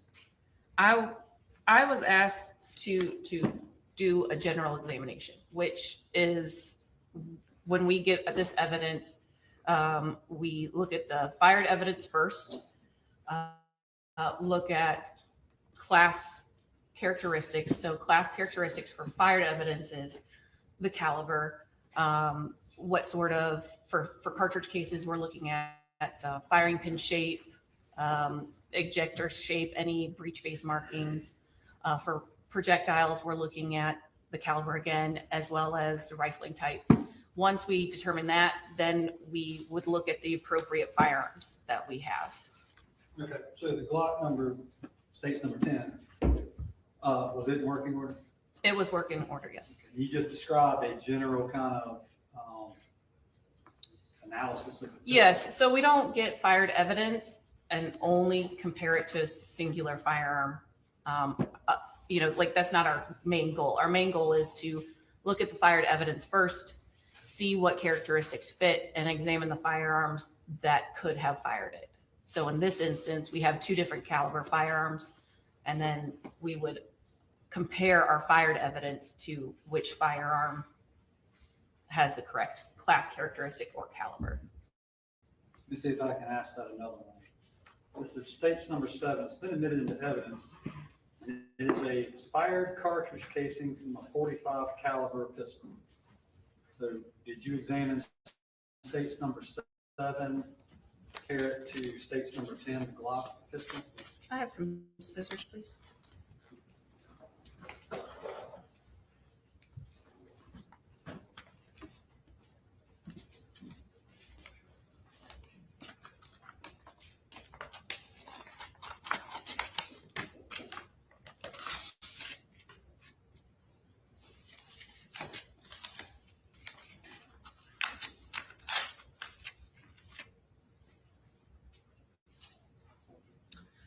Yes, I recognize and identify State's Exhibit 7 as Richland County Item 5, which is 1 fired 45 auto caliber cartridge case. Oh, you have it open. Can you open it? Just kind of set it here. So. Okay, so that we kind of talked about there. That's a fired cartridge casing. Correct. So there's nothing inside of it. When it's unfired, gunpowder is housed inside of it with the bullet kind of like holding it all in. My analogy, that would be the pin part that's left behind in the projectile. Exactly. That fired cartridge casing. Yes. Did it match either one of those guns you tested? It did identify to State's Exhibit 10. Which is? The Glock 45 auto caliber pistol. That fired cartridge casing matched state's number 10, which is the Glock 45 caliber pistol. Yes. All right. You still get your scissors, so this is state's number 9. Let me ask if you got a chance to examine state's number 9.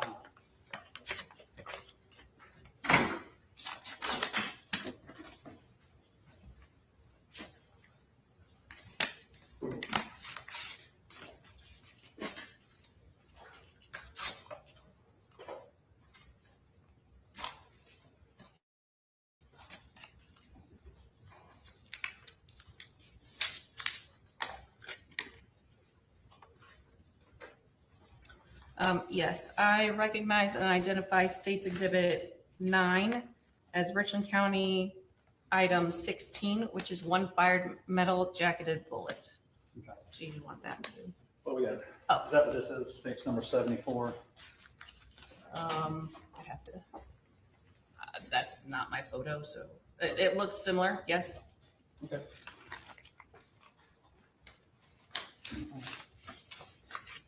Is it projectile? It's a bullet, projectile, yes. Is that how the projectile, the bullet looks when it's attached to the cartridge before it's fired?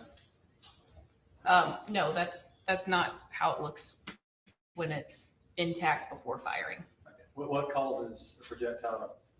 So this is a jacketed hollow point, which means that the inside is lead and surrounded by a metal jacket, usually copper or brass.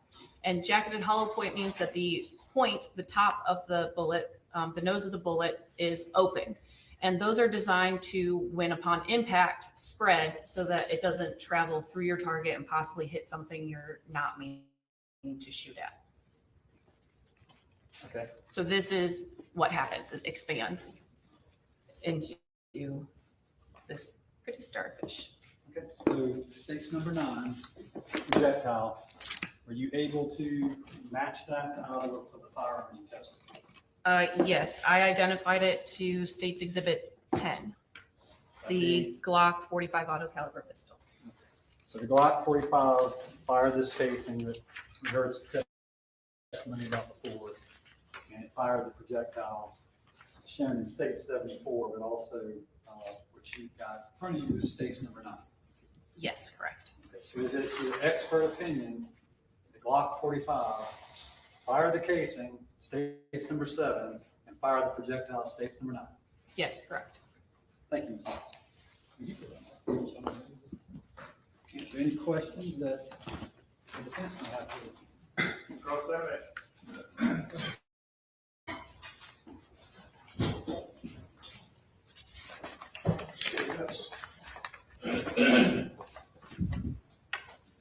So, as a firearms expert, are you familiar with I guess it's States of 11, which is the Taurus 30 pistol?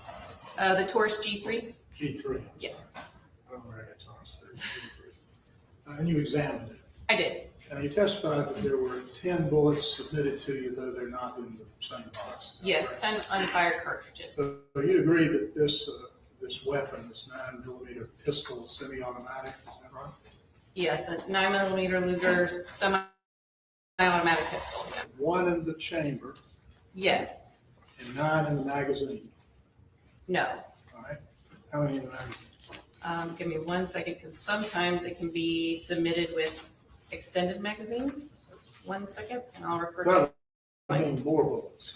I'm sorry. That would mean more cartridges. Yes, more cartridges. This particular firearm was submitted with a magazine that could hold 17. So if you fill the magazine, it's 17, and then if you carry one in the chamber, the firearm itself can hold up to 18. 17. Yes. And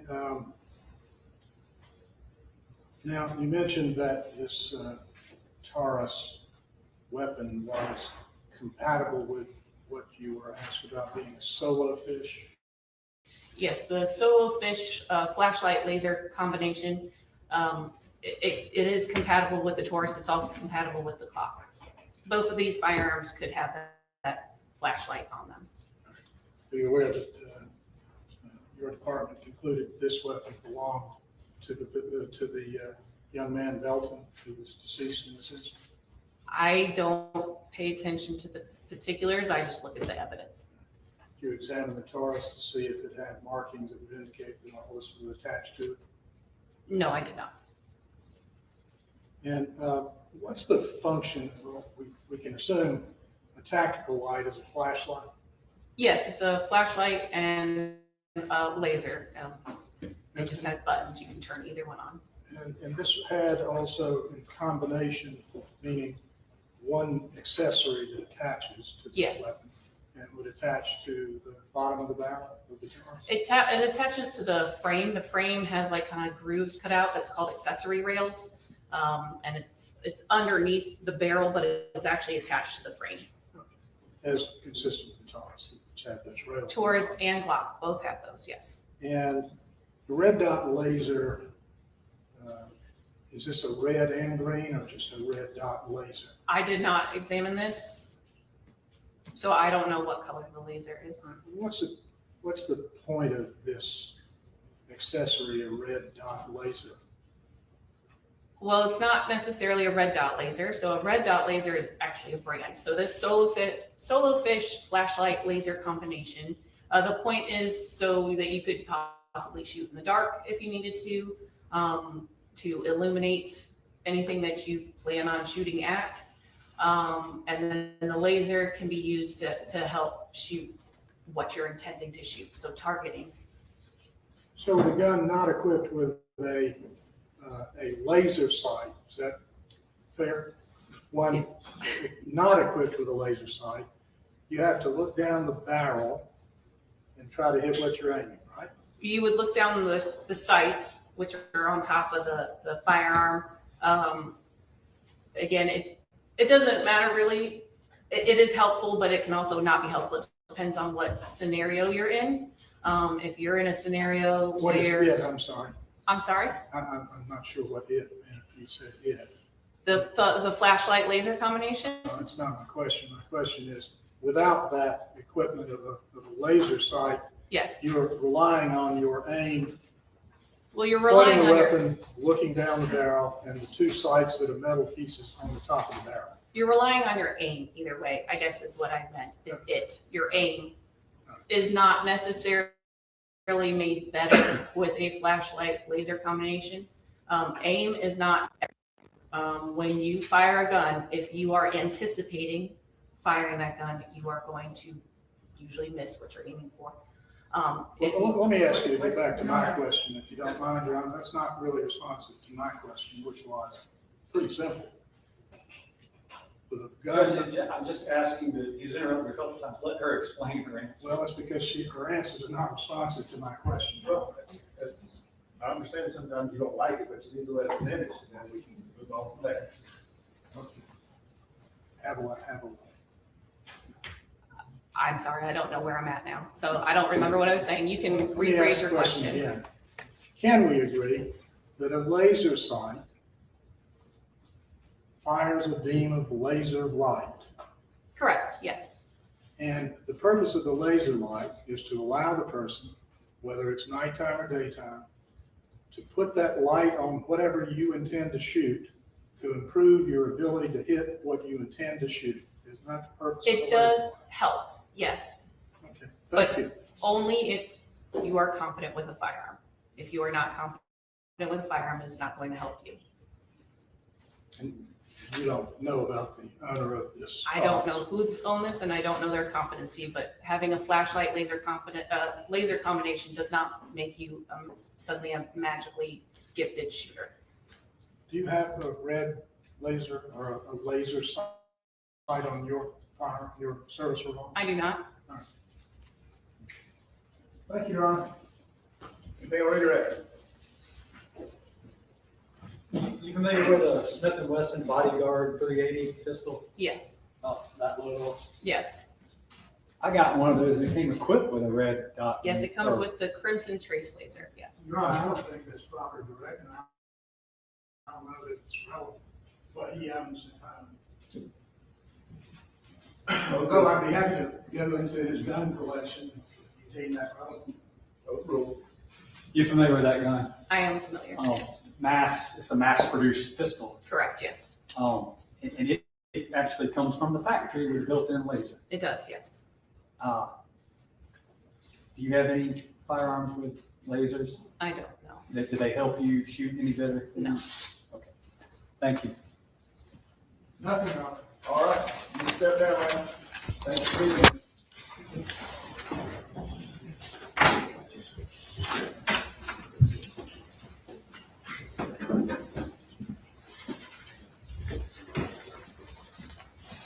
They ready to go in that witness?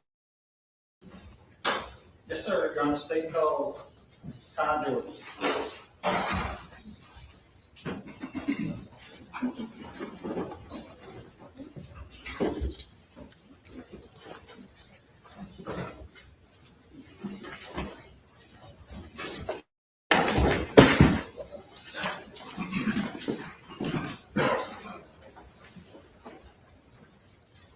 Do you swear or affirm the testimony you give in this case to be the truth, the whole truth, and nothing but the truth, so help you God? I do. May you please have seen the witness stand and stand according to the record.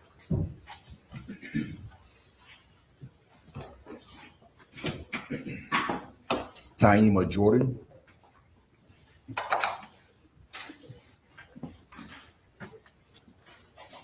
Mr. Jordan, where are you employed now? I'm currently employed with Garfield Wilson Associates. Okay. You, and what are you doing over there? I'm now a polygraph examiner and private investigator. Okay. You used to be, where did you used to work? Richland County. I retired in September of last year. Okay. And do you miss me, working with me? Actually, I do. But it's kind of one of my favorites. How many years did you work for the Sheriff's Department? 22 with the Sheriff's Department and 3 years with Camden Police Department. Okay. 25 years of law enforcement altogether, is that right? Yes, sir. And, just generally, I'm not asking for specifics. Did you see a lot of change during your time in law enforcement? Just in investigations, just crimes, everything? Absolutely. Okay. And when you did retire from the Sheriff's Department, what unit were you in? I was actually in the narcotics unit. But at times, did you investigate violent crimes as well? Yes, I did. You had occasion on May 28, 2023 to become involved in this case, did you not? Yes, I did. Okay. And May 28, 2023 was the date of this incident, correct? Yes, it was. Okay. Would you walk us through how you became involved in the case? So that was Memorial Day weekend. So I was actually supervisor on call. So the way that works is from Thursday midnight to the following Thursday midnight, there's a team of investigators that handle calls after 5 o'clock. I happened to be the supervisor on that particular shift. So we were responsible for handling any calls after 5 o'clock that require an investigator. Okay. And at some point, did you get a call to respond to either Springtree Drive or 7441 Park Lane Road? I did. Okay. And what was the nature of the call?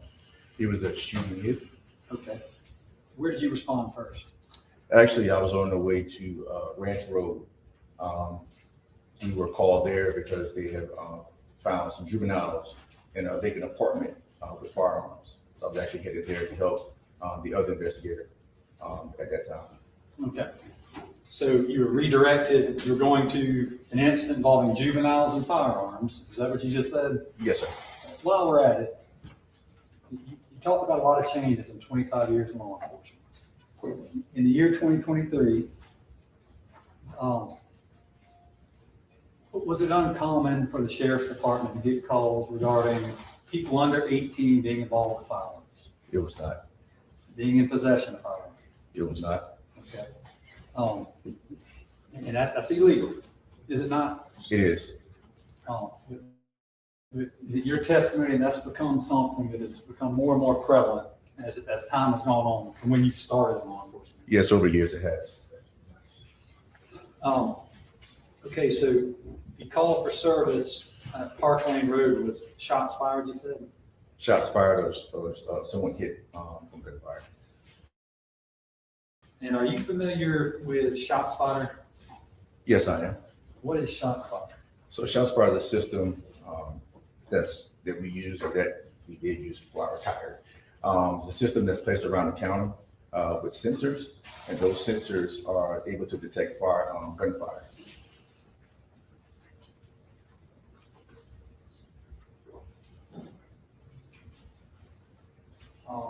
Were you familiar with the shots fired hit in this particular incident? Yes, I was.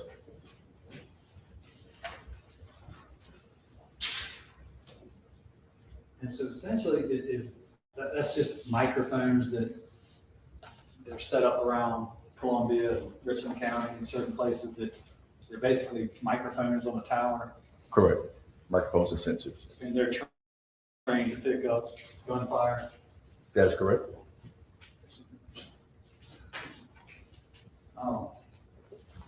Let me show you states number 5. Do you recognize this? Yes, I do. Okay. Is that just a copy of the shot spotter that was picked up on this occasion? It is. You want to take off the states number 5 for mission of evidence? Objection? No. All right, that'd be state 5 without objection.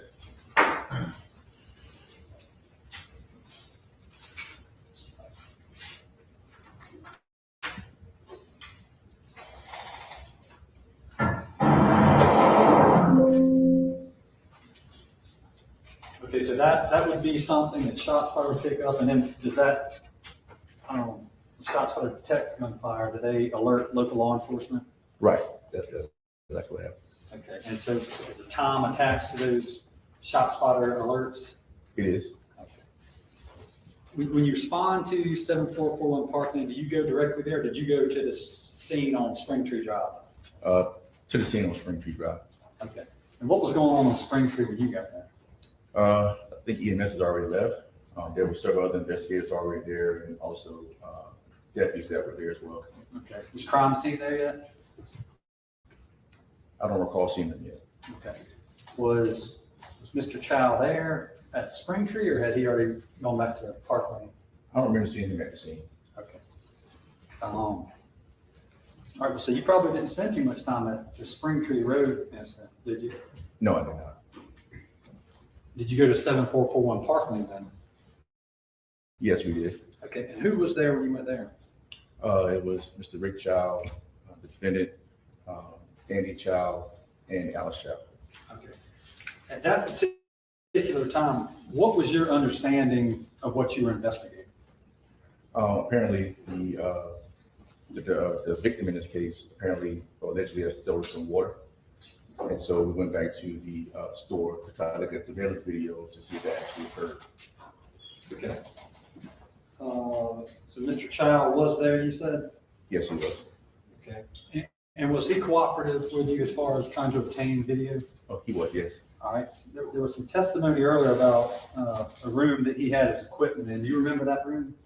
Yes, so you walk in the store, you pass the front counter, kind of make a small left, slightly up, a small right, and it's right there in the back. Okay. What do you remember about that room?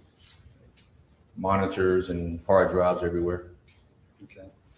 And did you direct Mr. Chow to look up a certain time period? Correct. That would be correct. And what was that time period? What were you trying to watch and review on the video? Try to see the time that the victim came into the store, and also the alleged shoplifting that they said that occurred. Okay.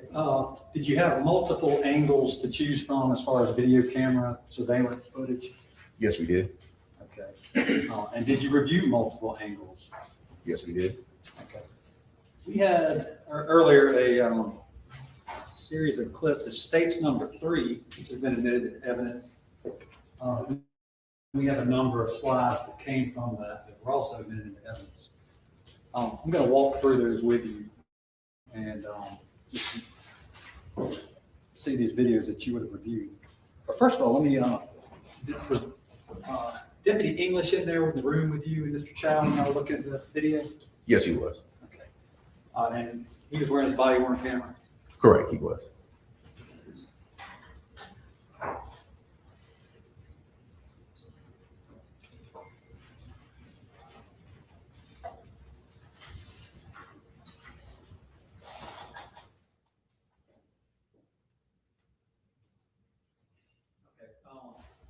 We're going to, it's in evidence, it says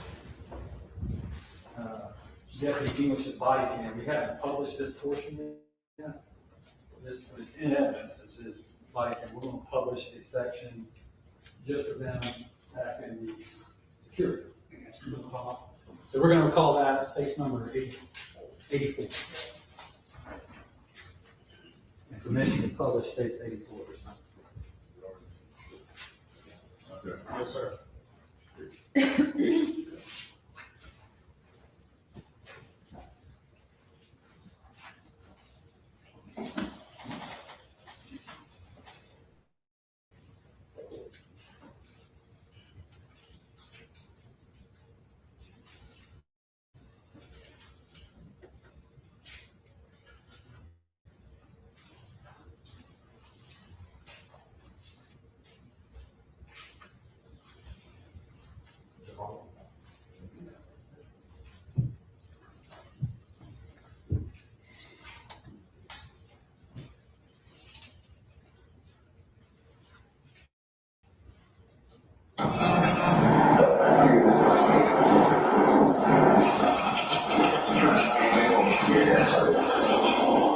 Just him in the rig. Hit something. But she already said that she opened the door. Yeah.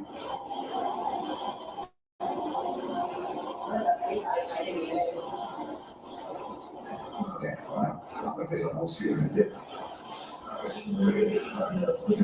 You told him to walk the back. Yes. Yeah. Time, just real quick. Did you find Mr. Chow being to be adept at navigating through his security system? Very much so. Okay, we just saw was he able to fast forward his video? Fast forward, rewind, slow it down. Okay. Enlarge. Did you ever speed it up? Yes. Put it in reverse? Yes. Zoom in? Yes. Zoom out? Yes. Toggle between different cameras? Yes. Was he able to do that for you rather quickly? Yes. Okay, all right, continue, I'm sorry.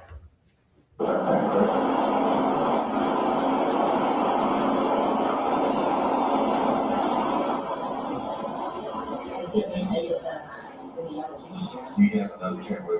Let me not touch anything. You have a camera that will show. Yes, that's you want to see this. We have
It's up here, so you can see.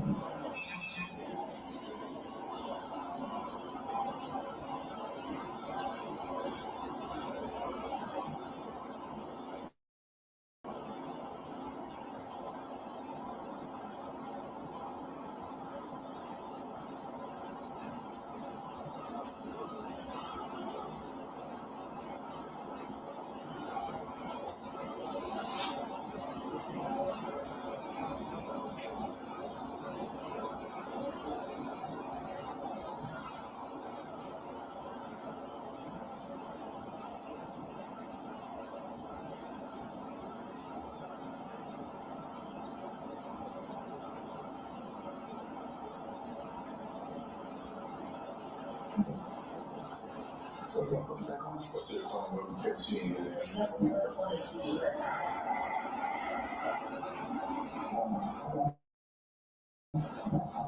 Let me see it. Go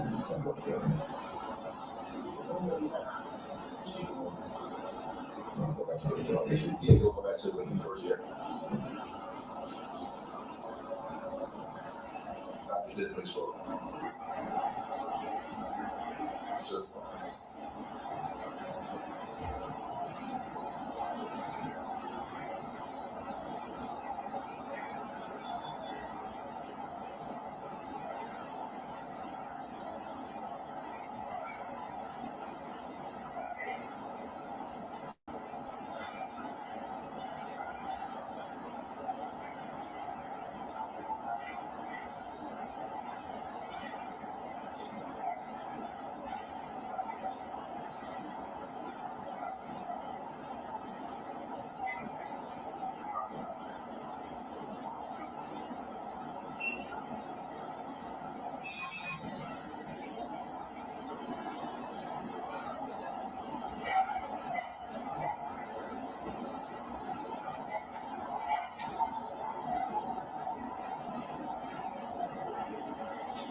You go back to that particular news watch beforehand, we can incorporate the water cooler.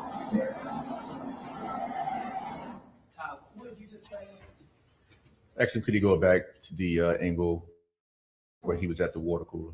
All right, so you just asked him, can you rewind and go back to the angle where he's at the water? Correct. Why did you ask him? Why did you direct him to do that? Well, wanted to look at it to see exactly what the young man did to make sure that we saw what we thought we saw. Okay.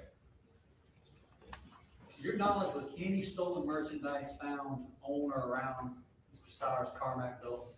No. And you're asking him now to go back to the scene where he's at that water cooler, is what you're saying? Yes. I'm gonna continue playing it now, okay? Yes, sir.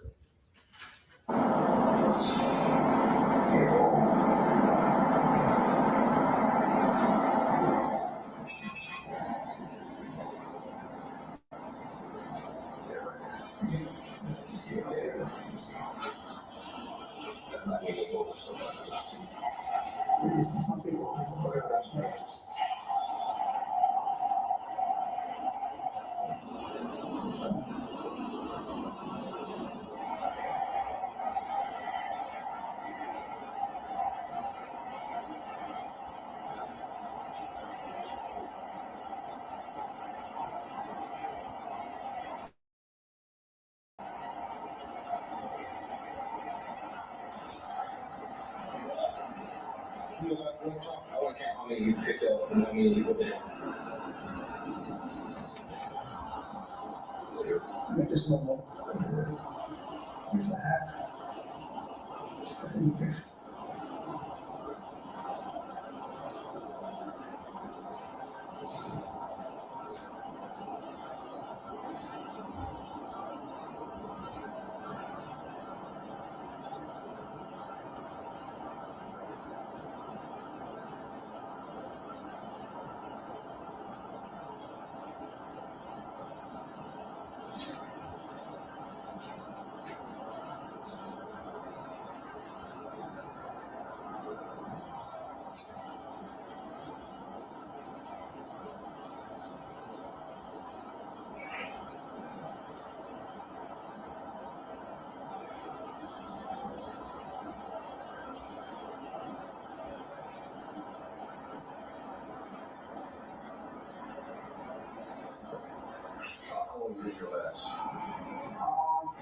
Previous or two, so I can say before it's not student.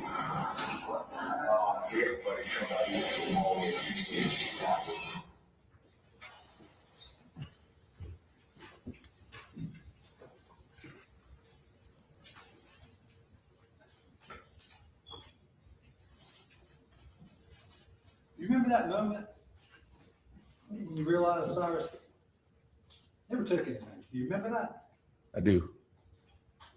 And in the video, Mr. Chow turns and just sort of does that. He does that. Was anybody showing any emotion during this time? To your recollection? Not to my recollection, no.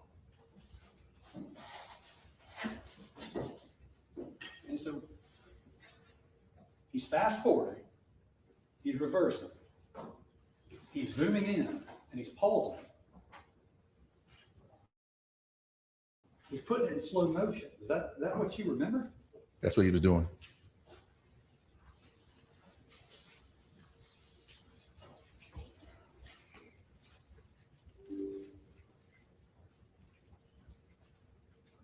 All right.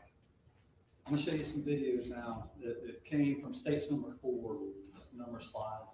And we haven't published them yet, but you saw them that night. You've seen them since. Is that Yes. true? Yes. So I'm going to start with slide 2, states number 4.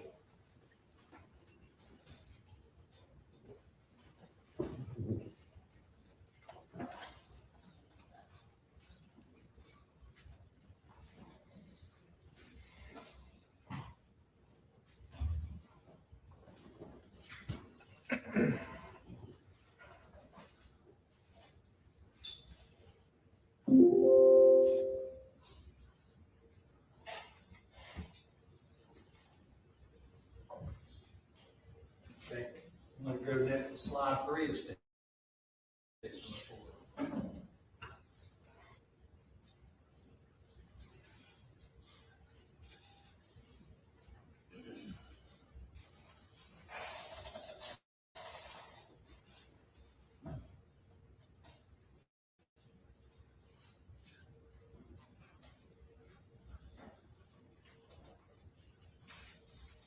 Next is slide 4 of states, slide 4 of states, number 4.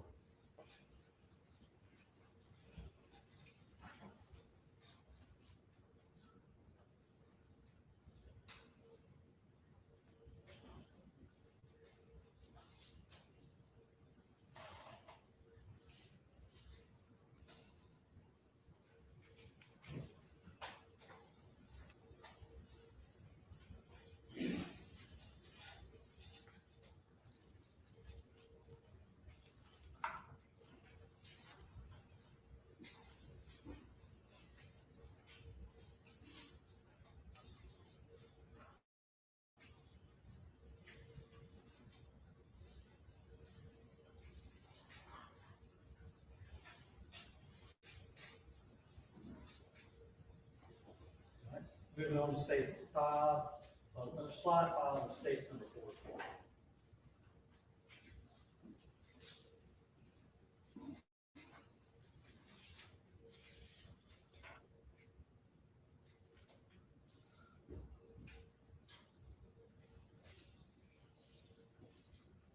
Slide 6 of states number 4.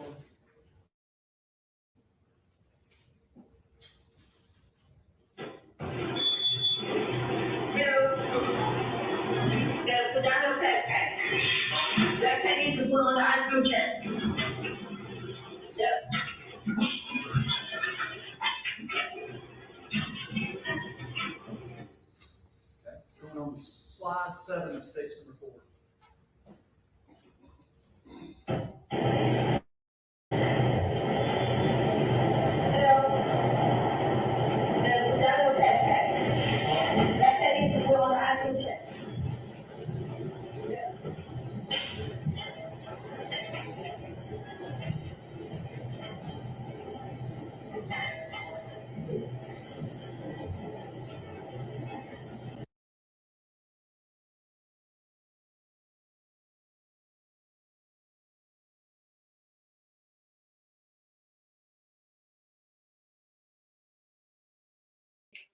Um,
Investigator Jordan, while we're watching that, who is this woman that we're seeing right here in this screen?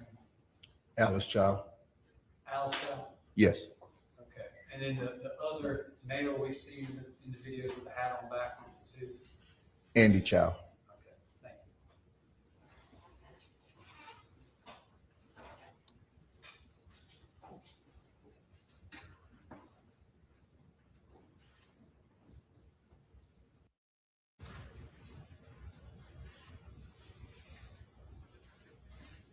Who is that individual?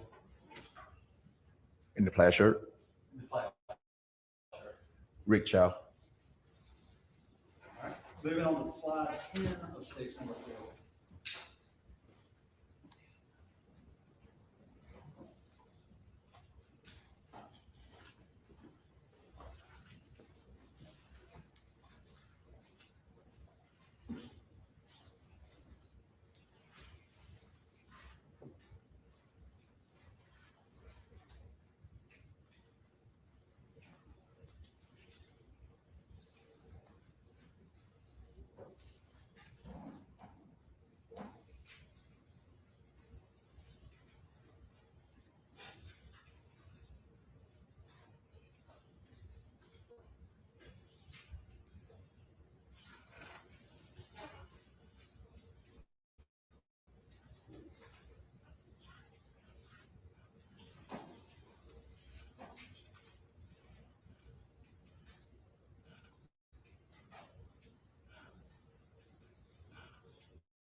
Slide 11 of stage number 4 is next.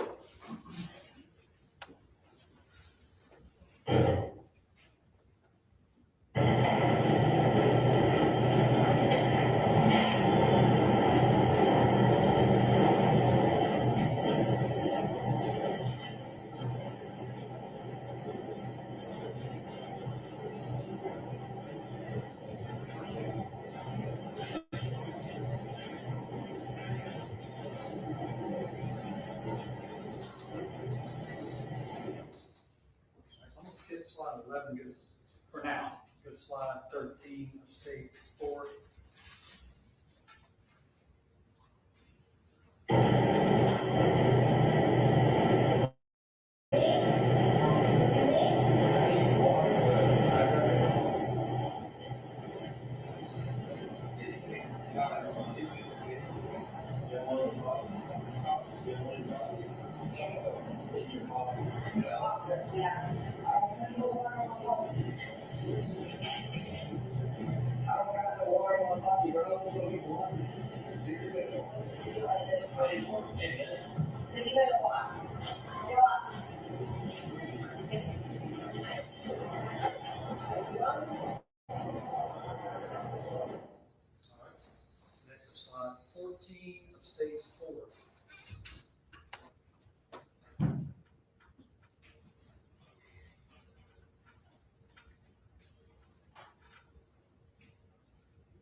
Let me ask you, investigator, your view of the video,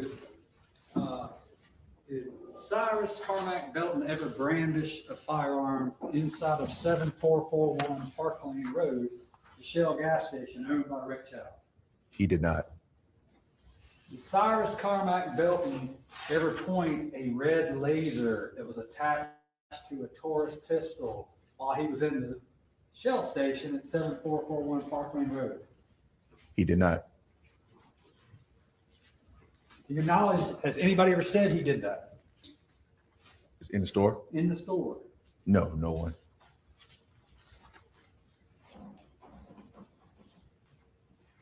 I want to go down to slide 15 of state's number 4.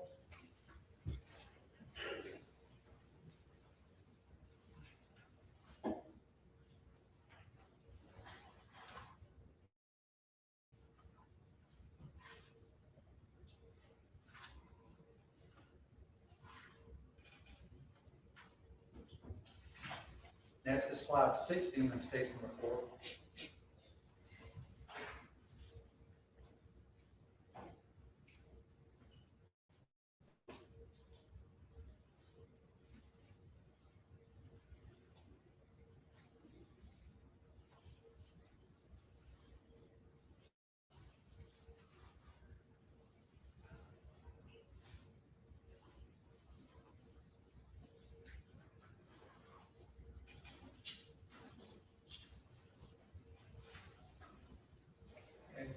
State 17, or slide 17 of state's number 4.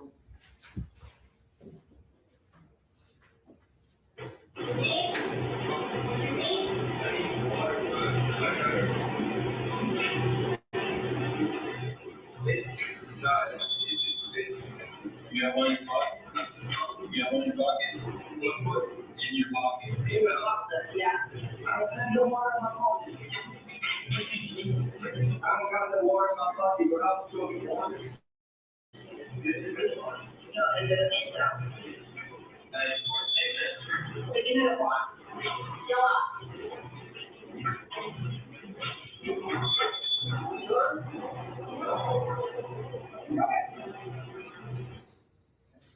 Moving on to states, or slide 18 of state's number 4.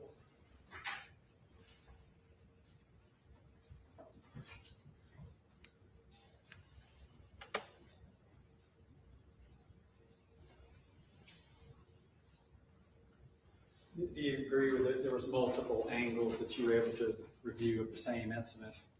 That is correct. Next on my list is slide 19 of state's number 4.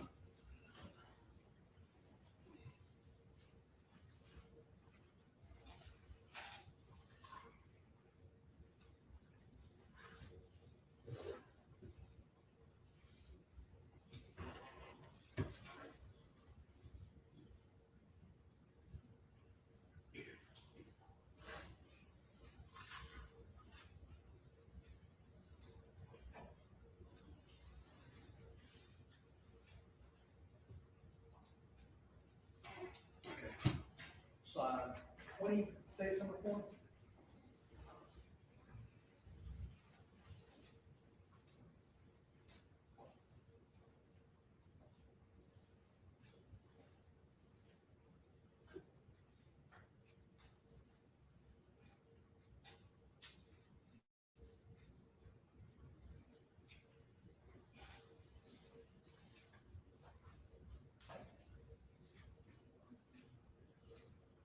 Next is slide 21, state's number 4.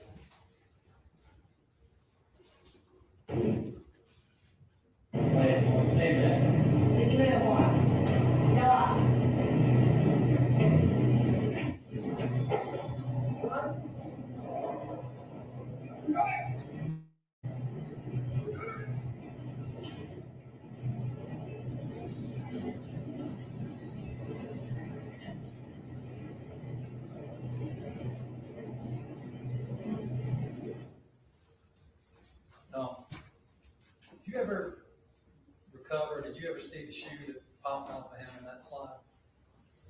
When I went back to the store, it was on the counter along with 2 cell phones. And who had collected those cell phones and that shoe? Alice Chow. And she had taken it from the scene and brought it back to the gas station? That is correct.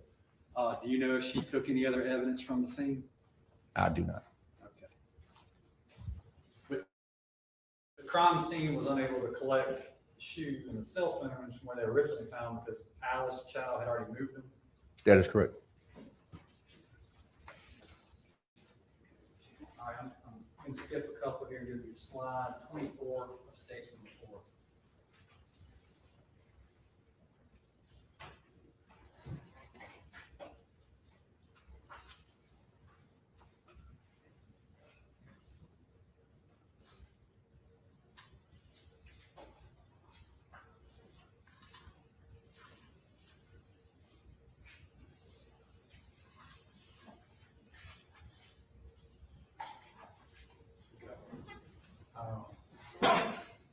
Slide.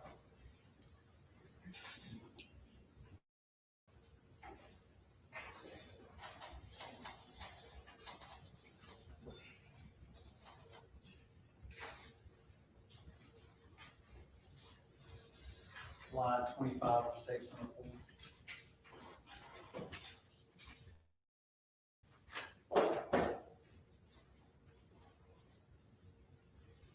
What did that just depict?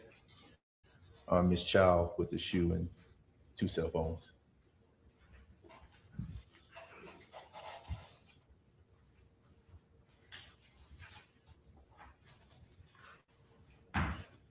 Going now to slide 31 of stage 4, which is these videos kind of stitched together as Justin Martin described before.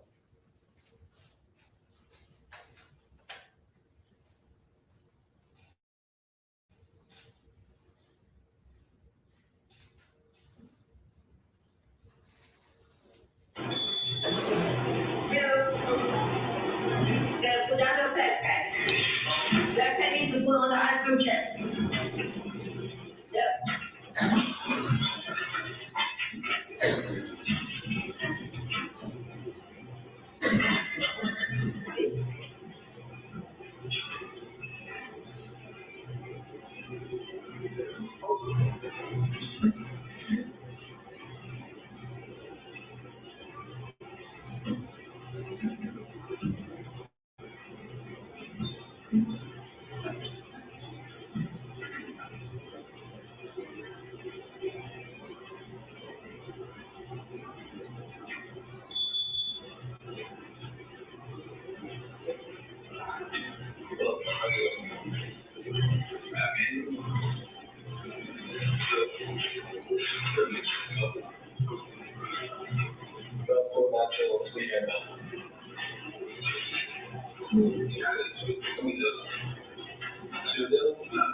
You have one in your pocket.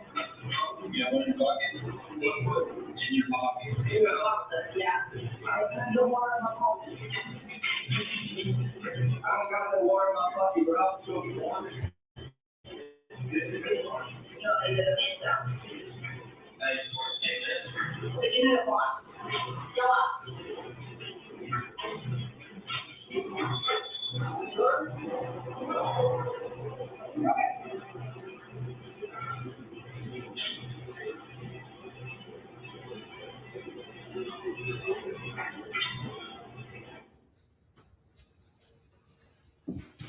Let me show you a couple pictures. Investigator Jordan, this is states 67 and 68.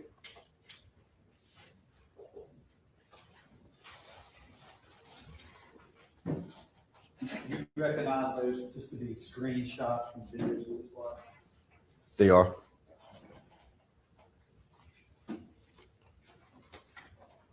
She 70, 71, you recognize those to be screenshots from videos? Yes, they are. Okay. Now, the state offers states 67 and 68 for admission into evidence. Yeah, I think they're screenshots from what they already put in on some notes. Oh, they're already in? Well, they're videos that they just played, that Okay. screenshot from the video.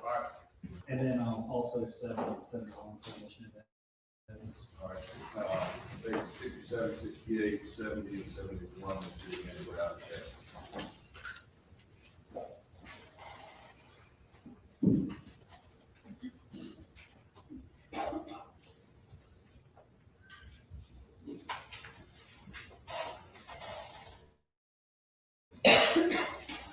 Ty, let me show you 61 and 62. You recognize those also to be just screenshots from videos? Yes, they are. Okay. And what about 63 and 66?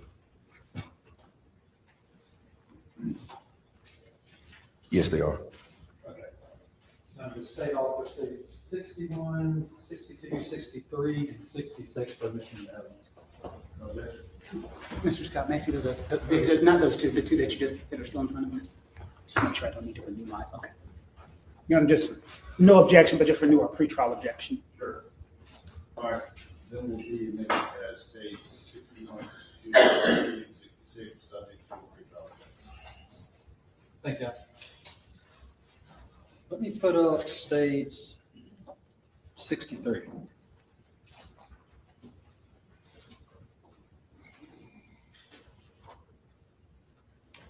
All right.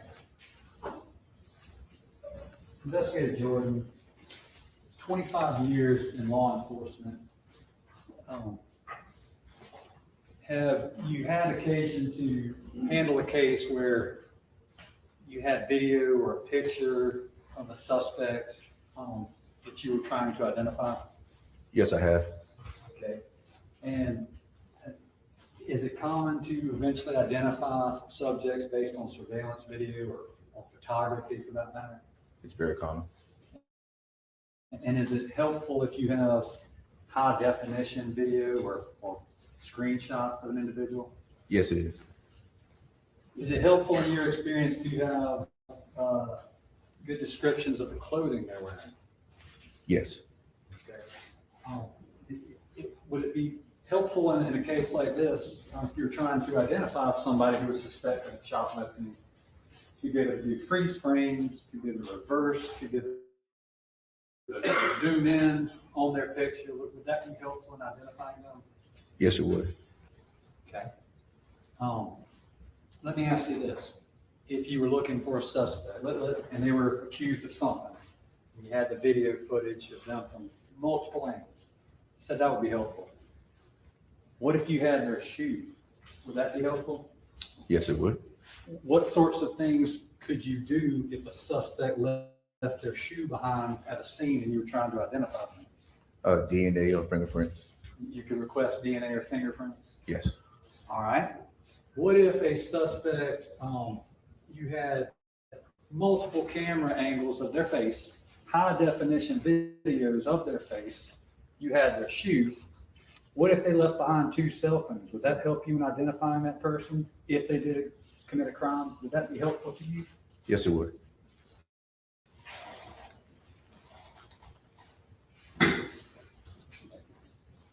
Have you ever responded, or has your department ever responded to a call for service to a convenience store because there was a complaint of shoplifting? Yes. And is that common? Unfortunately, yes. But that's your job. Is that not the sheriff's department's job to respond to calls for service if somebody is accused of theft at a store? It is. And is it your job to investigate if you were called to a convenience store for the crime of shoplifting? Yes, it is.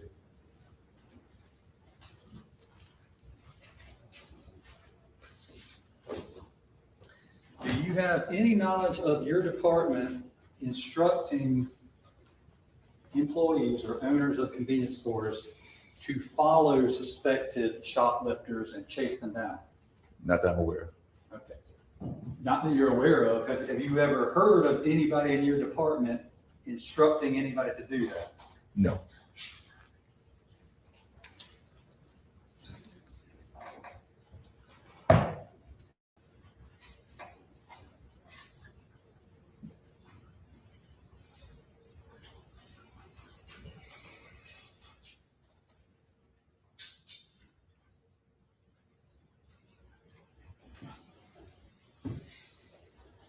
You familiar with facial recognition technology?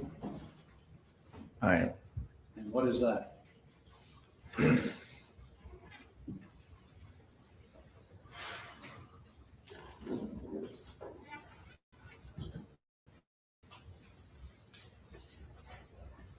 Investigator Jordan, do you think it would be, you would have some tools to work with if you had gotten a call that this guy, this boy right here is stolen?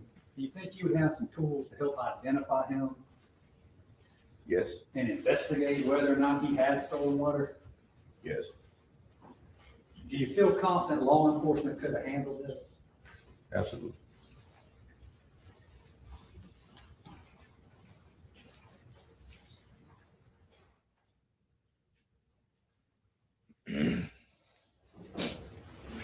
Thanks.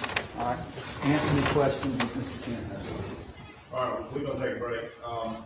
We're going about an hour and a half, so we will take our afternoon break. We will TV, let's just say 3:45. Remember, please don't discuss the case amongst yourselves. 20-minute break. Fuck me, Judge. Come on. I want to see what the defense doing cross. I want to see what the defense doing cross, and then they're probably going to rest after this one, so they'll probably end the day after this witness, and then and after that, then it'll be a case of defense start their case tomorrow. So I'm very interested to hear what the defense have to say on all of this, and what the arguments are going to be and stuff like that. The judge already has told both sides your closings need to be fucking short as fuck, both of you. And if you are coming in, the state are resting today, and then, well, they should be resting today if everything goes fine. And then the defense will be starting tomorrow morning. That's the plan anyway. Their case in chief. There is a juror. So we've lost 2 jurors already. So 2 alternates already in. There is a juror who is due to have a medical exam or appointment on Wednesday, but I think they believe they'll be done by then. If not, they will work around their appointment. So there might be some time off on Wednesday. Yeah, neither can I. I can't wait, Dave, because I'm telling you now, he will be found guilty based on that. So the defense better bring something. So the whole thing on the state is, you can hear the end there was, why did they chase after him? That's their case in chief. If they didn't chase after him, no one would have died. So that's going to be their total argument. He had no water on him. He was questioned by the wife. He tapped himself down. He left the door. And the state's point of view is, if they were shoplifting, should have done by the police. You should not chase him. If you didn't chase him, he wouldn't have died. Obviously, the defense have got their own angle on this, so we just got to be patient and wait for the defense and see what they're going to say. But we know what jurors are like. Do you know what I mean? Based on that, they will find him guilty for sure. I'm not to say that he's not guilty. I'm just saying based on that. But the defense have the opportunity to cross this guy, but also they have the opportunity to put their own defense on. So that's important to remember as well. 2 sides to every story. Right, 20 minutes.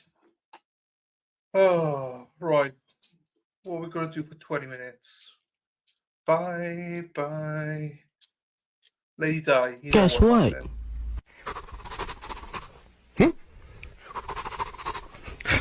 You're a bitch. We're just on a 20-minute break. Well, 15-minute break now. So we won't be too long. Then it'll be cross. I just think that the state will then rest, and then the defense will begin their case tomorrow. So after the break, we've got a cross. So CG, BJS, BJs, shut the fuck up. Hey man, just want to let you know that sometimes you gotta shut the fuck up. And this current time is just one of those times you gotta shut the fuck up. I don't think you're a bad person, I just don't want to hear you talking anymore. You gotta shut the fuck up. I had egg mayo sandwich. So just egg with some salad cream, mix that in some 2 bread rolls. I had some chips, and I actually had a black pudding and something, black pudding and apple sausage as well. You're right, there's 3 sides to the story, you're right, lovely. Everyone's got a side and then nothing. With no tomatoes. It's not like an egg salad, it's just literally boil 2 or 3 eggs, put them in, mash it, put some salad cream, as in some mayonnaise, similar to salad cream, even though salad cream is nicer, and then you whisk it together, and that's it. I had to finish it because I'm going shopping tomorrow. I'm going with my mother and my niece. So one of my nieces, it was supposed to be 2 of my nieces, but the little one, Radhi, who you all know, she is going to play with a friend instead. And my other niece, she's coming instead. And my other niece, who's coming with us tomorrow, she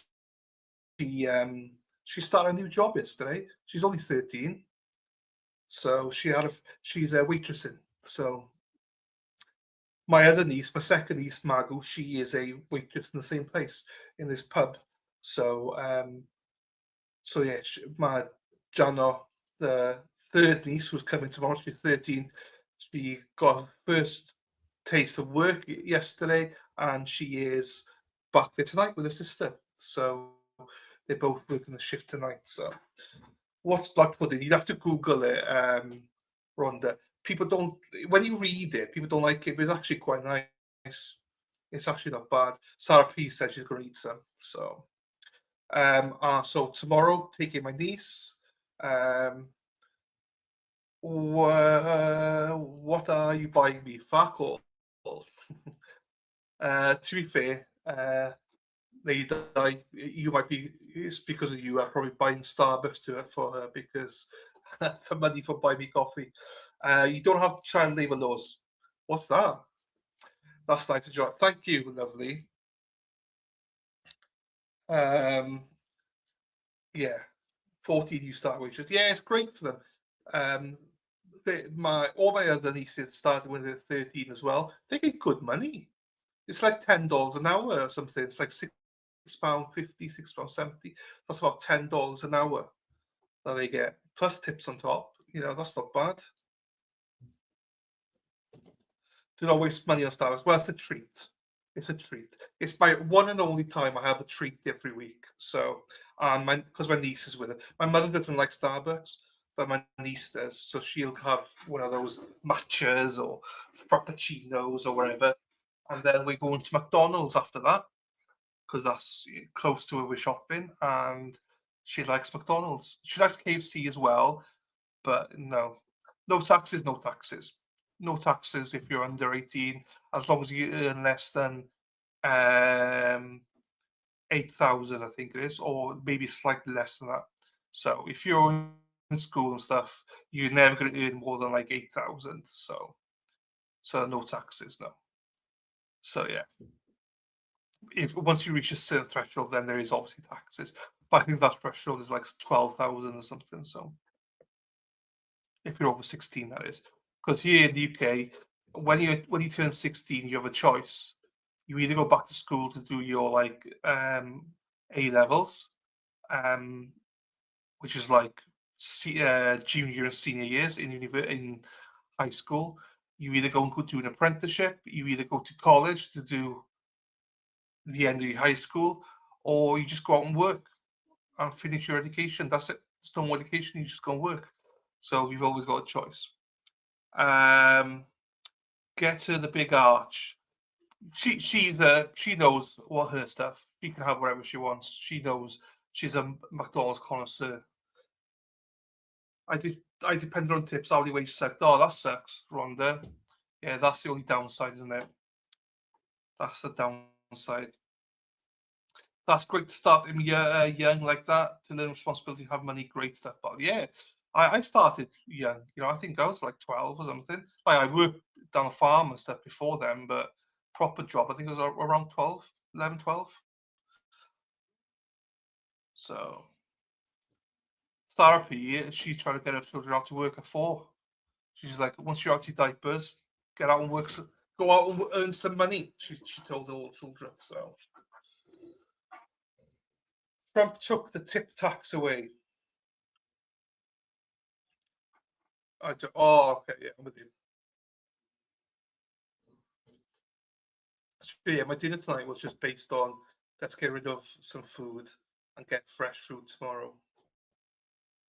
But this week's gone out the plan with me because I have my blisters. I want to walk a lot this week, but next week I'm going to have to pound the street like Sarah P pounds that pole. Got to pay their way somehow. True story.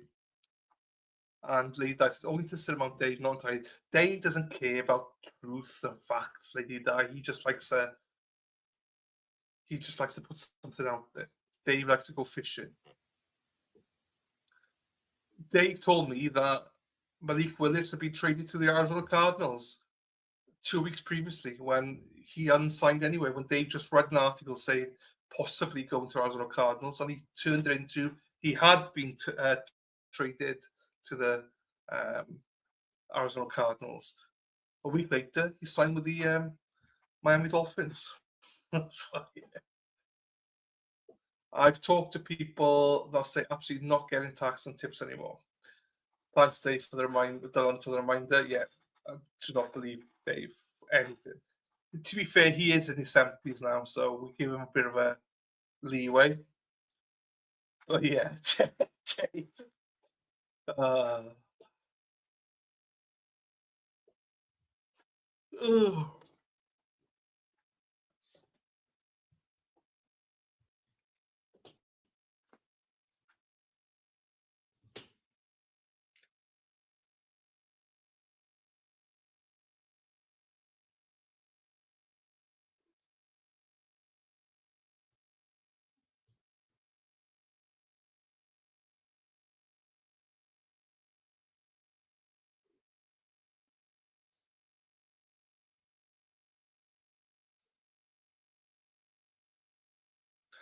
Okay.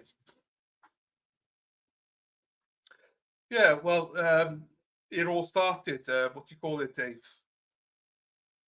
Pre-season started, so the same for all head coaches, they don't really speak until then. Dave likes the tip to be free. Dave loves the tip. I didn't have a job when I was a teenager. My dad told me he'd rather pay me not to work and just focus my school, and also no job during summer vacation. Whoa, you're very lucky, lovely. Dave, for fuck's sakes, have they filed these taxes with a new law yet? No. It's sort of been taken a pinch of salt. I spent my school vacations, Dave says, renovating apartments that my pops owned in Chicago. Taught me a lot. Kept me busy with school. Me money as well. There you go. That's good. I love that. Oregon doesn't have a state tax, Dave says. Lovely. My kids need to spoil brats, but I did at 14. Yeah. You pay at the end of the year according to how much you make and how much you can deduct. Smart, lovely. Yeah, everyone's different. Do you know what I mean? Bye, Miss America. But if you got, like, looking at waitressing in America, if you got a good waitress and you flaunt it a little bit, you always get good tips, I hope. I think the hosts in America normally better because they rely on tips more. I have had a few bad waitresses in America, but on the whole, they were very good. So you tip them well. If they're really bad, I just tip them normally. You know, it's not to say UK waitresses aren't good, because a lot of them are good, and they don't rely on tips. We rarely, if any time, tip in the UK. It's very rare that you do. So.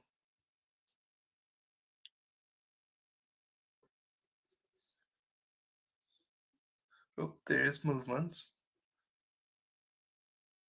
Ba ba ba ba ba ba ba ba ba ba ba ba ba ba ra ra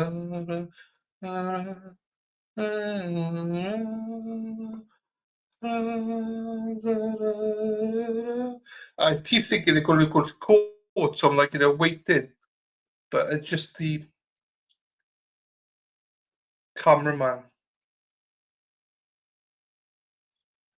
I still can't believe that person emailed this morning from Washington, D.C. saying, "We've seen the juror."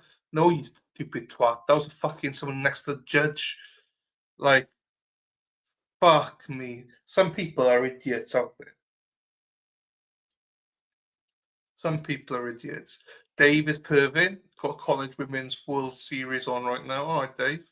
What's that?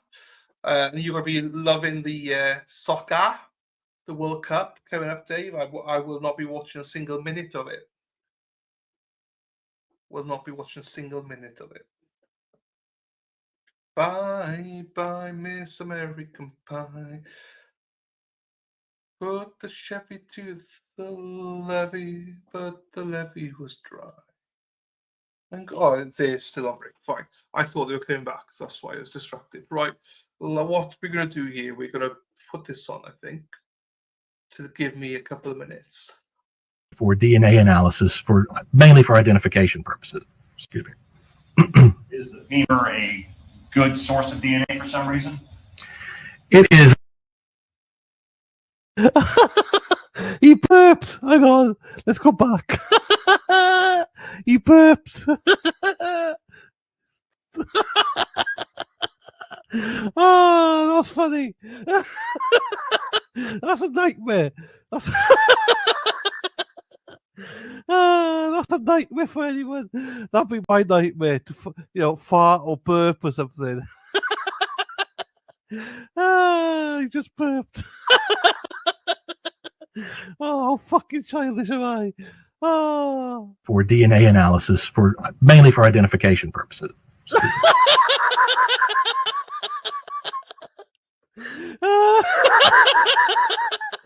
If you don't find that funny, I can't help you. That's hilarious.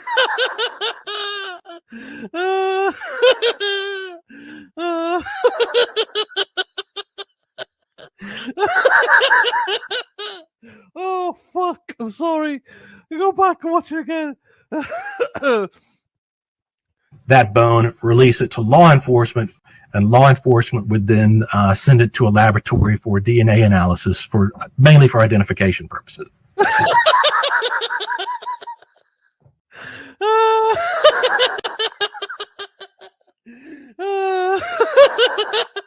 Oh, what a poor guy.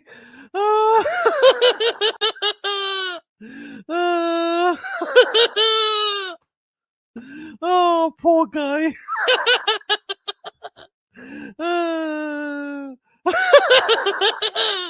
Let's go back again. Hey, Katie Santos in the house. Oh, Katie, watch it. He burps. Hang on. That bone, release it to law enforcement, and law enforcement would then send it to a laboratory for DNA analysis, mainly for identification purposes. Excuse me. What's going through his head right now? What's going through his head right now? He just burped. He must be so embarrassed. Oh, that's funny. That's funny. Oh, I think that's hilarious. I think that's hilarious, everybody. He just fucking burps. That's just a fucking nightmare. Anyway, sorry, I'll get back.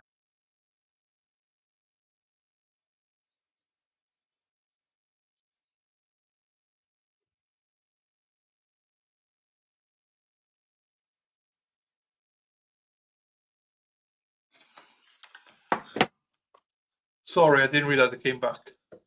I never watched myself, so I was in a world of my own there.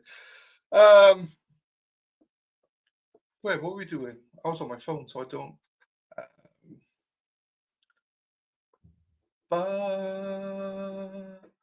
Dan, do you still have that orange shirt? What orange shirt, Dave? I don't know what orange shirt you're talking about.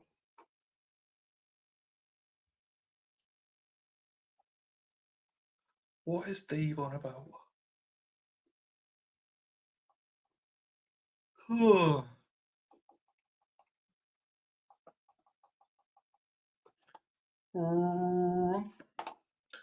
What else have we got? I haven't played for ages. Oh, they might be back. As they're back, I'll transition to Sarah P's favourite. Oh, thank you very much. What's this? Welcome. Will, what? Welcome.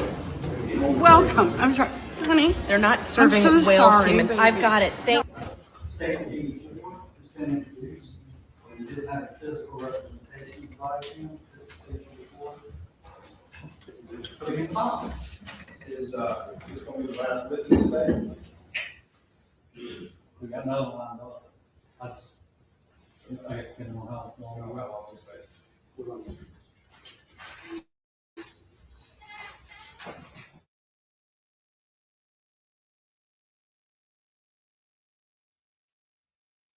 Okay.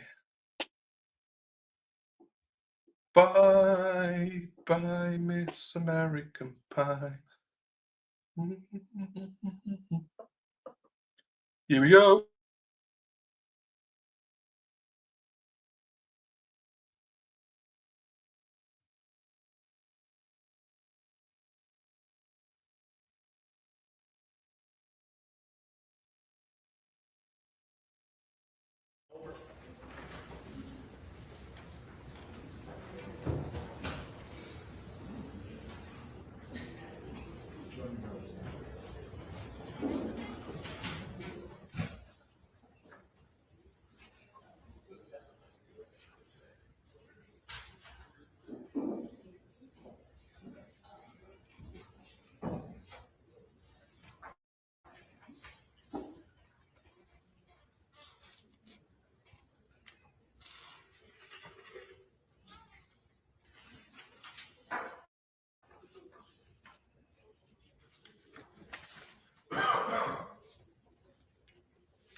You're seated, Your Honor.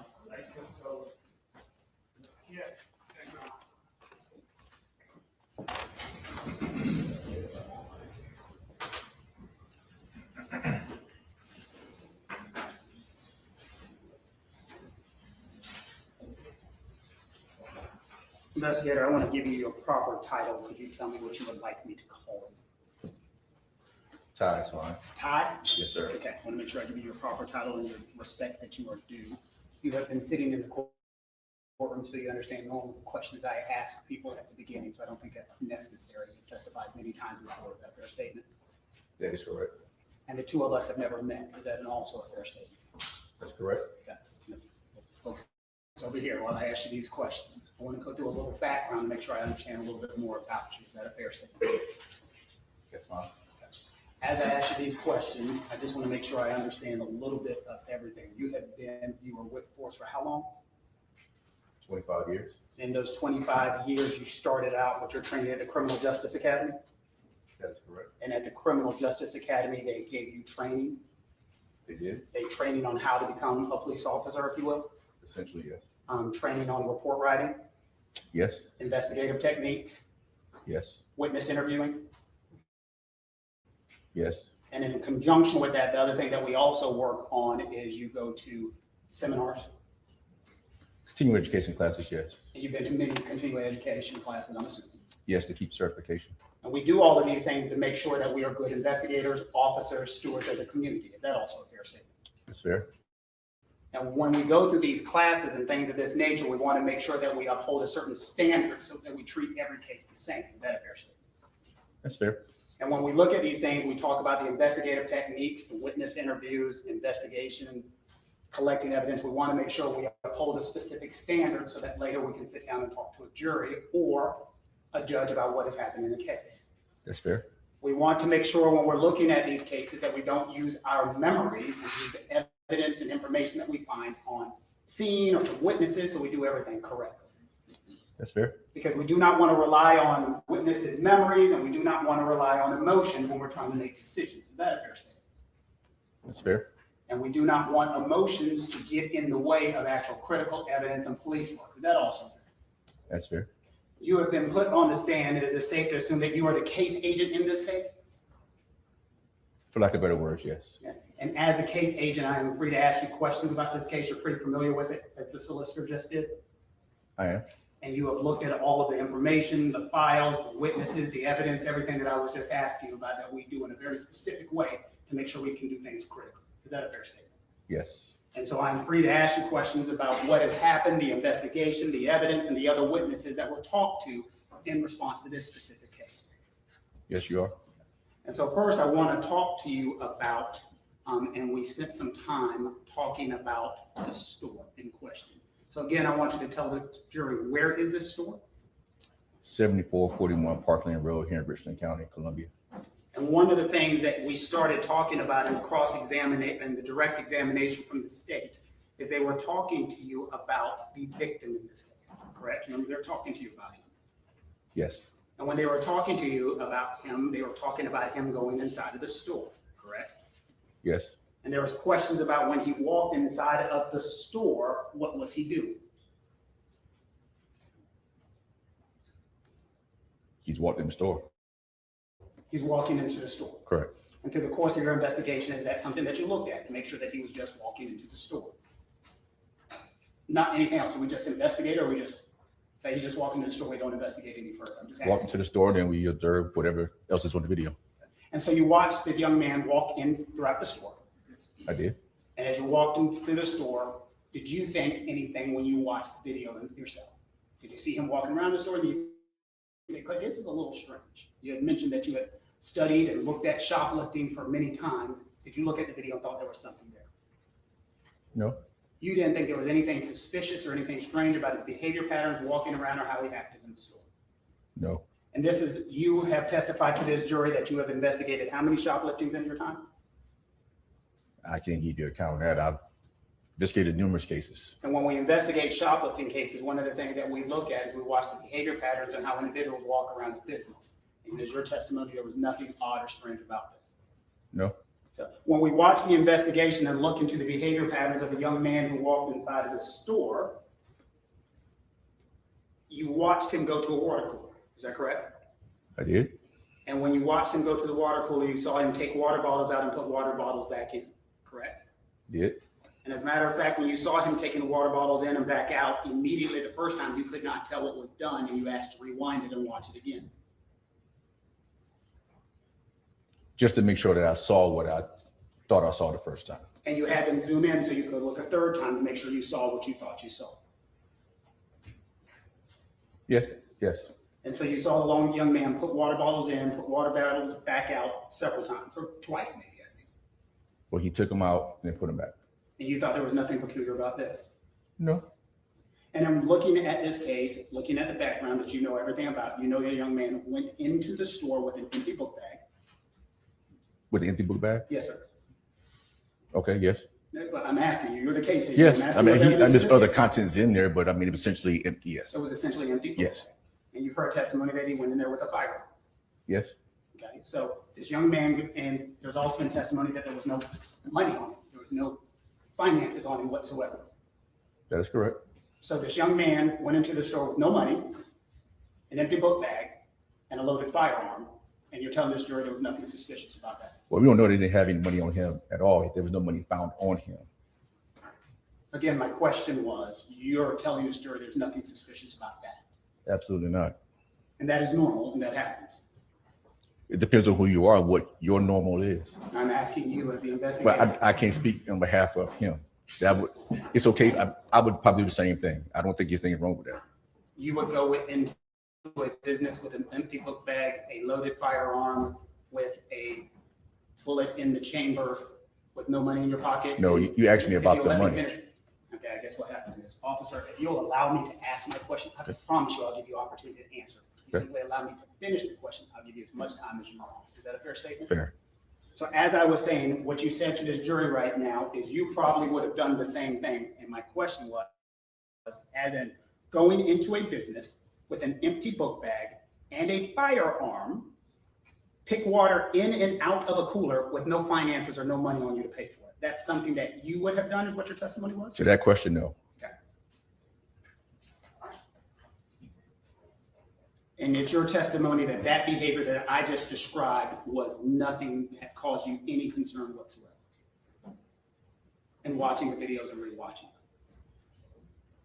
Well, that was determined or found out after the fact, as far as the book bag being empty and him having a firearm.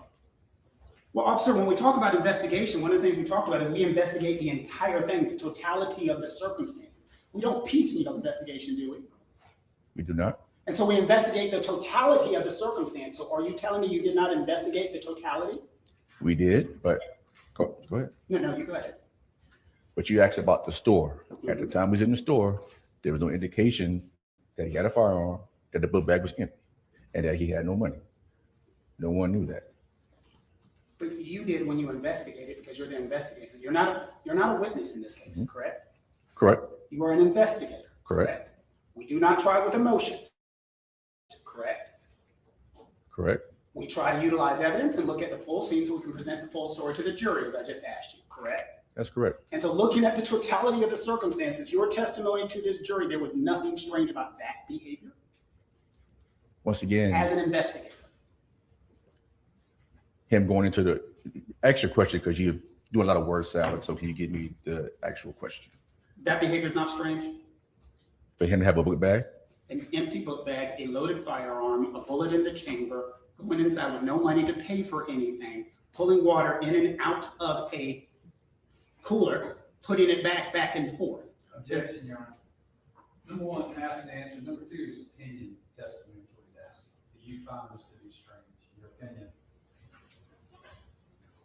I'll put just one more time. The firearm being on him is the only thing that I would find that would be not right. And so now let's go to the firearm. Through the course of your investigation, one of the things we have to figure out is ownership of said firearm. Is that a fair statement? Yes, it is. And the solicitor was asking you questions about 14-year-olds in the community with firearms. You remember talking about that a little bit? I do. And you are aware that Richland County, your sheriff's office, your sheriff has a problem with children and minors with firearms. That's correct. And it is not your testimony to get on the stand and normalize it and say it's okay. It is a problem. It is a problem. And so we're not trying to sit here and say it's okay for a minor to have a firearm with a bullet in the chamber going into a store. That is not your testimony. No, it's not okay. And as we are trying to figure out, there's little things that we have figured out about that firearm. Do you agree that we figured out and found DNA on that firearm? We did. And the DNA belonged to who? Cyrus? So we had that. And then during you utilizing your investigation, you have testified prior before that you looked and utilized and went through the social media of Cyrus. Is that a fair statement? I didn't go through his actual stuff, but what was given to me through extractions and through their findings, I was told what was in there. As the investigator, the lead investigator on this case, one of the things we went through is to look to try to figure out the ownership of the firearm. Correct. And one of the things we utilized is went through his social media page to figure out ownership of the firearm. Social media wouldn't tell me that he actually owned that gun. He's 14, so he wouldn't be able to purchase a gun. I apologize, that's a bad question. Ownership and or possession. Is that a better statement? Yes. And through the course of your investigation, you discovered that he had possessed that exact firearm within 24 hours of this incident. It appeared to be the same gun, yes. And this is something you have testified to prior. Is that a fair statement? Yes. I'm going to show you this picture and ask if you recognize it, and have been asked to testify to that prior under oath before. You can look at me, you don't have to ask permission. Excuse me? Yeah, you can look at me and ask.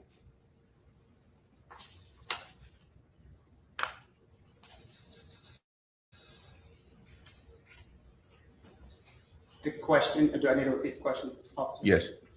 Do you recognize the picture based upon the questions that I just asked you about your investigation, and have you testified about it formally under oath before? Yes. Okay. And what is it a picture, and what does it depict? Picture of Cyrus holding a gun. Which gun? It's a black gun with a light on it. Does it appear to be the gun in the case that we're talking about today? It does appear to be the gun. And that is a picture from his social media that was posted on his social media. He was on his social media.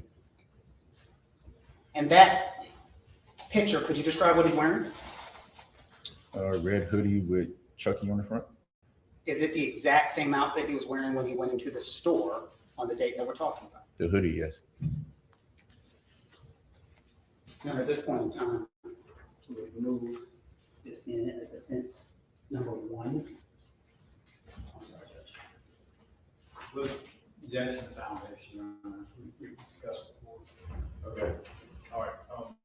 Based on the pretrial motions, I'll allow it as defense one, substitute state's objection.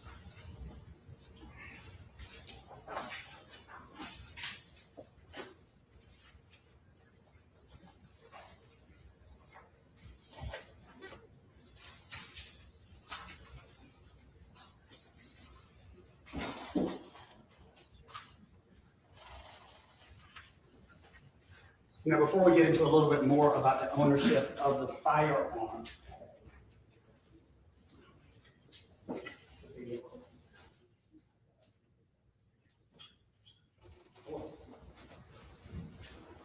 now, the picture that we're talking about and I should have taken that from the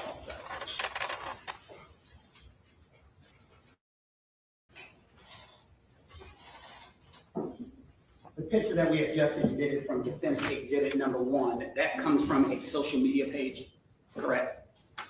As you just testified to.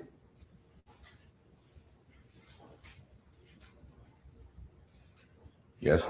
Okay, and that was from his Instagram page, and that was actually a larger post that was posted. Is that a fair statement? Correct. It's a screen grab from a larger post. Correct. Can you describe the jury what that post was that you saw when you looked? I don't remember the exact post. You don't remember what the post was? No. If I show you the post, will it help refresh your memory? Yes. One moment.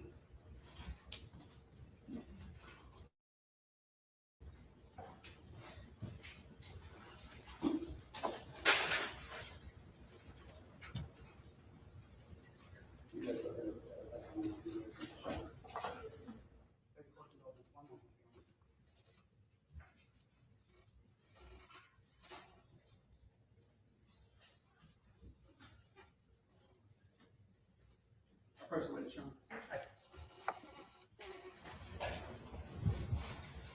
I'll show you.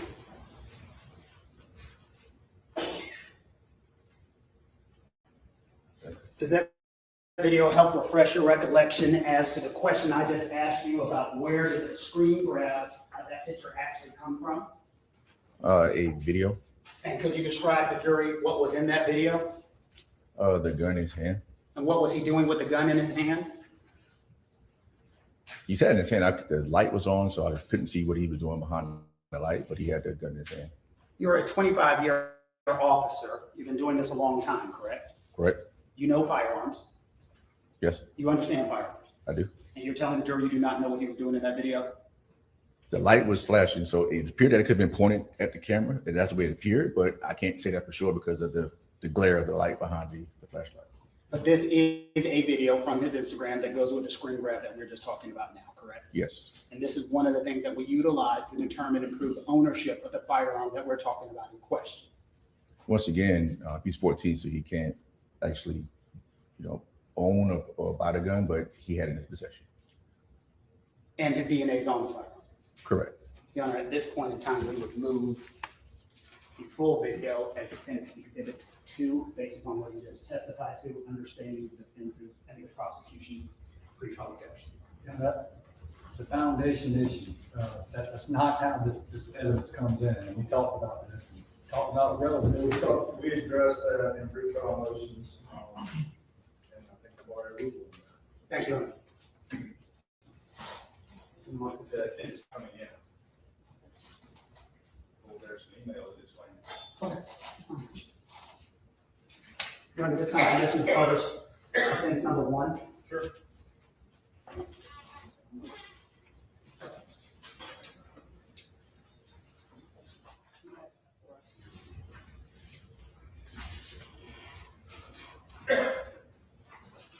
Can you shrink that down, please?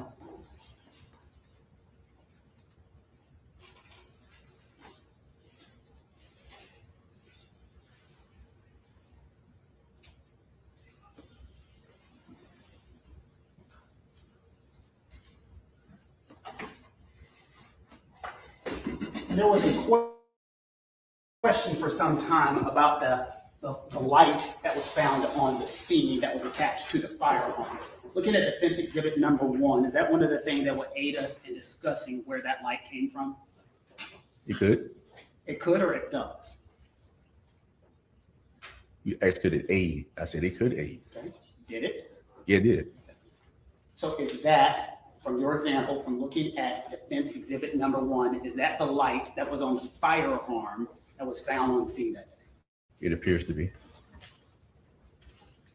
And that would be the firearm that we believe is in State's Exhibit number 11. And I'll show that to you all.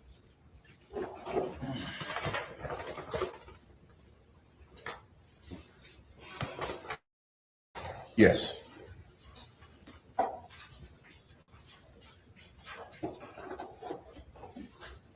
So again, through the course of your investigation, do you not find it strange, weird, peculiar that on the day before this, or within 24 hours, this is posted and then it goes into the store through your investigation?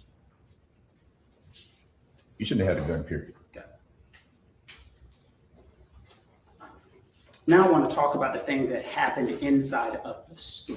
Okay. Is that fair? Okay. And talking about what happened inside of the store and the videos that we just watched, we watched actions of different individuals. We watched the actions of Andy Chow. Yes. I don't know if you're asking me a question or making a statement, sir. Did we watch the actions of Andy Chow? We did. Did we watch the actions of Rick Chow? We did. Did we watch the actions of Alice Chow? We did. And did we watch the actions of Cyrus? We did.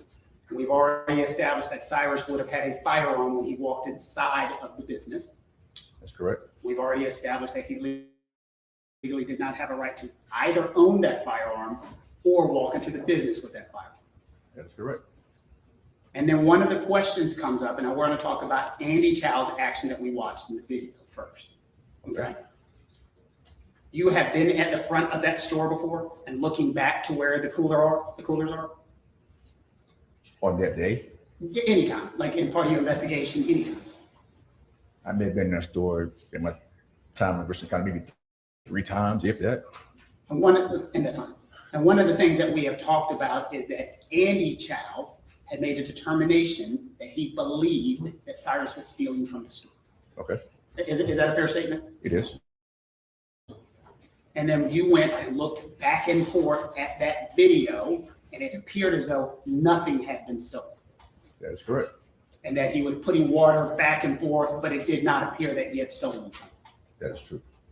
And so, but still, from Mr. Chow, and I mean Andy's vantage point, that's what he had told you he had thought. Is that a fair statement? Now, the hearsay and what somebody else thought. This case is all about if shoplifting occurred. according to the state, correct?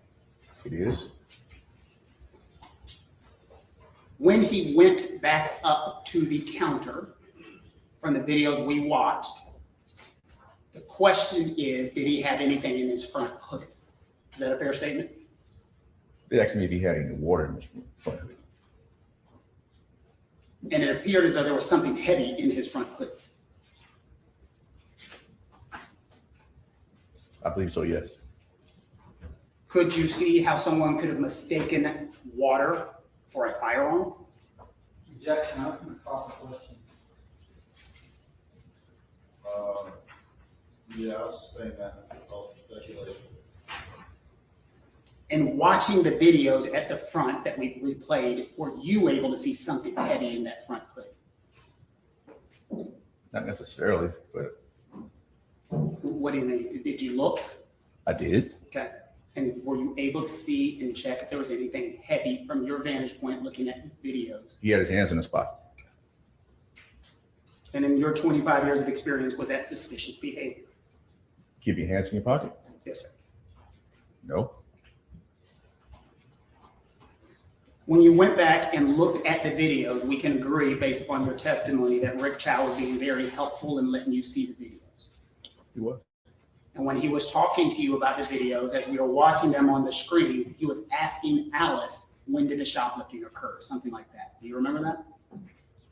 Vaguely. Okay. And so is it safe to say, I'm sorry, and in watching the videos that we watched, most of the actions that happened inside of the store are Alice Chow, Andy Chow, and Cyrus. That is correct. And Rick Chow is in the back. Yes. And Rick Chow is the one who is showing you the videos. He was. And then once the three of you, and I think it was you, Officer English, and Rick, were looking at the videos, I think you had made the impression when he saw nothing was taken, he put his hands up or something like that. He did. Genuine shock? I don't know if it was genuine. Did you think it wasn't?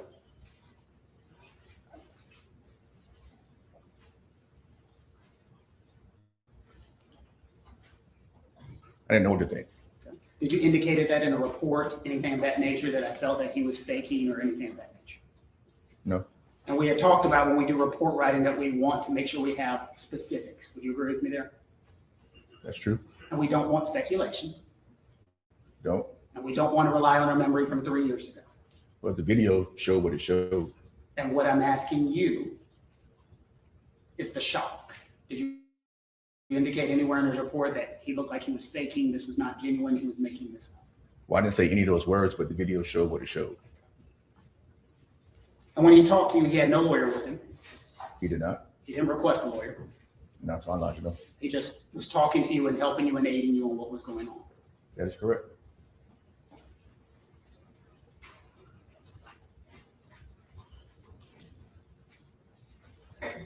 And the conversations that were happening at the front of the store were between Alice Chow and Andy Chow concerning the potential shoplifting. Would you agree with me there? That is true. And none of the conversations were between Rick Chow and this young man. Not that I'm aware of, no. And not that we saw in any of the video. That is correct.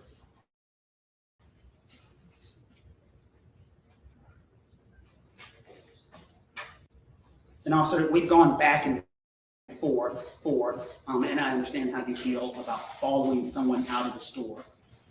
That this is not something we would advise anyone to do. Is that a fair statement? Absolutely not. And you would definitely not advise anyone to follow anyone, chase anyone for 130 yards. You agree with Absolutely that? not. But you would also agree that that's not against the law. It's because not against the law if you have to use common sense sometimes. Correct. But we're not sitting here and saying following out of the store is against the law. It is not, but once again, common sense has to be applied. And in certain situations, we have, and you've been asked this question before, officers sometimes have to follow individuals. Would you agree with me there? We do, and we're trained to do so, and we are, once again, trained to do that, and that's our job as law enforcement officers. And sometimes to go into danger so that you as the other citizens do not have to do so. And sometimes officers make mistakes. We all make mistakes. We all make mistakes. Absolutely. And we can only take the information that is presented to us as we are paying attention at that point in time. Is that fair? Meaning the officer who walks in a situation, he can just take the situation as he sees it. Could. And in a situation, if, and this question was asked to you before, if you are following someone and they turn and point a gun at you and or your partner, what would you do? Tell them to drop it. And if they did not, what are you trained to do? Fire, stop the threat. Mr. Chow has a concealed weapons permit, He does. and that was part of the investigation that you looked into. Correct. And that is something that we also teach in the concealed weapons classes. Would you agree with me there? What's that? That the same thing that they teach you all. Correct.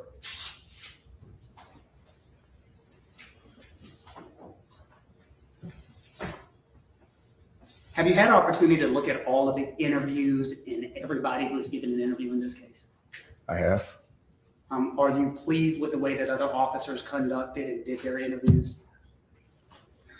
We all do things differently. But I have confidence in all my fellow co-workers and did it to the best of their ability. To the best of their ability.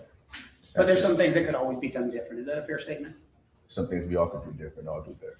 You're human.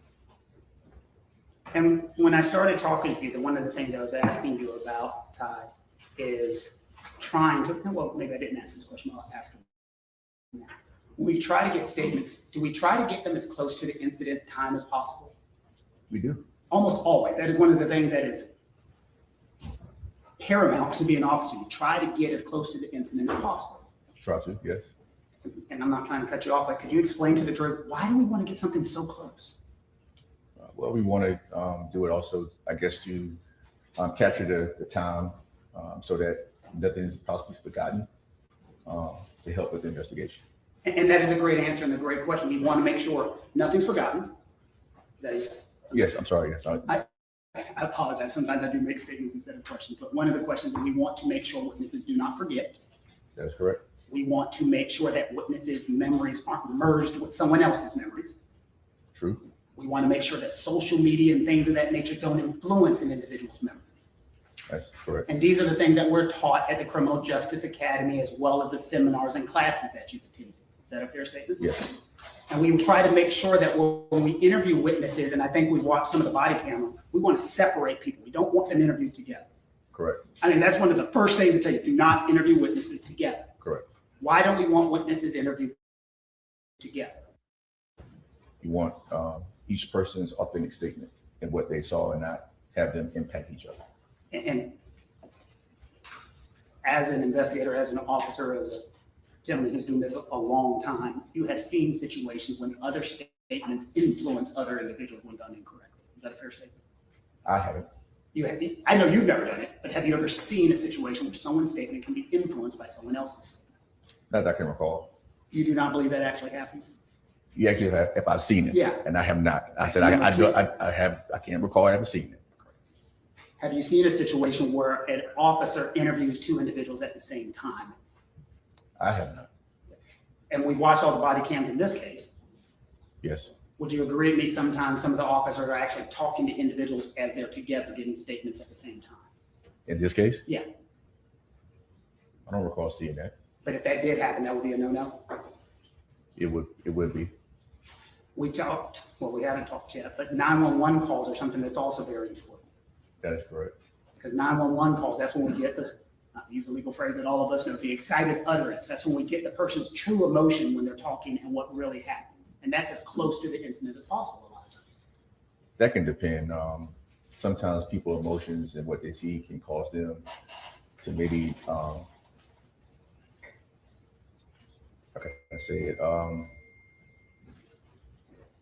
maybe forget things that they saw, but once they calm down and think about it all the time, they start to remember things. And so that's why we try to bring them back sometimes so they can get a more detailed statement. But don't we worry about witnesses coming in and getting 2-3 different types of statements? Isn't that a concern that we have as officers? It is. And you were in here, we worry about individuals giving different statements. We want things to be consistent. Is that fair? That is true. And when we're talking to the jury, our goal is to try to present all facts to a jury so they can have everything, so they can understand what happened on the scene, so they're not taking our opinion. Is that To the fair? best of our ability, yes. Did you interview either Rick or Andy? And I don't know, I'm literally asking. Andy. You did interview Andy Chow? Yeah. Thank you for indulgence.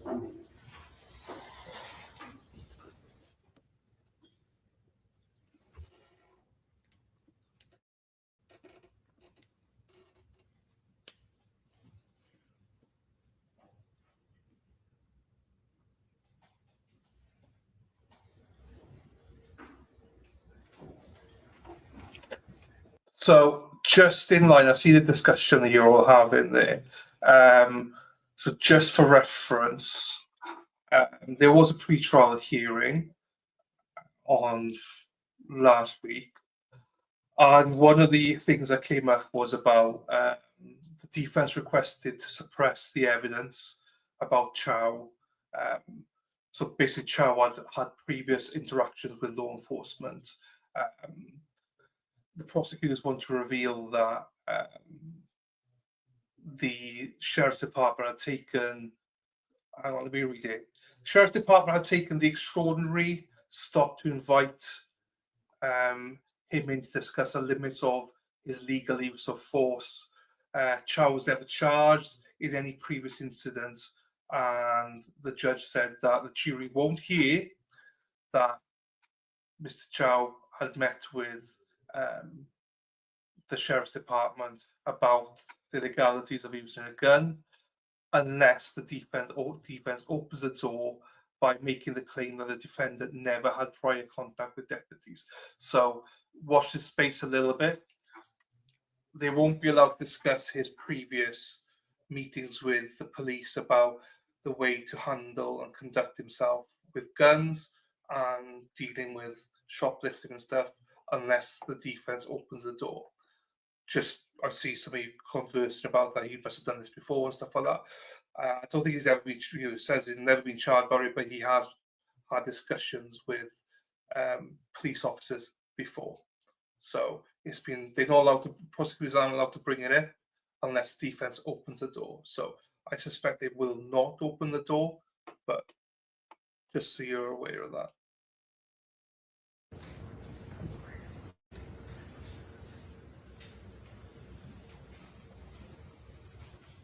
There was a question asked of some witnesses, and you may or may not be able to answer this, but since you are the investigator who knows the full file.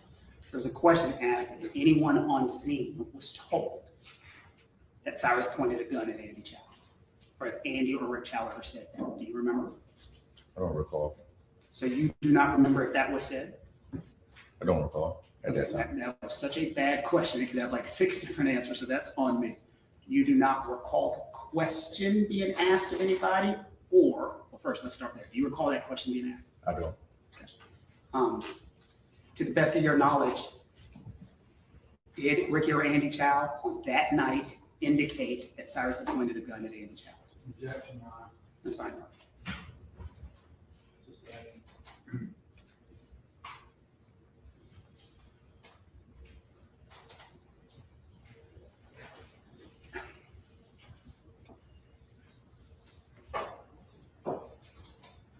You've heard the testimony of some of the witnesses who have testified. Whether, as the case agent, was there ever any concerns about the veracity of any of the witnesses who had testified? No. If any of the officers under your steward, when we were looking at this case, questioned any of the witnesses' veracity? Objection again to hearsay, Your Honor. Same.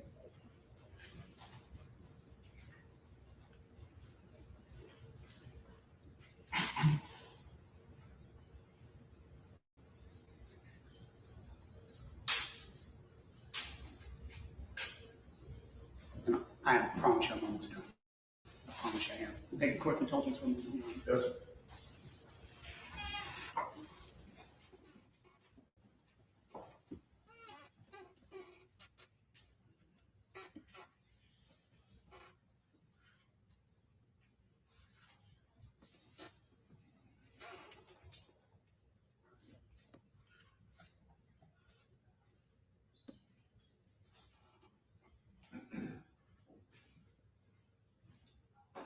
And I very much appreciate your testimony. I know this is a difficult time, a difficult situation, and I don't want to take that for granted. But just to make sure I go back and finish. Cyrus Belton went into the store with a firearm. He did. It was illegal for him to walk into the store with a firearm. It was illegal. Through the course of your investigation, you showed that he had possession of that firearm within 24 hours before going into that store. Correct. The firearm was equipped with the light that we see on the TV now. Yes. Through your investigation, you found no money or payment ability for Cyrus to pay for anything in that store. Did not. The book bag you found had nothing inside of the book bag. There's some papers in there, but essentially, no. Your testimony is there was nothing strange that you thought of going inside of that store with nothing in it. Nothing in the book bag, other than the gun. I'm sorry, I don't want, you thought it was strange going into the store with the gun. Correct. Rick Chow immediately talked to you that evening. Not, he talked to, I guess, other people there, but then spoke to me at the store to show me the video, yes. No attorney. No, He went down and showed you the video surveillance. he did. He comported with everything that you had. As far as the video, yes. When you were watching the video, you had to watch it not one, not two, but 3 times. And on the 3rd time, you had to blow it up. Didn't have to, but he said that he could. He said he could. Yes. And then when it was shown that it appeared as though this person may not have taken anything, he said something that showed shock, but you're not sure if it was genuine. The video speaks for itself. And he was not in the store when the shoplifting occurred, or the alleged shoplifting occurred. Who? Mr. Chow. He was in the back. I'm sorry, he was not in the main area of the store. Correct. Is that a better question? Yes. Andy Chow and Alice appeared to be the one having conversations with this young man. That is true. Andy and Alice are not charged with anything. No. Andy Chow is the one who went out of the store first. Yes, You conducted an interview with Andy. We can't get into that, of course, but you conducted the interview with Andy I did. on the scene. No. So you conducted an interview with him later. Correct. You're aware he gave several interviews on scene. I learned that, yes. You learned that, yes. Yes. Not later, that he gave several Yes. interviews on scene. And Rick Chow gave several interviews on scene. And we saw a portion of one already. I learned that. Yeah, but we saw Yeah, one of yeah, them. yes. We I'm saw sorry, a yes, portion of yeah. One of them all there together. And then finally, you have testified, we may disagree with it, we may not like it, but you would agree it is not against the law to follow and or chase somebody from leaving from the store. Not against the law, but once again, use the exercise common sense. And you are not sitting here testifying even with any suggestion that you believe it is okay for a 14-year-old in Richland County to have a gun with a bullet in the chamber. It's not okay. Thank you. I appreciate you so much. Thank you, Tom. Yes, sir. Anything on either? If you saw 2 grown men chasing a child down the road, one armed, would you intervene? I would. Okay. Was Rick Chow licensed law enforcement? He was not. 2023, were you licensed law enforcement? I was. In 25 years of being a licensed law enforcement officer, have you found yourself in dangerous situations before? Yes. How many times have you shot people? Never. Have there been times in these dangerous situations where you were felt compelled to have restraint instead of pulling out a firearm and shooting somebody? Yes. In 25 years of law enforcement in Richland County,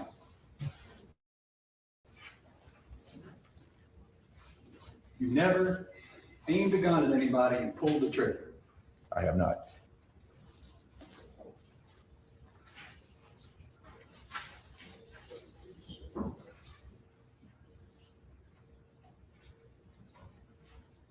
Let me ask you something, Investigator Jordan. I'm still calling you investigator. That's what you are to me. When Cyrus Carmack-Belton walked out of 7441 Parkland Road, May 28, 2023, was he walking or running? Walking. Was he combative with the Chows or was he polite to them? He's very polite. Okay. In contrast, what were Rick Chow and his son Andy doing when they left the store? Hastily running after him or hurrying out of the store to try to catch him. They're hauling ass. Yes. What did Cyrus do when he saw two grown men running at him and screaming? Your Honor, I'm going to share the video. And now we're editorializing. Oh, really? Thank you. On the other hand, when Cyrus turns the corner after he's walking, what does he do when grown men are running after him, screaming at him? Appear to be scared and take off running. Where again was Cyrus Carmack-Belton shot and killed? On his body, Where was his body found? on Spring Tree Drive, Do you know how far away? over a football field. You were asked a lot of questions and about what you find suspicious and what could have happened here and there.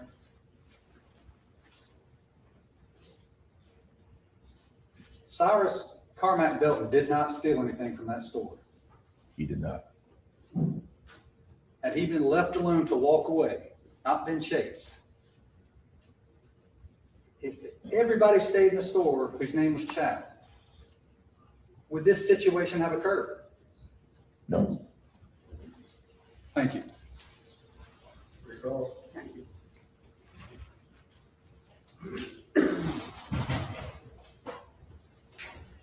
The solicitor just asked you, I don't really have one question.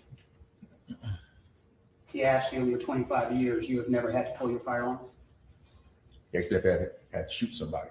And the answer is no. Never shot anybody.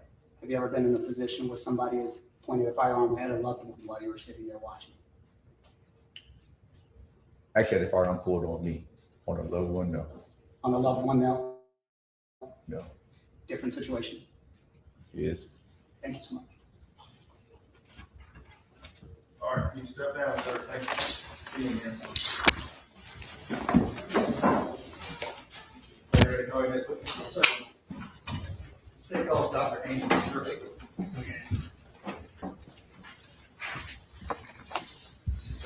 Oh, I thought that was the last witness, but no, there's one more, or at least one more. Oh shit, I went too far ahead, sorry.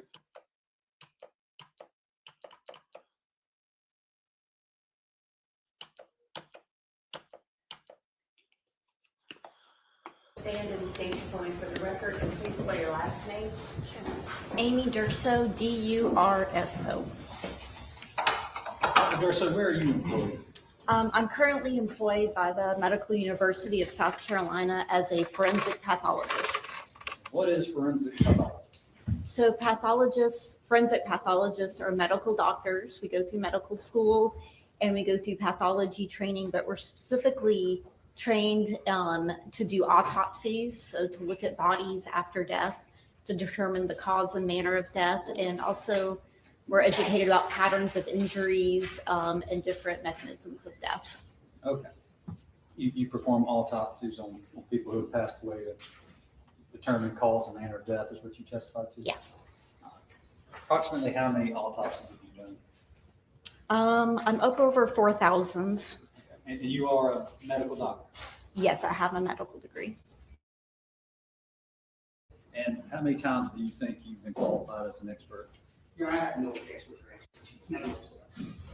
All right, I find that expert testimony is necessary to assist the jury in resolving factual questions. Dr. Durso is qualified in the area of forensic pathology. The methodology and testimony is reliable, ladies and gentlemen. The same applies to what I told you earlier.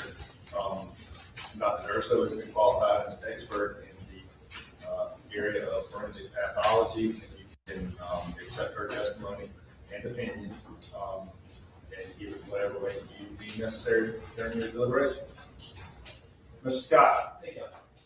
Dr. Durso, did you have occasion to perform an autopsy on Cyrus Carmack-Belton on May 29th of 2023? Yes. Okay. Let me start with a couple of questions. What do your notes show that Mr. Belton, what was his weight? Mr. Belton weighed 114 pounds. Okay. And it looks like he was about 5'6". Does that sound right? I have him as 5'8", but 68 inches in your, yeah. okay. 5'8", 114 pounds. Yes. And his listed age? Is 14 years old. Okay. Initially, when you examine a body, what is the first thing you do? So the coroner's office identifies the body, brings it out, and then we look at the outside of the body and we notate everything, eye color, hair color, scars, tattoos, any injuries, height, weight, postmortem changes. And after we complete that, we start opening the body and looking at all the internal organs. Okay. Initially, what were your observations before you began dissection? The most notable finding was a gunshot wound entering his right back. Okay. What about other superficial type wounds? There was a partially healed injury on his right hand, and there were some abrasions on his right lower leg. I want to show you stays 77. Does that accurately reflect the abrasions on his leg? Yes. Okay. And did these appear to be recent wounds? Yes. Okay. The location of the wound on his back, say that one more time. It was on his kind of right back area, just below kind of mid back. Okay, and that states 80. Does that fairly and accurately represent what you yourself witnessed? Yes. Okay. I want to show you what's been introduced to state 79. Do you recognize that? Yes, this is a photo of one of the x-rays we took before we started the autopsy. So before we do autopsies on gunshot wounds, we x-ray the body to make sure we know where the bullet is, if there's a bullet in them, to make sure we recover that so we can hand it over to law enforcement. He's on his side. Okay, I was about to say, so where his head would be to the right of the screen? Yes, his head's to the right, his legs are to the left. Okay, yeah, and I guess his buttocks would be at the bottom left corner there. Correct. Okay. And he's kind of boosted up on a body block so we can shoot across the table. And, okay.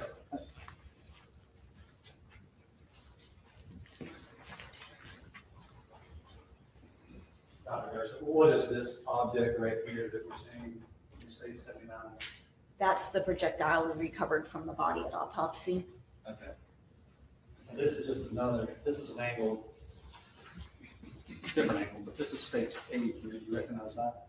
Yes, that's upside down. But this is an x-ray going front to back of the body, again, showing where the projectile is located. So it's just left of midline, as you can see.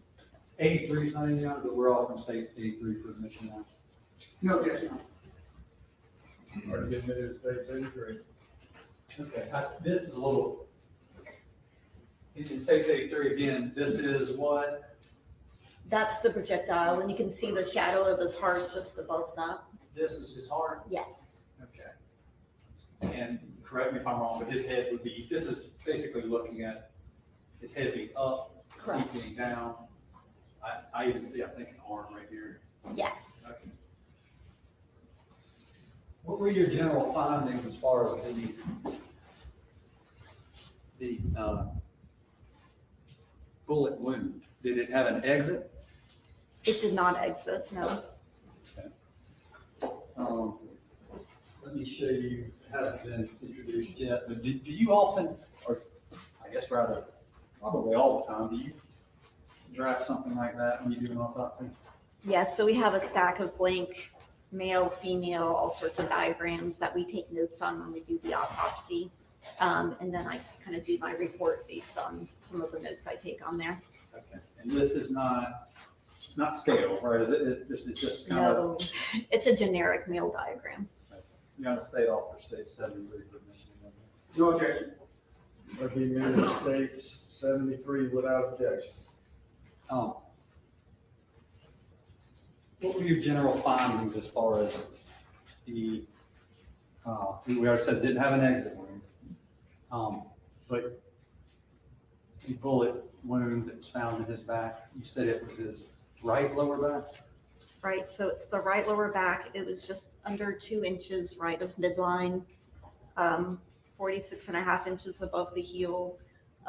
It was a classic entrance wound. So entrance wounds have what we call an abrasion collar. So as the bullet enters the skin, it kind of rubs the edge of the skin and drags it for a split second on the way in. So that's a typical entrance wound, which this had. The other things we look for when we're looking at bullet wounds in autopsy is we look for soot and stippling, because that's going to kind of tell us if there's a clue as to how close the shooter was when they were shot. So if there's soot like in the wound, that's usually a contact wound. If there's soot more on the skin around the wound, that means the gun was usually within 6 inches. If there's stippling, which is actually the gunpowder that comes out of the end of the gun and has tiny little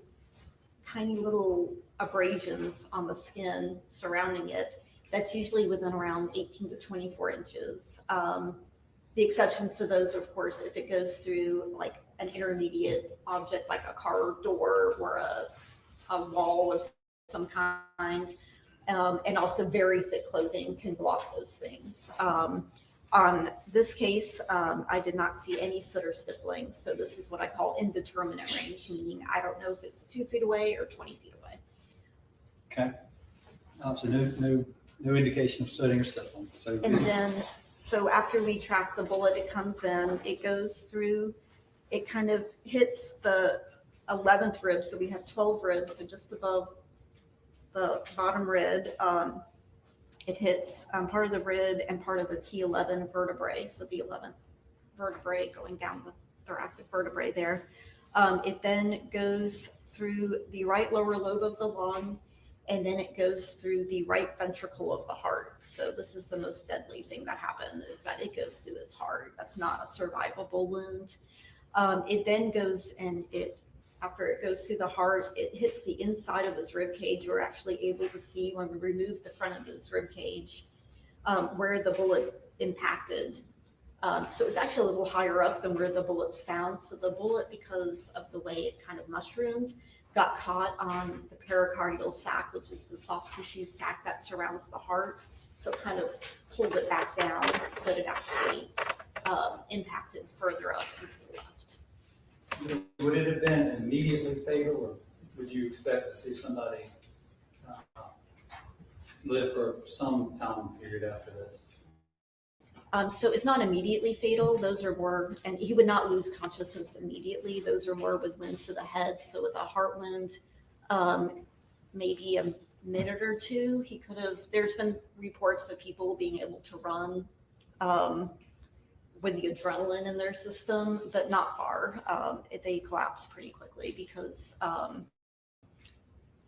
the blood, every heartbeat is the blood's coming out of their heart and not circulating. What is it that kills you? Is it the blood loss? So instead of the blood circulating in your vessels and going to provide oxygen and energy to your cells, such as your heart, brain, vital organs, the blood is accumulating in his chest. Tell me about midline is his backbone, is that? Yes. How far from midline, left to right, was the wound? The entrance wound was 1 3/4 inches right of midline. And as far as the trajectory, was it, I guess, assume back to front? There's no exit, and it's the holes in his back. Correct. So it's back to front. It was going a bit upwards, and it's going just slightly right to left. So it goes from just right of midline to just left of midline. Okay. Let me, of course, permission, can Dr. Garso step down for a minute? Sure.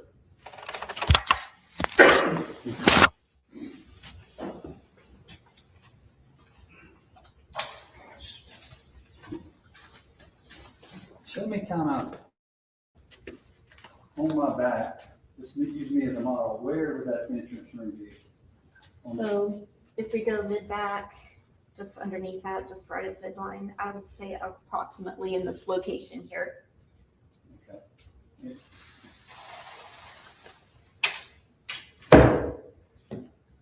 You can show the jury. I would say right around here. Hold on.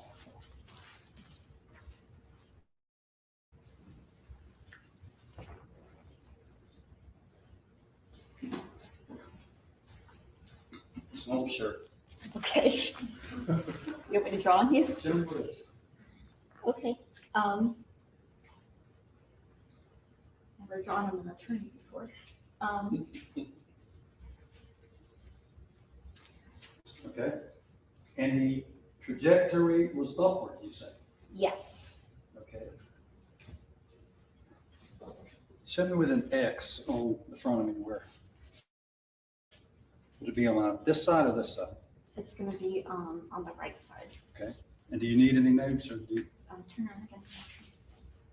Oh, the left side, sorry, the left. Okay, so left, and it's, can I feel the bottom of your sternum? So it would be approximately here-ish. Okay. Now with this rod, stand at the side. Show during my profile generally where that would be, how that would look going into Mr. Carmack-Belton's body. Say it like this, if he was standing straight up. Okay. The problem is like my diagram, everyone's standing in anatomical position. No one is ever really standing in anatomical position when they get shot, so. Well, I got one more, Eddie. Judge, you've seen my toy gun. It's not a workable gun. It's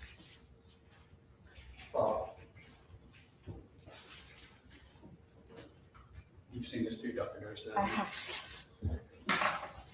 If you're in a shooter's stance, if that was testified to, okay? Okay. Standing with the jury, or they can see you, and I'm over here. Do you want me to put this down? Yeah. Would you expect to see that trajectory if you're in the shooter's stance and you're behind upright?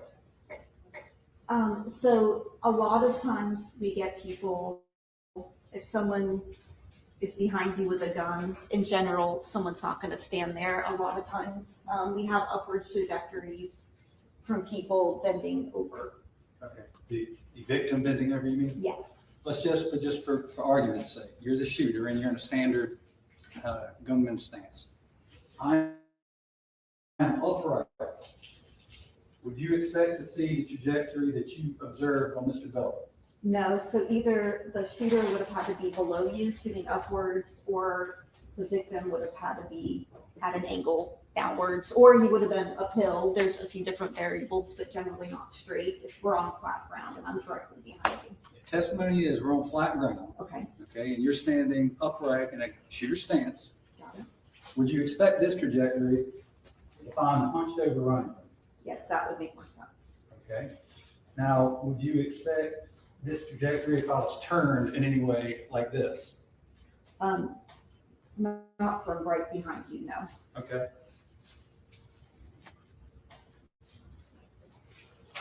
But you would expect this trajectory, would it be consistent with somebody running away in a runner's stance with their back directly towards you? Yes, if I fired the weapon from here with you in that stance, Okay. especially with you just twisted just a tiny bit, that would be consistent.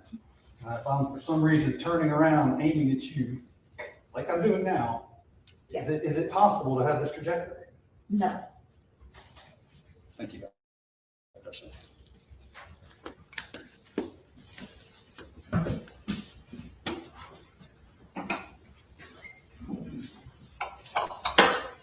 In your expert opinion, were you able to determine the cause of death? Yes. Okay. What was the cause of death? The cause of death was a gunshot wound to the torso. In your expert opinion, were you able to determine a manner of death? This is considered a homicide. I think that's all the questions I asked for you.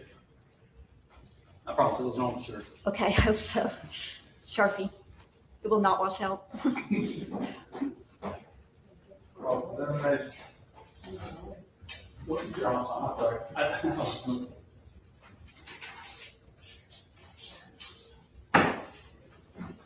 Okay, thank you. Nothing further. Rose.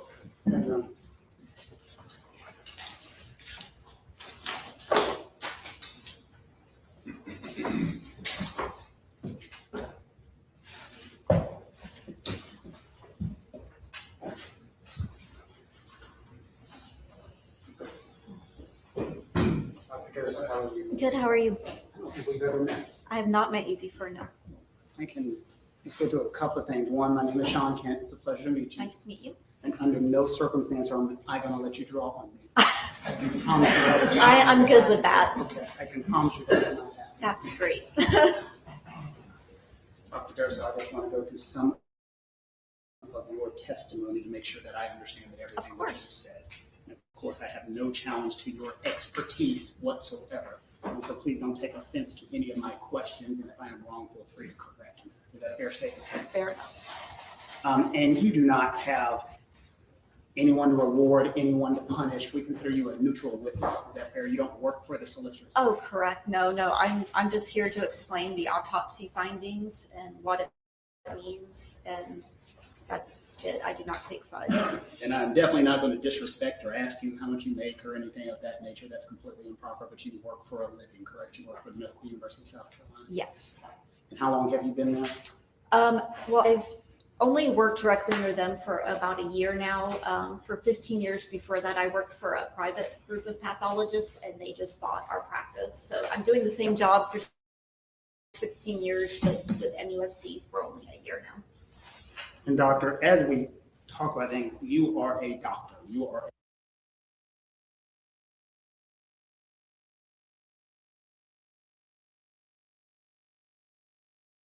Yes. And then we measure where the wound is, the defect, I think some call it, but wherever the wound is. Yes. We measure it exactly because we want to have very precise measurements. Correct.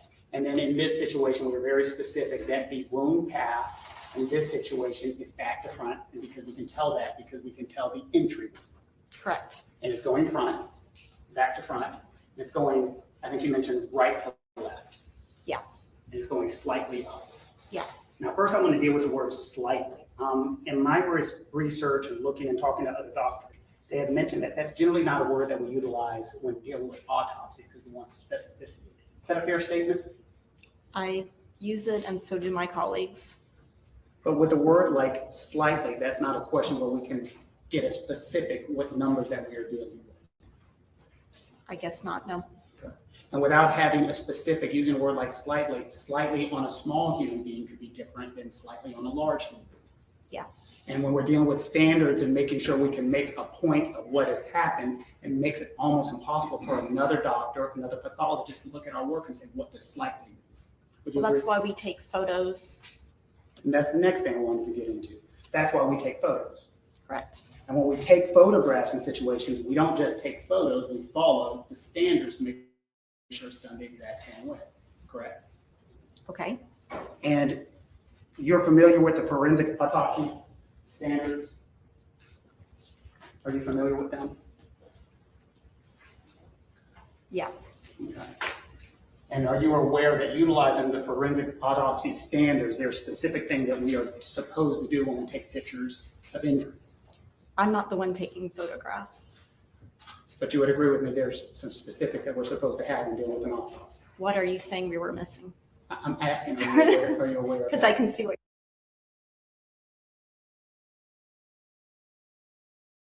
I don't know what's going on. Why do they keep doing that?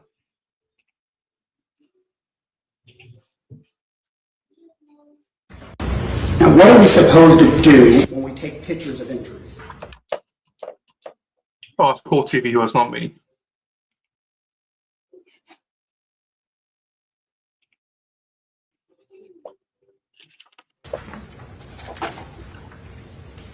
No, it's Core TV broke it, not me, people. It's all good. Okay. Now, what are we supposed to do when we take pictures of injuries? I don't understand what you're. And it looks like I am completely on the wrong. No, yeah. In section E2, it talks about what happens when we have injuries. Would you agree with me? Yes. Okay. And just generically, what are we supposed to do when we take pictures of injuries? This is the same pictures it's describing. Okay. But what are we supposed to do? It's says describe an injury by type, location, size, shape, pattern, and color. Okay, and if we turn to page 15, that is where our industry standards talk about photographic documentation of injuries. Are you familiar with that section in the standards? Yes. And if we go to the forensic pathologist or representative shall, there's E3.1 and E3.2. What does E3.2 require us to do? It says photograph major injuries with a scale. Did we do that in this situation? The sheriff's department or police department is the one that does that. And typically they do. I do not supervise them directly. Do we have a picture of any of the injuries with the scale? There should be some. We haven't testified or seen any of that yet. Yeah, Mr. Kent, going down a road you might not want to go. No way approach? Yeah. Oh, the judge is like, you may not want to go down this road. Oh, what's going on? I've never heard a judge say that before in open court to a defense attorney. This might be a road you don't want to go back down.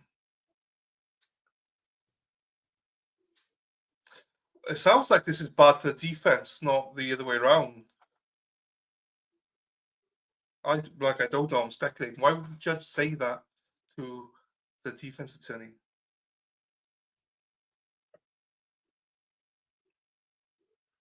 Because she's saying there should be evidence in there of measurements. And you can see his attorney here looking. It probably is opening the door some way, somehow, and I don't know where. There's nothing really to come back. We won't know what this is. She just mentioned that there should have been, and he just said, "Oh well, there's stuff in here, is there?" And then, Thank you so much. The objection came in. And doctor, I think I understand what you were saying, that you did not take the pictures, these pictures that we have. Correct. And if you would have taken the pictures, you would have had a scale next to the pictures as required by the industry standards. Right. So the sheriff's department always uses a scale, I guarantee you. Sorry, ladies and gentlemen, we're going to take a short break. I'll be right back with you. I promise you we'll have to don't discuss the case. Okay, here we go. We'll hear more now, hopefully.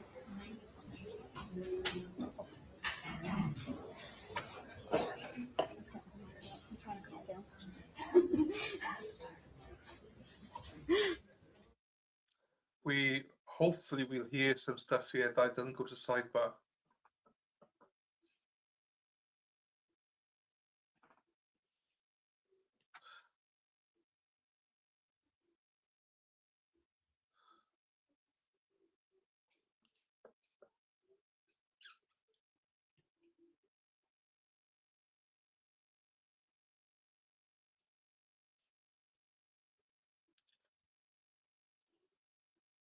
Come on, get the volume back on. It's been turned over. We have, no one is saying anything's not turned over. No one was accusing anyone of any type of, I don't want to use the word, discovery violation. But it has been handled, we've addressed it, I know how to address it with this witness. She didn't do it anyway, so it was in fine. My question was going to stop. She didn't put it on there, the sheriff's office would have done it, so I'm going to come to this witness. I mean, she's exactly right, she didn't do it, and that's where we're going to stop anyway, the inquiry. She didn't put the picture on there. Are there no pictures from the church? No, they have something. Yeah, no, they have something. Okay.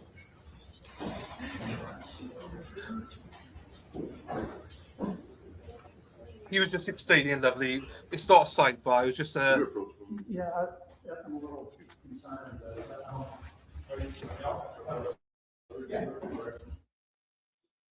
Oh, unmute it.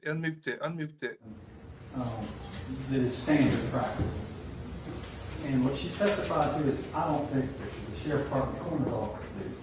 And she's asking, that should have been done. It hasn't been done. It has been done. It's been turned over and we've called out all these pictures, because I thought we were all in agreement that a couple pictures of his leg and 2 pictures, we were limited to 2 pictures of his fatal wound, which we agreed to, and now we're kind of being punished for that. So, I mean, it's a little, I don't. Because there's no attempt to punish. I don't.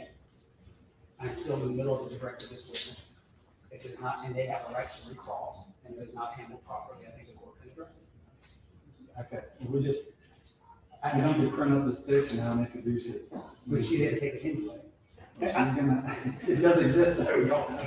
So it's just, I don't like the implication. Why don't we let him finish his cross-examination? See where that goes. If it is rectified during the cross-examination, we'll be fine. If not, maybe we will discuss something curative for me. Yes. Yeah, and I think she did a good job of correcting it right there, and I think that's where we were going, but I'll make it up a little more. She's smarter than me. So I think we're fine. You told me I could correct you. And you're correcting the heck out of me, so I think that's where we were going. It's court.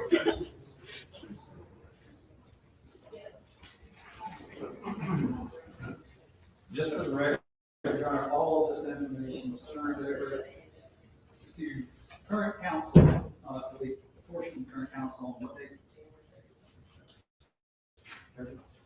January 30th of 2025. They do that.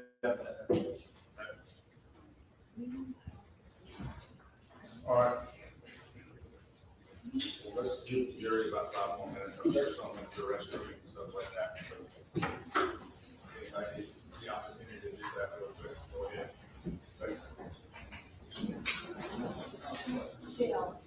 Okay, so it's going to be rectified because essentially she has rectified it. The defense is saying that there was no evidence of, they believe, with markers showing. Because normally when you got pictures, you got things that show rulers and stuff like that. So the defense said they didn't have it. But she corrected him and said, well, I didn't do it, but the sheriff's department would have done it and they would have had it. Turns out they did do it. They did have it.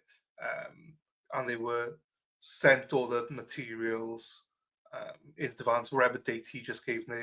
And essentially that was it. I think this attorney thought they didn't. So this is a sign of the defense being a little bit shady on this occasion.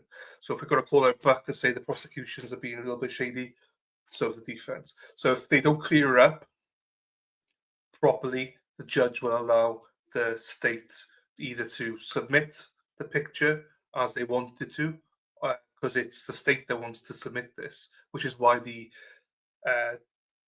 judge told the defense attorney, carefully, I don't think you're going to go down this road because the prosecution want to put a lot more pictures in, but the judge denied them that ability pre-trial. They're only allowed to submit 2 pictures. They want to submit more. The defense don't want them to. So if it's not rectified on the cross right now, the judge will do a curative instruction of some sort to the jury. But the defense has assured the judge and the state that they will clean it all up, basically. And they believe that the witness has already cleaned it up, but they will re-clean it up on the stand. So the defense were in the wrong there, basically, is what happened. And that makes sense why the judge did tell him, I'm not sure you want to open the door to this, because if they've submitted this or said that it wasn't available, then that opens the door for the state to put a hell of a lot more evidence in. So that was, the judge actually helping the defense there for a minute, which is refreshing. So we'll see what comes up now anyway on this. As I say, the witness has already cleaned it up, but I think they'll just go through it again. So. Oh.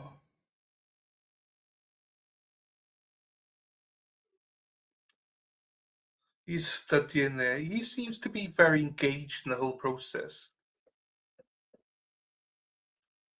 Mr. Chow, he does seem to be very engaged. I'll give him that. He's got the same demeanor every time we go through it. So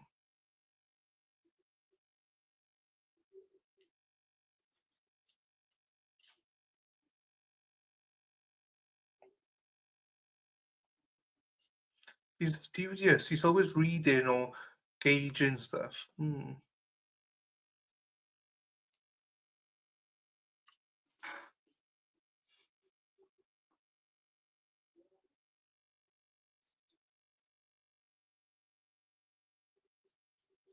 I can't wait. I'm going to have to restart my computer tonight, people, because I am buffering like a motherfucker.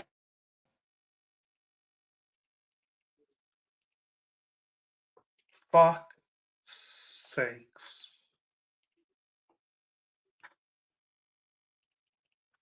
Now I can't fucking get this thing.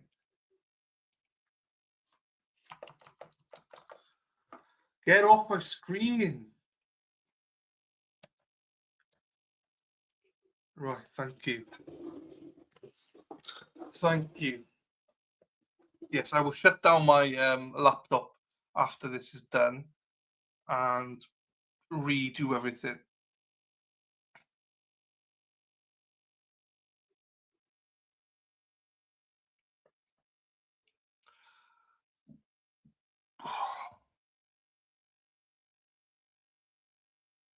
I set stream up for 10:30 tomorrow because they normally start at 9:30. So I've set it up for 10:30 Eastern, 3:30 Baghdad's time. That'll give me a chance. I might go for a walk tomorrow to test these blisters out. I got what's it called? I put Compede bandages on both my blisters, and I put a wrap around them, and I put one of my new socks around them. So I'm hoping I might go for a 4 or 5 mile walk tomorrow because I feel like a fat fuck this week. I've not been able to train at all, and that pisses me off. So my doctor took me out of work tomorrow, so I'm forced to rest the money. That's good though, Erin. That's good. Nice to have a break. I got a supermarket date and I have a Starbucks date and a McDonald's date. Fuck, I have to go walking tomorrow just to get rid of my walking. Pistachio lattes are now not becoming a thing. Do you know what pisses me off about Starbucks? They won't let me use my points to get the pistachio lattes because it's a speciality. Well, bullshit. They used to, but now because it's off the menu, they don't let you have it. Like they do. There's one guy there. He sees me walk in. He nods at me straight away. He knows exactly my order. Large pistachio latte with an Uber lid. So tape up where you get blisters first. Yes, I got the Compete that I taped over. The Compete blisters thingy is where it's very comfortable right now. Very, very comfortable. And my blisters they've not leaked yet, but they've started to go down a little bit. So we're all good, I think. I'm not going to do my 10-mile walk. I'll do that Saturday, Sunday if I have to, but I'll do a 4 or 5 mile walk. It might be a 3 mile. I don't know. I'll just test it tomorrow. So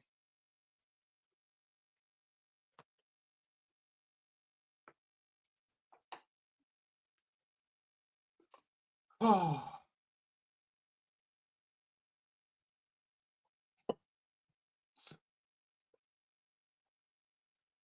You and me were meant to be. All right, Mr. Belton, bring him in, please, sir. Quick moment, Your Honor. Do we need to do a curative to show that this information was sent to the defense January 30, 2025? Let's see how the cross goes. Okay. Yes, sir. Thank you.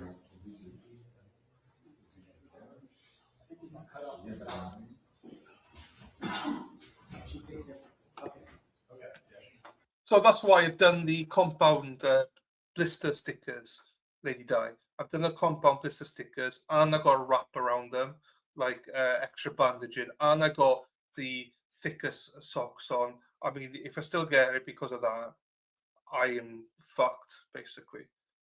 I would have to get new trainers or something. So I can't tape it. Well, it is taped technically 3 times, but different things. So, or 3 protective measures.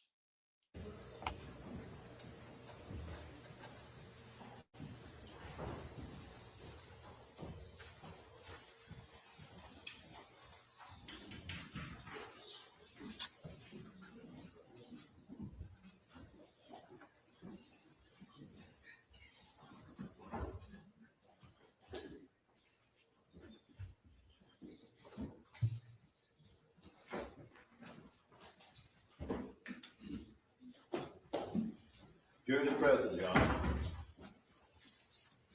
Go ahead, Mr. Campbell. Thank you so much. And Dr. Versa, I want to make sure I understand completely, and I think as we talked about, if I say something incorrect, you have every right to correct me. But I want to make sure I'm clear. You don't take the pictures, and I think that's where my confusion was. You don't take the Right. I don't take the photos. I'm honestly gloved up in full PPE the whole time. So the coroner's office has a representative that takes photos. And in this case, I believe it was the sheriff's department sent one of their crime scene investigators to take photos. And they always take pictures with and without scale of the wounds. And you understand why that was a concern of a question that I had to make sure who actually took the pictures, and that's why I'm glad you can explain that. Right. I'm happy to And correct you. No problem. And I want to give you a chance to make sure to clarify. Is there anything wrong with someone different taking the pictures other than you? That way you can clarify to the jury. No, there's no problem. And that's very typical because I've worked in medical examiners' offices in North Carolina during training, and it's always someone else that's usually taking the photo. It's very infrequent in my experience that the actual pathologist has the camera because, once again, we're in full gear doing the work, and that way we can just call someone over and say, take a picture of this. And to make sure, so I don't look like I just tried to beat you up with a bunch of papers, I asked you the question about those forensic standards. You can understand it says something different. Do you want to explain why that's not at issue in this division? Because of course, I read the forensic standards to the court. Right. So it actually says the forensic pathologist or pathologist in training shall, and it literally says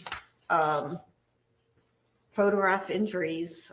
So it literally does say that, which I think that's something probably names should correct because I don't know any forensic pathologists that take the photos. So you can understand where my confusion comes from, that it says that you should, and I'm not blaming you, not blaming the solicitor's office, but you understand when I read the standards, it says that you should, but you're like, nobody does that. Correct. Okay. I want to talk about, and again, if I use words or say things incorrectly, please talk to me, because one of the things we have to figure out is the laterality of the bullet as it enters into the body. That's something important. Yes. Do you have a copy of your report in front of you? I do.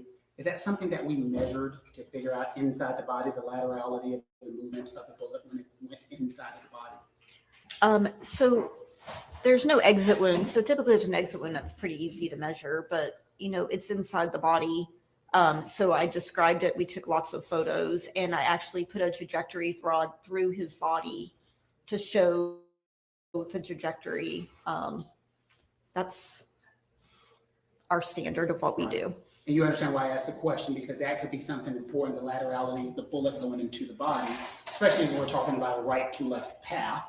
Correct. And that's why I described where it was located and why I put the trajectory rod through the body. But of course, the body at that point has been opened because, again, it's not a through and through. So it's not a picture that most people would be okay seeing. Yes, ma'am. And of course, that's one of the questions that when I brought up at the beginning, utilizing, I want to make sure I say this correctly, utilizing words like slightly, when we didn't talk about, we don't have a measurement of the laterality of how the bullet moves in the body.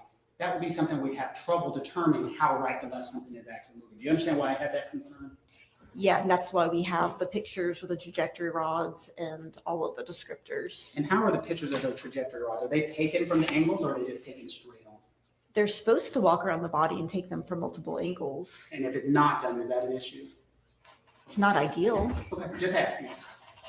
Well, is it not ideal because we can't tell how right to left something is? Well, I know how right to left, but for someone reviewing, like you said, I just like to be thorough. The solicitor was asking you questions again about the right to left movement of the path. Now, when I was doing my studies, it says something, and again, this is where you correct me because you're smarter than me. When a bullet is moving like 3 to 4 inches, almost equates to like 30 to 40% turn to the torso. Do you understand what I'm saying? When the bullet inside of the body, okay, you know where I'm going, so I'll let you explain. There's all sorts of theories about measuring angles and degrees, but the problem is there's so many variables. Right. And so, you know, is the body twisted or is the person just standing to the right of them? There's a lot of different variables. So there's not, you know, unless you were physically there at the scene. And that's what I wanted, and I'm glad you and said know that. exactly where everyone is standing. It's hard. I can tell you whether something's consistent with the pattern and the angle, but I can't say, well, this person had to be standing here because I don't know exactly what angle even the victim's body was at. Nobody can unless you were there. And that's why, going back while we talk about, we do the body in an anatomical position, and then you just talk about possibilities and not possibility. And the sad part is a lot of things are possible. Correct. And so when we say this is, it's almost rare to say something's impossible because we don't know because you're not there. Correct. I can say if it's consistent or not. Clearly, he was not shot from the front, he was shot from the back. So there are certain things we can say. And when we talk about the slightly right to left, there's a degree the solicitor said couldn't have done that, which we understand, but there can be a slight turn, correct? Correct. Like there could be a slight turn this much. True.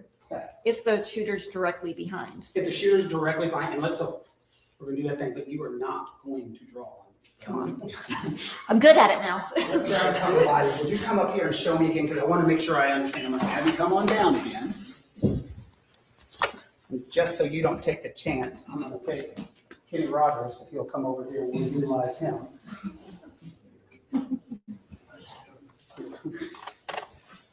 So what I want to talk about, so if we turn the body this way, and this is where we're going to be this individual. Okay. This is going to be the individual who had passed. Okay. Okay. Now, the solicitor asked you if this was possible, and you said no. Correct. But this is possible. Slightly, yes. So that's possible. Yes. So a human could be turning this way, and that's possible. Yes, slightly to the right. Maybe not quite that much. I mean, that's assuming, like, if I'm to the right of you, that changes, but directly behind, it goes just right to just left. Okay, I so would say more than there. If I'm directly. If you're directly behind. Yes. So that's possible. Yes. Okay. Thank you so much. Yeah, you can go back up. See, you didn't get the draw on me.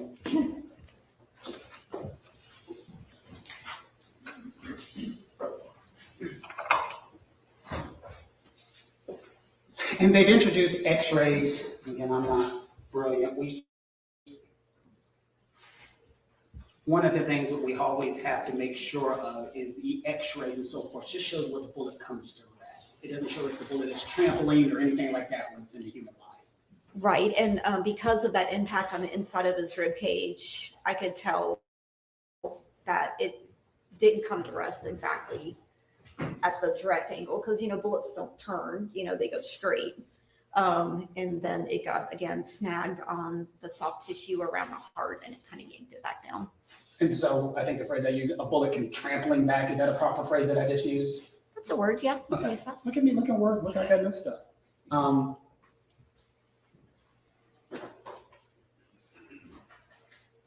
And again, I want to apologize completely if I have misconstrued anything you have testified to, and I have not challenged your expertise whatsoever.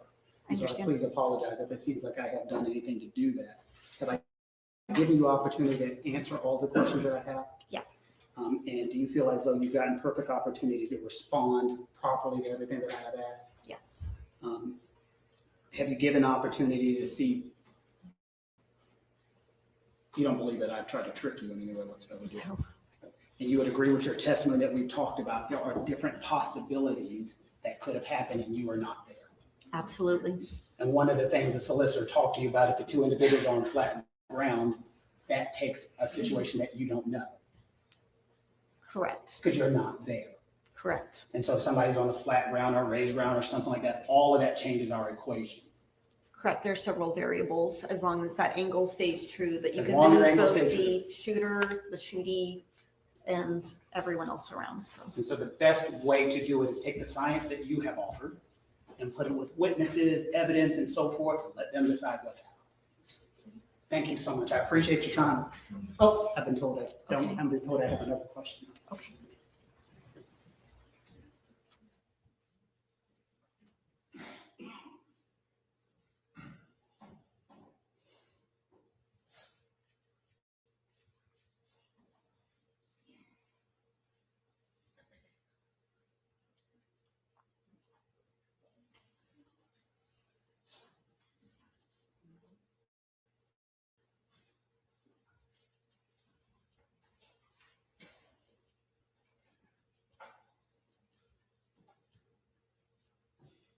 So apparently I am done. I apologize. Thank you so much for your time. I appreciate you being here.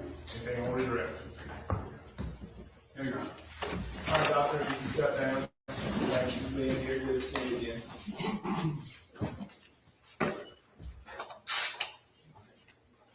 All right, ladies and gentlemen, let her get there. Ladies and gentlemen, we're going to adjourn for today. Same rules apply. Don't discuss the case with anyone or amongst yourselves. Don't do any research or anything like that overnight. And we will get started tomorrow morning at 9:30. Y'all have a good evening.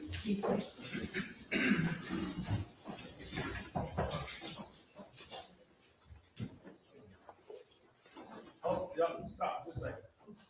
Any more witnesses from the state? We're not for today, Your Honor. Oh, so you're, okay. Sorry about that. Now you're excused.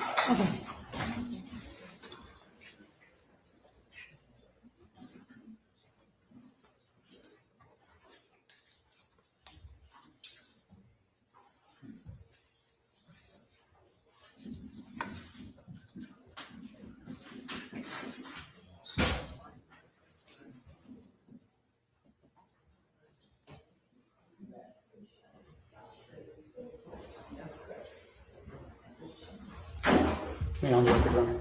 Yeah, we're on right. Your Honor, directly I talked to Mr. Scott. I can assure you there was nothing that we were attempting to do to say that the state of South Carolina has hidden any evidence. They've given us everything we have. I just want to make sure that that was not our intention whatsoever. I think that's clear. Didn't want to today, but I fully expect us to go ahead and rest in the morning, if that's okay. Okay. We just Well, want to talk. I was thinking you might rest now and then we can go ahead and discuss the DVD. Okay, well, if you want, let me talk. Well, it needs to be done in front of the jury, I think, so they're gone. So we can do it more. That's fine. Sure, I'm sorry. I didn't think about that. And just, not to beat a dead horse, Your Honor, but I just want to make sure the record is clear that, that information that was questioned about the scale and the gunshot wounds, it was initially sent to Defense Counsel January 30th, 2025, and it was sent a second time through evidence.com on March 3rd, 2025. So it has all been, released to them. They've had it for over a year. So just want to make sure. I've never said no. Your Honor, the problem was we received it, it came as a crime scene photographs. And we, of course, are looking at what Mr. Kent was questioning on, which suggests that the pathologist shall, so when we didn't get it in the pathologist report, you know, it just wasn't there. So that was our mistake. No party foul from the solicitors. And we now have them. I think it was covered. I think you got it cleaned up.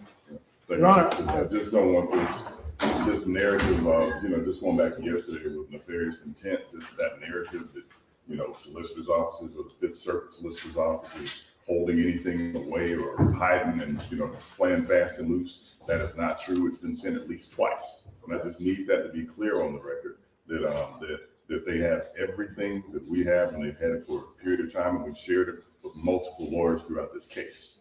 because Mr. Chow has been represented by some version of this team twice, and also the Shealy Law Firm, and each of them has received this information. Yeah, I think it's clear. I think they had to go on record. They have it. Yes, sir. One last thing, during the questioning of Devontae Bryant, there were 2 videos used to refresh him. These are not in evidence, Your Honor. I kind of feel as though they should be offered as a court exhibit only because they were shown to the witness during the proffer, during his refreshing opportunity. They were not presented, not seen by the jury. I'm just not absolutely clear, so I tend to err on the side of caution. Would you? Yeah, I think it's fine to make them part of the record unless they got some kind of objection to making. There'll be 2 videos, there'll be 1 court. Very good.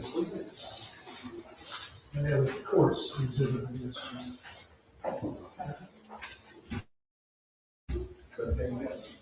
Thank you.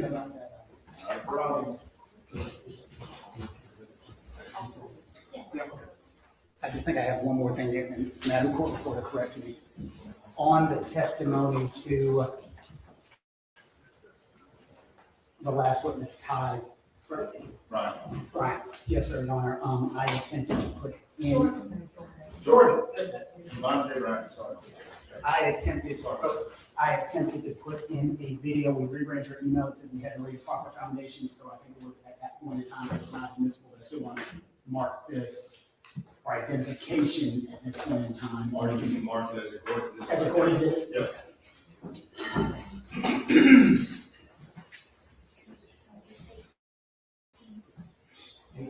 Thank you. I just want to make sure we have that marked. That was the full Instagram post. That was the full post, yes, Your Honor. We have one clip from the full post. And I think the court issue, we have not made proper foundation as of yet, or it did not. I haven't looked at it. I think I just made a determination that the post was not coming in.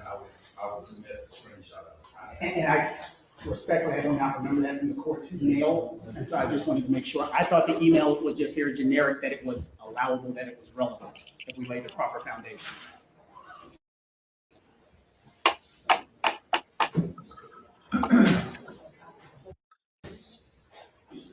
Seems we're done then.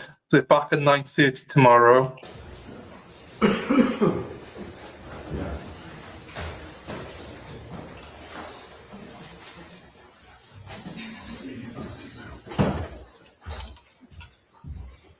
Yeah, that was great. And so I think during the hearing, I determined the cost was going to allow me a screenshot.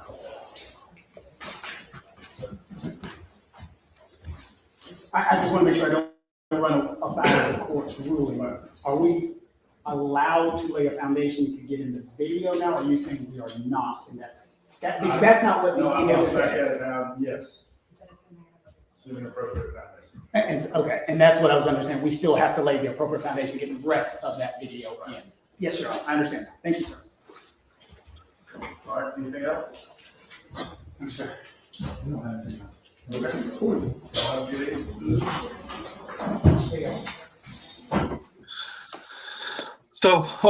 So we'll be live at 10:30 tomorrow. They're coming back. I presume that the state will rest tomorrow morning, as in first thing, and the defense take over. They're talking about some video there now. So there you go. That's enough for tonight. We'll see what the defense case is all about. And yeah, we'll take it from there. So thank you everyone for being here today. It's been another long day, 7+ hours. I know we're trying to cover it as quickly as possible, but we're back tomorrow. See how many days the defense will be. We'll probably be here Monday, Tuesday, I imagine, at least. So take care, everyone. Thank you very much. Good night. Sleep tight. Don't let the bed bugs bite.